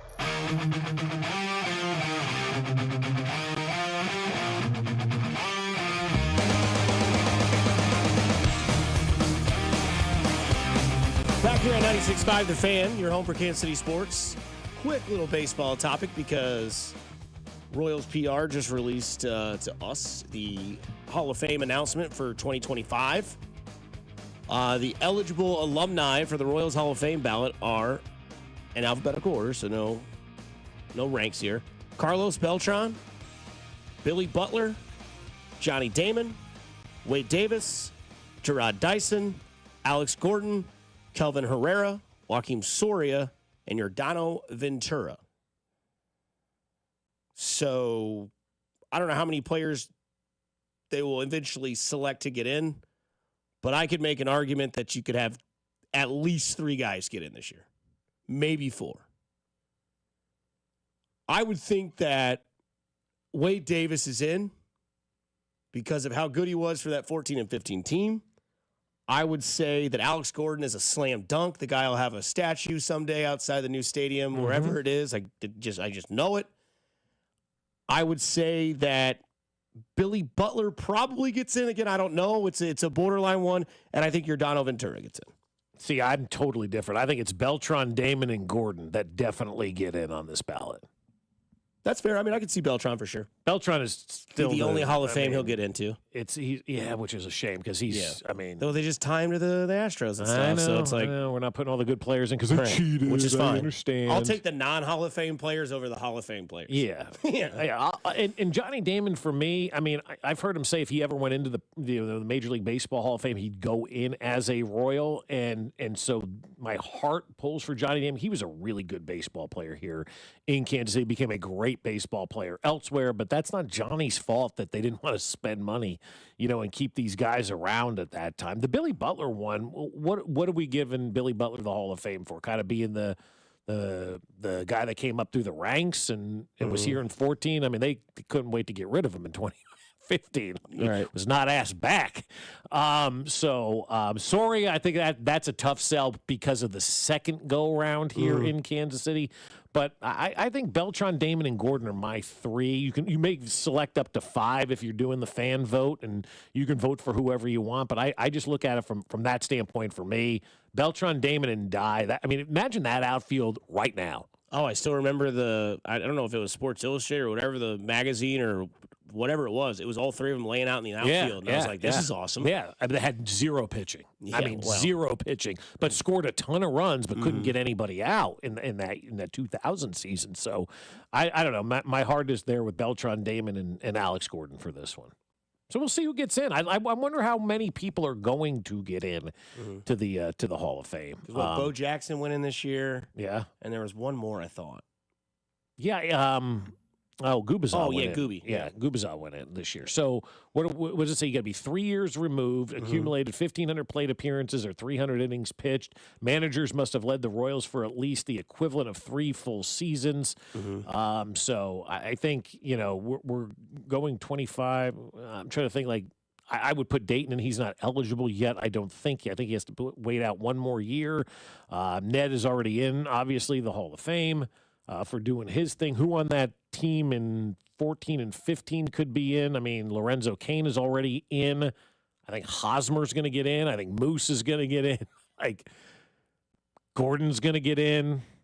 Yeah, Gordon's the slam dunk. Obviously, Salvi will get in when it's all said and done. He's going to the Pro Baseball Hall of Fame, National Baseball Hall of Fame. And worth of note, this year is the 10-year anniversary or next year, I guess, will be the 10-year anniversary of the World Series win. This season, which we know they're doing something because we've kind of had an interview, if you missed it, earlier back this year with Eric Hosmer. He's like, I can't wait to get back again for the 10-year anniversary world. Oh, do tell. Don't you think it's obvious? It's more appetizing, if you will, to celebrate this 10-year anniversary of this franchise winning the World Series because of where they are right now. Sure. Like how we've been coming off that 58 and 106 or whatever it was season. Yeah. How many people are getting excited for a 10-year another 106 loss season? We suck again. Let's celebrate the past. But now This is a playoff team. Right. We've got Bobby Witt Jr., a new stadium on the way, all this good stuff that's going on. It's like, all right, I'm ready to celebrate that 2015 team. And I know it's going to be one big weekend, but I would like to see events kind of scattered throughout the entire year to celebrate that, to remind kids who are just kind of waking up now and become Bobby Witt fans that, hey, just a short 10 years ago, Salvi was on a team that won the World Series. So I think it's important to celebrate the past, but also now that we're winning again and this organization is kind of moving forward in a good way, I think it all kind of ties in well together, because you think of the 85 celebration, that was 1995. It was coming off the strike year. People were not interested. And then, then it was 20 years in 2005, and clearly nobody was interested in that. So we got a 10-year celebration right now where this team is winning, probably going to be, selected by some to win the American League Central this season. And so you've got yourself a good baseball team celebrating a great baseball team from 10 years ago. It's fun. Should be a fun summer out at Kauffman Stadium. I thought it was interesting. Last year, they were kind of like a team of surprise, right? Which was what the 14 team was, right? They kind of got in, surprised everybody. This year, there's expectations in Kansas City. Just like with that 15 team, there were expectations with that team. Get back to the championship game and take care of business. Right. Let's see what they can do, right? Some guys that won championships back in the day were Jordan and Pippen. You've got that as Kelsey and Mahomes as the best two duos since Jordan and Pippen in sports? Yeah, I think so. I look at what they did yesterday, and just, that play at the end. It's 3rd and 7. You're at the 2-minute warning.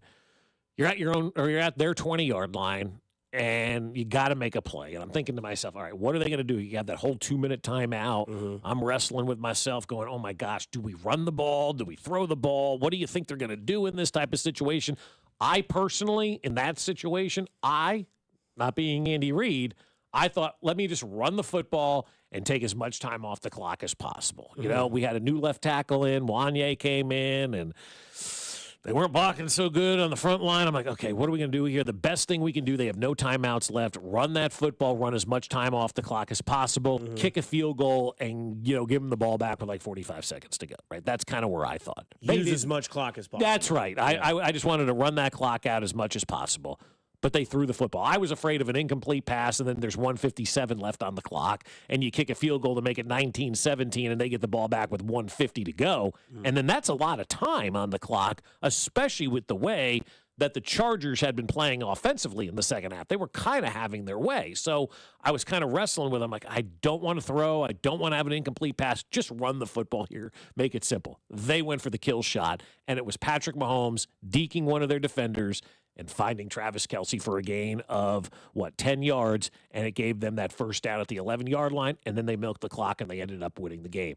And I just watched these two guys. It's not been, spectacular this year, but anytime that they've needed a play or they needed a moment, Patrick Mahomes has found 87. It's the best duo in sports, and I don't even know who would be the second best duo right now. It's just, I remember it kind of takes you back to childhood, because you have your bread and butter plays, or when my dad and I would play basketball, we'd play horse or pig, whatever. He always had a spot in the driveway that had a little oil stain. And he knew that if he stood there, he could hit that shot whenever he needed to. So if I had one letter to go and he needed to make a shot, he'd go to that spot. That's exactly what you saw there in that play, because you probably had the same reaction Kelsey had when he got up. He just started smiling and laughing at Patrick Mahomes. You probably looked over at Jenner like, I don't know why I said run it, but this is why they don't. And this is, and I think that's one thing that also says, and again, I'm not trying to think for you, but I think this is another thing. You didn't like the way the defense looked in the second half, so you want to take as much clock off as possible to give them as less amount of time to get it back, which is where your mindset might have also been. I think I was a little still concerned with the offensive line, too, at that point in time, right? Well, Humphreys is out. You got one in who just absolutely poo-pooed the bed the last 4 weeks. Right. So, oh, boy, the offensive line, you got backup Wanye Morris in there right now, and, it was kind of a chip. They were at the 20-yard line at that point, so it was kind of a chip shot field goal at that point in time too. I'm like, just bleed the clock as far down as you can get it, and see what happens. And obviously, they went for the kill shot and they got it, and they proved that they were smarter than I was. Had they not gotten it and they didn't run the football and they left time, and they ended up losing that game 20-19. Then it's a different conversation. Why didn't they run? The whole 9 yards, as we would get into. But they relied on and they put the ball in the hands of their two most important and best players, and arguably two of your best players, not just in this era, but in franchise history. And when you needed to play, guess who stepped up? The two best players on your team stepped up and got the job I'll call done. your franchise history and raise you NFL history. Yeah, that's fine. Yeah, I mean, Yes. yeah, absolutely. Like it was just a great play with the two best players on the field, and they figured out a way to get it done, and then they all smile and laugh, and that's kind of the way I was. Like, okay, fine. Yeah, and when the time's ticking, backs up against the wall, they seem to answer the call every time. And you mentioned, Bob, there's not really a number or stats for the national media to have that encapsulate and make them feel good about it, right? The only stat that I can, and it doesn't even fully capture this, but the Chiefs on third down this year, 52% conversion rate. Right. Numero uno, right? Yep, numero uno. The gap between them and Tampa Bay is about 6%. That gap between number 1 and number 2 is the same gap between number 2 and number 10 in the league. Yeah, that's how far of a gap they have. Like we were talking about with Briscoe earlier, 52% going into that game, and the league average is 39%. Is that called well above average? I mean, that's 13% better than the league average in converting on third downs. Insane. And then Mike Tirico, they outfoxed him as usual. That's just what happens, they did. man. Yeah. And that's why it's not luck. And that's why I resent that so much when they say luck. Me too. It's not luck. They're better than you. They're smarter than you. They're more talented than you. They have better coaches than you. I'm sure everybody's praising Harbaugh for playing a close game, but nobody's going to give Andy Reid credit for winning that game yesterday. I think the other thing that's crazy, too, is that they're just so well prepared on every single facet of football. It's just that's the way they do it. That's the way it goes. And when they need it most or when the situation changes, they're so great at improvising towards the moment, right? Like, you look at Philadelphia yesterday. They struggled against Carolina because Carolina came out and didn't take it lightly. They punched them in the mouth. They said, oh, Carolina, they lost their rookie running back to an injury. And then they said, okay, we got to do it with Chuba Hubbard and Bryce Young. They did, and Philadelphia was like, I don't know what to do right here. The Kansas City Chiefs yesterday had a situation in which Jim Harbaugh burned all of his timeouts before the 2-minute warning, bold strategy, Cotton, and then used the 2-minute warning as a fourth timeout. We've seen it in football be used before, but not very much against Patrick. I was glad he did that, quite honestly. Which, not against Patrick Mahomes. That's normally not the strategy to Patrick Mahomes. Normally, you're just like, all right, do your thing, go down there. You can't burn 4.5 minutes if you're just, you got to score, right? If that clock's ticking, Mahomes knows it, and then maybe the Chiefs start having to use timeouts. Harbaugh used all of his timeouts. He got it to 3rd and 7, and it's almost like luring in the trap, right? You're luring in the fish because you're like, he's going to burn timeout number 1 early, which leads Andy Reid in the offensive mind to go, okay, that means he's going to burn all 3 for the 2-minute warning. Hey, Matt, get those 3 plays together that Travis and Patrick run that are like our bread and butter and figure out which one they could be comfortably running against the defense. Okay, got it. Timeout again. The whole time, offense coordinator, head coach, they're all scheming. Then it gets to the point. All right, it's 3rd and 7. We had one for 3rd and 3. We had one for 3rd and 7. And we had one for 3rd and long.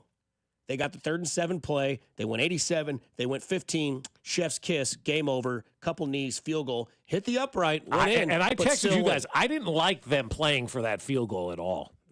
I hated it. I did not like that. You are on kicker number 3. Had it been Butker, fine. Right. You're on kicker number 3 at this point. It scared the bejesus out of me. I was like, I don't like this. I do not like this move. It's the upright. I'm like, oh my God. Like, try to score the touchdown. Finish it off at that point in time. I understand you're that close in, but my God, it's still Matthew Wright trying to kick that field goal. It's not Harrison Butker. So that scared me a little bit. Not going to lie. That was kind of the moment I'm like, ooh, I don't like this because the Denver game kept coming up in my mind as well. I wonder if they would have done that had he not drilled a 50-yarder that same game. You know what I mean? Gave him some confidence. So that's part of the decision there for me, I think, as well. Another thing that's interesting is that there's no secret as to why Mac was super excited when DeAndre Hopkins got signed by the Kansas City Chiefs. And if you missed his reaction, it was priceless. So DeAndre Hopkins got here in week 8, right? Week 8. Since week 8, Patrick Mahomes, this is according to me, so it could be wrong. But since week 8, Patrick Mahomes has thrown for 1,800 yards, 14 touchdowns, 3 interceptions. Wow. DeAndre Hopkins is responsible for 357 of those yards, 30 receptions, and 4 touchdowns. Long story short, Mahomes has another big trust outside of 87, and he's been damn clean. One of those 3 picks was a home run throw at the end of the Bills game. So if you want to call it 14-2, I'm not going to. I'm going to leave the stats as the stats.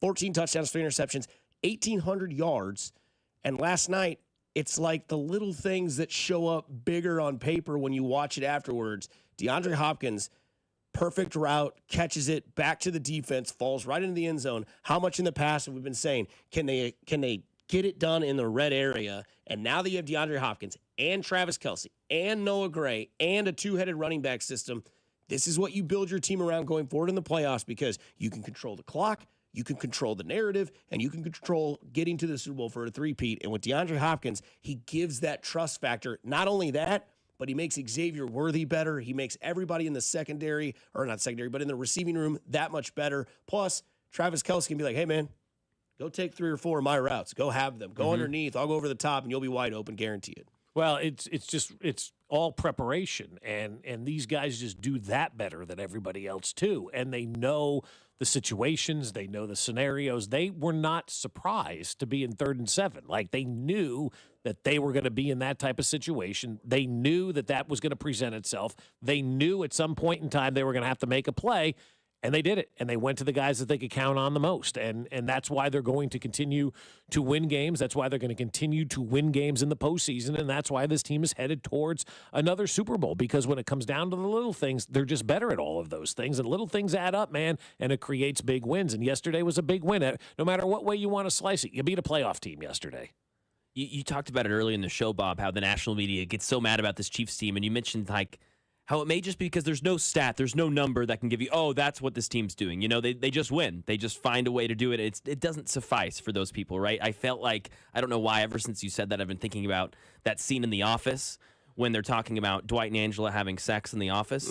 And Oscar's like, well, where did you guys have sex? And Dwight looks at Oscar, I think you know. Yeah. I think you know. That's kind of just basically, you know, what the Chiefs are to everyone else. It's like, you know. Yeah, they had you sex know what's going to happen. down. Oh, yeah, we have sex every 3rd down. Exactly. So Chiefs get laid, baby. Yeah, I mean, but that's what they do. I mean, it's just like if you were thinking like, oh, there's no way that they're going to pull this off, or there's no way they can win this football game, then you've been on that show, Doc, and you've been in a coma for the last 8 years, because that's what this team is all about. They just find ways to win in the dire of situations. I mean, we have seen this team win with 13 seconds left on the clock. We have seen this team win with a minute left on the clock. And yesterday they took over with 4:25 to go, and they never gave the ball back. And I don't think there's enough being made about how they kept that ball with the final 4:25 and essentially 4 timeouts for the Chargers, and they never gave the ball back to the Chargers. They never allowed Justin Herbert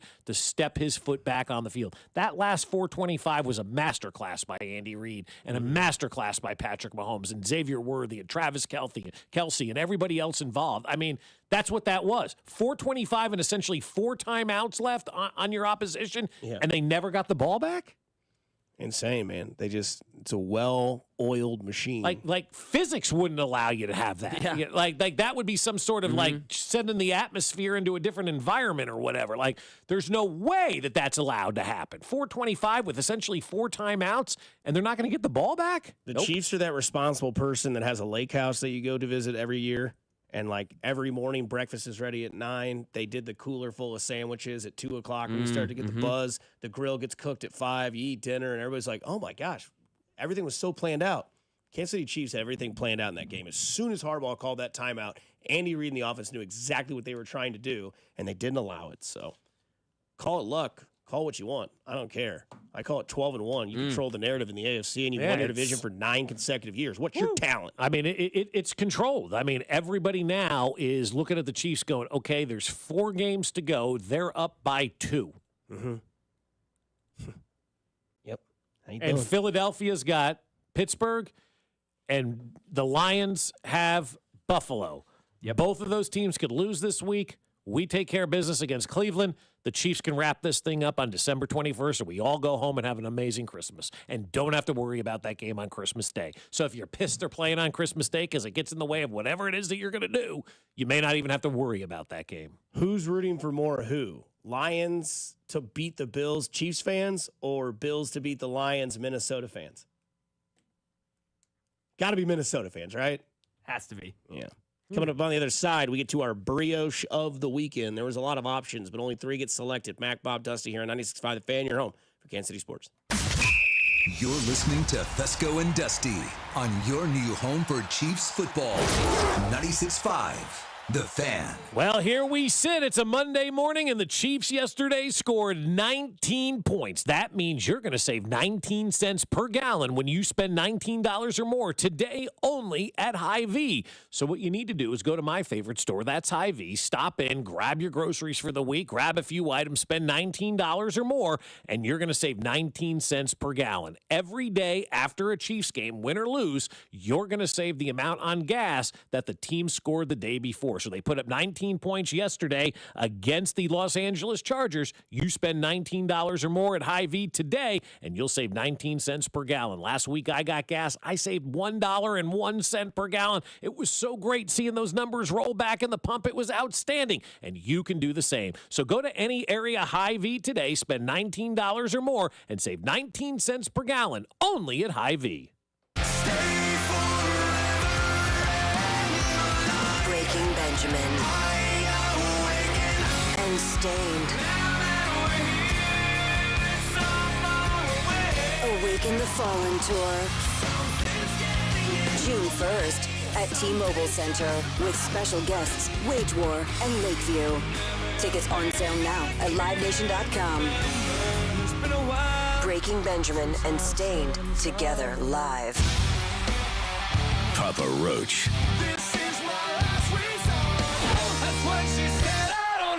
With Rise Against, celebrating 25 years. Rise of the Roach Tour. Rockin' T-Mobile Center, April 9th. With special guest, Under Oath. On sale now at livenation.com. Don't miss Papa Roach and Rise Against together on one epic night. Listen, you've been making house payments for years, right? And right now your home's value has never been higher, right? That means you're likely sitting on a small fortune in equity. And good for you. That's cash you could use to help secure your retirement, solve all your financial burdens, enable you to travel everything you want. The catch is, you're not ready to move. No problem. You don't have to with TrueHold. Sell and stay leaseback program. It's a genius financial strategy. You sell your home to TrueHold while its value is high. You bank all the equity in cash now, and you can stay as long as you like with an easy, affordable lease. And TrueHold pays property taxes, insurance, and maintenance. TrueHold unlocks your wealth without uprooting your life. Get a TrueHold offer now while your home's value is sky high. Call 1-855-300-9993 or visit TrueHold.com. The smarter, faster way to cash out without moving out. TrueHold.com. Oh, could this vintage store be any cuter? Right? And the best part? They accept Discover. Accept Discover? In a little place like this? I don't think so, Jennifer. Oh, yeah, huh? Discover's accepted where I like to shop. Come on, baby, get with the times. Right, so we shouldn't get the parachute pants? These are making a comeback. I think. Discover is accepted at 99% of places that take credit cards nationwide. Based on the February 2024 Nielsen report. This is the story of the one who, as a maintenance specialist for a historic high-rise, knows that vintage charm historically needs constant attention. Which is why when it's time to upgrade turn-of-the-century mechanicals, they turn to Grainger. With easy access to 1 million+ products and the scale to deliver when and where you need them. The right tools and supplies are never far away. So the one can keep that vintage building running like new. Call, click Grainger.com, or just stop by. Grainger, for the ones who get it done. Oh, by the way, Ivan's no longer on the project. His wife got a new job, so they're moving across the country. Robin's top researcher is deviating to a new market. This isn't standard. And now we're short-staffed. Who's going to finish all these projects? She needs a cluster of new data analysts, and there's no margin for error. I need Indeed. Indeed you do. Put our matching platform to work so you can spend less time searching and more time connecting with talented candidates. Visit Indeed.com/credit and get $75 towards your first sponsored job. Terms and conditions apply. Hey guys, it's Dusty Liggins, and I want to talk to you about my new friends at GiveMeTheVin.com. They are a company that works best for you, and it's easy, no stress, no problem. Look, you've got that old car that you wanted to fix up, make a project, but then you've run out of time. You need to make some money for the holiday season.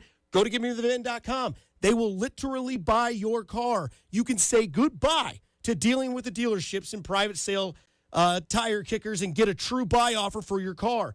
GiveMeTheVin.com puts your car right on the money, providing you with a hassle-free online option to sell your car for more. It's simple as going to GiveMeTheVin.com, entering your car's VIN number or license plate number. You'll get an offer on your car within minutes that is always well above any dealer quote and is guaranteed to beat your written CarMax offer, or they'll send you a check for $100. It's literally so easy, you can do it in your underwear. Literally, it's that easy. You like being comfortable and making easy money? Then go to GiveMeTheVin.com.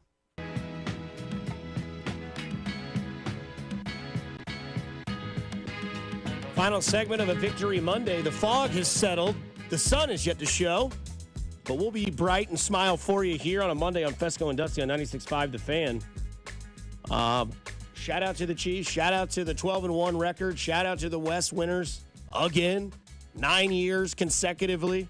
Thanks to Josh Briscoe, who joined the show earlier. Thanks to Mac and Bob Fescoe for letting me be wild and rambunctious this morning. Give you a little shot of espresso in your life.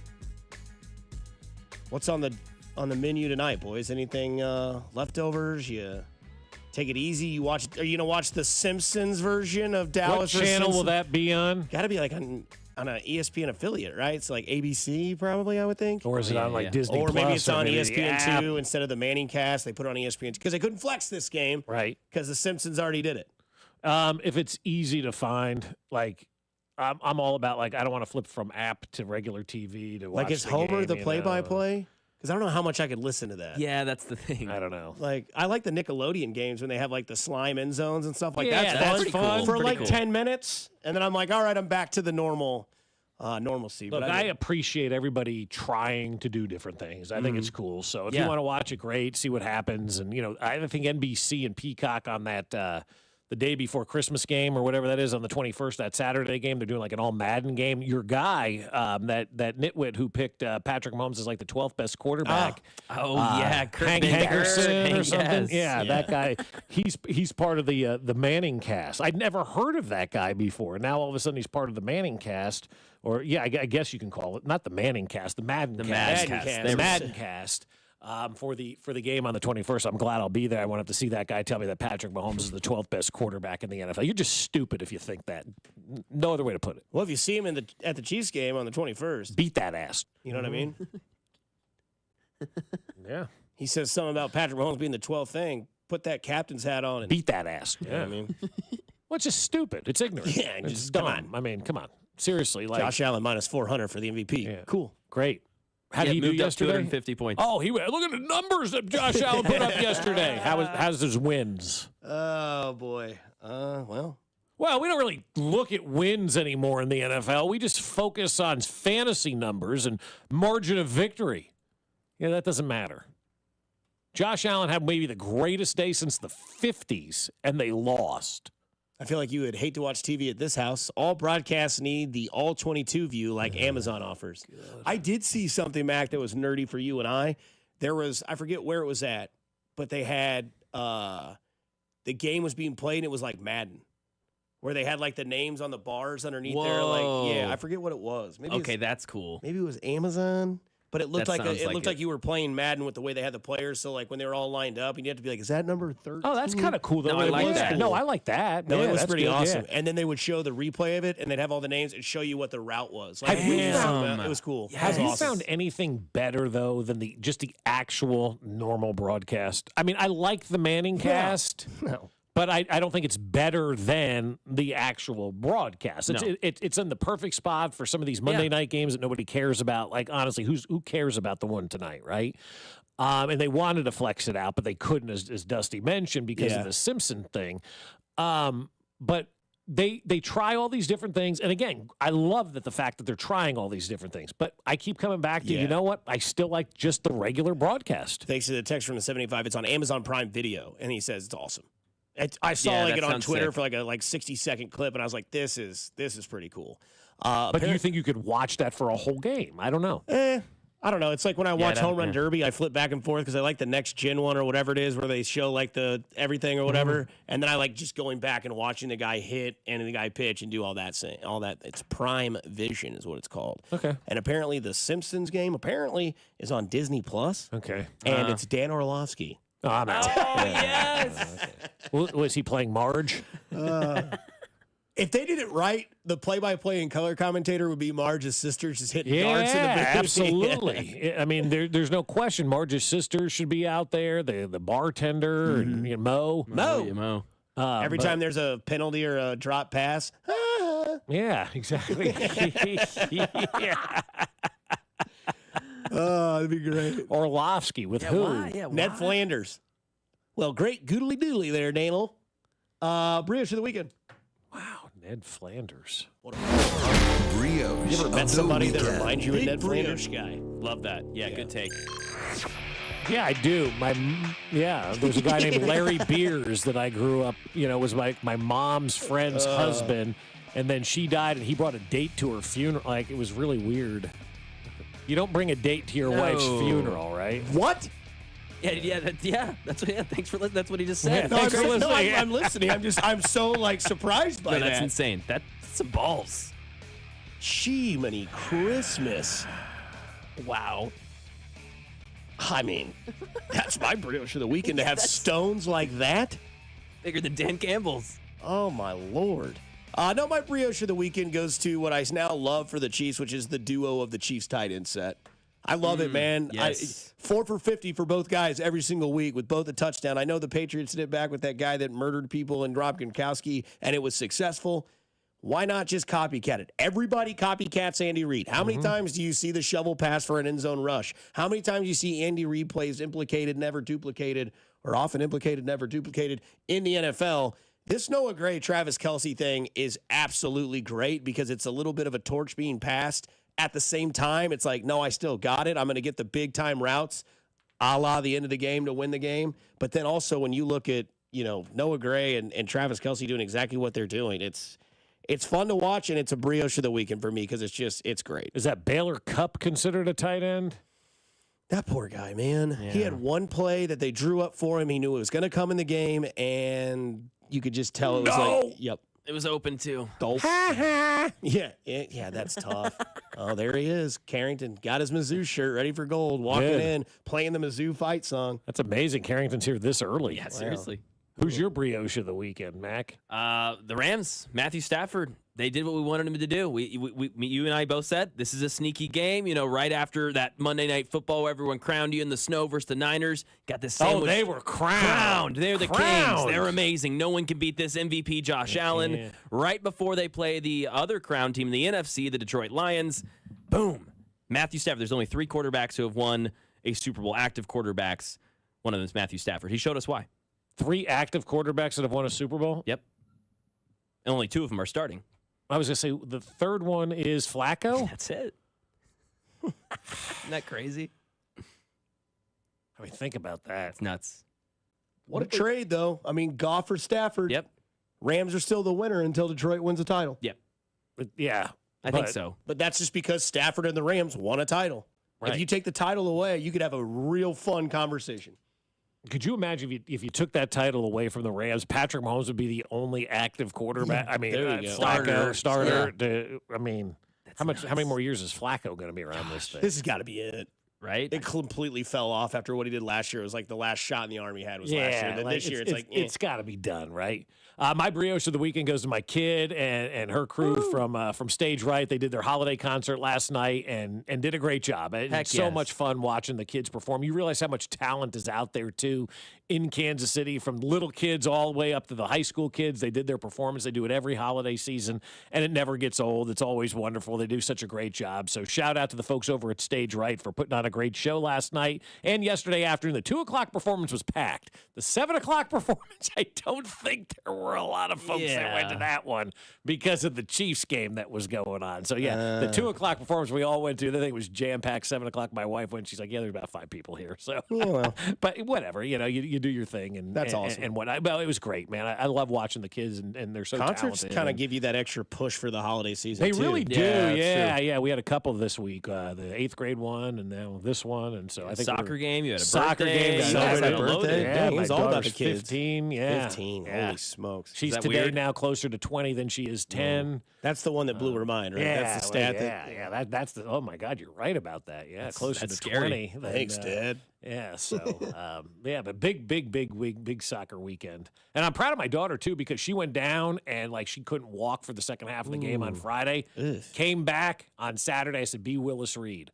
To which my wife goes, "Who?" I sent my daughter the video of Willis Reed. I'm like, "Gotta be Willis Reed." She went out there and played all weekend long, fought through the thing. So I'm proud of her as Let's well. go. So, yeah, That's awesome. Well, enjoy the ribs, boys. I hope they're good. I hope you enjoy them. I'm so excited. Go do something nice for somebody. You never know. It could change their day, week, month, or even their year. It's simply cool to care, Kansas City. Stay safe. Stay kind. Enjoy the rest of the day. It's Cody and Golden Drew from 10 to 2, and it's all about Mizzou. You're listening to 96.5 The Fan. Take care. Talk to you tomorrow. You're listening to Fescoe and Dusty on your new home for Royals baseball. 96.5 The Fan.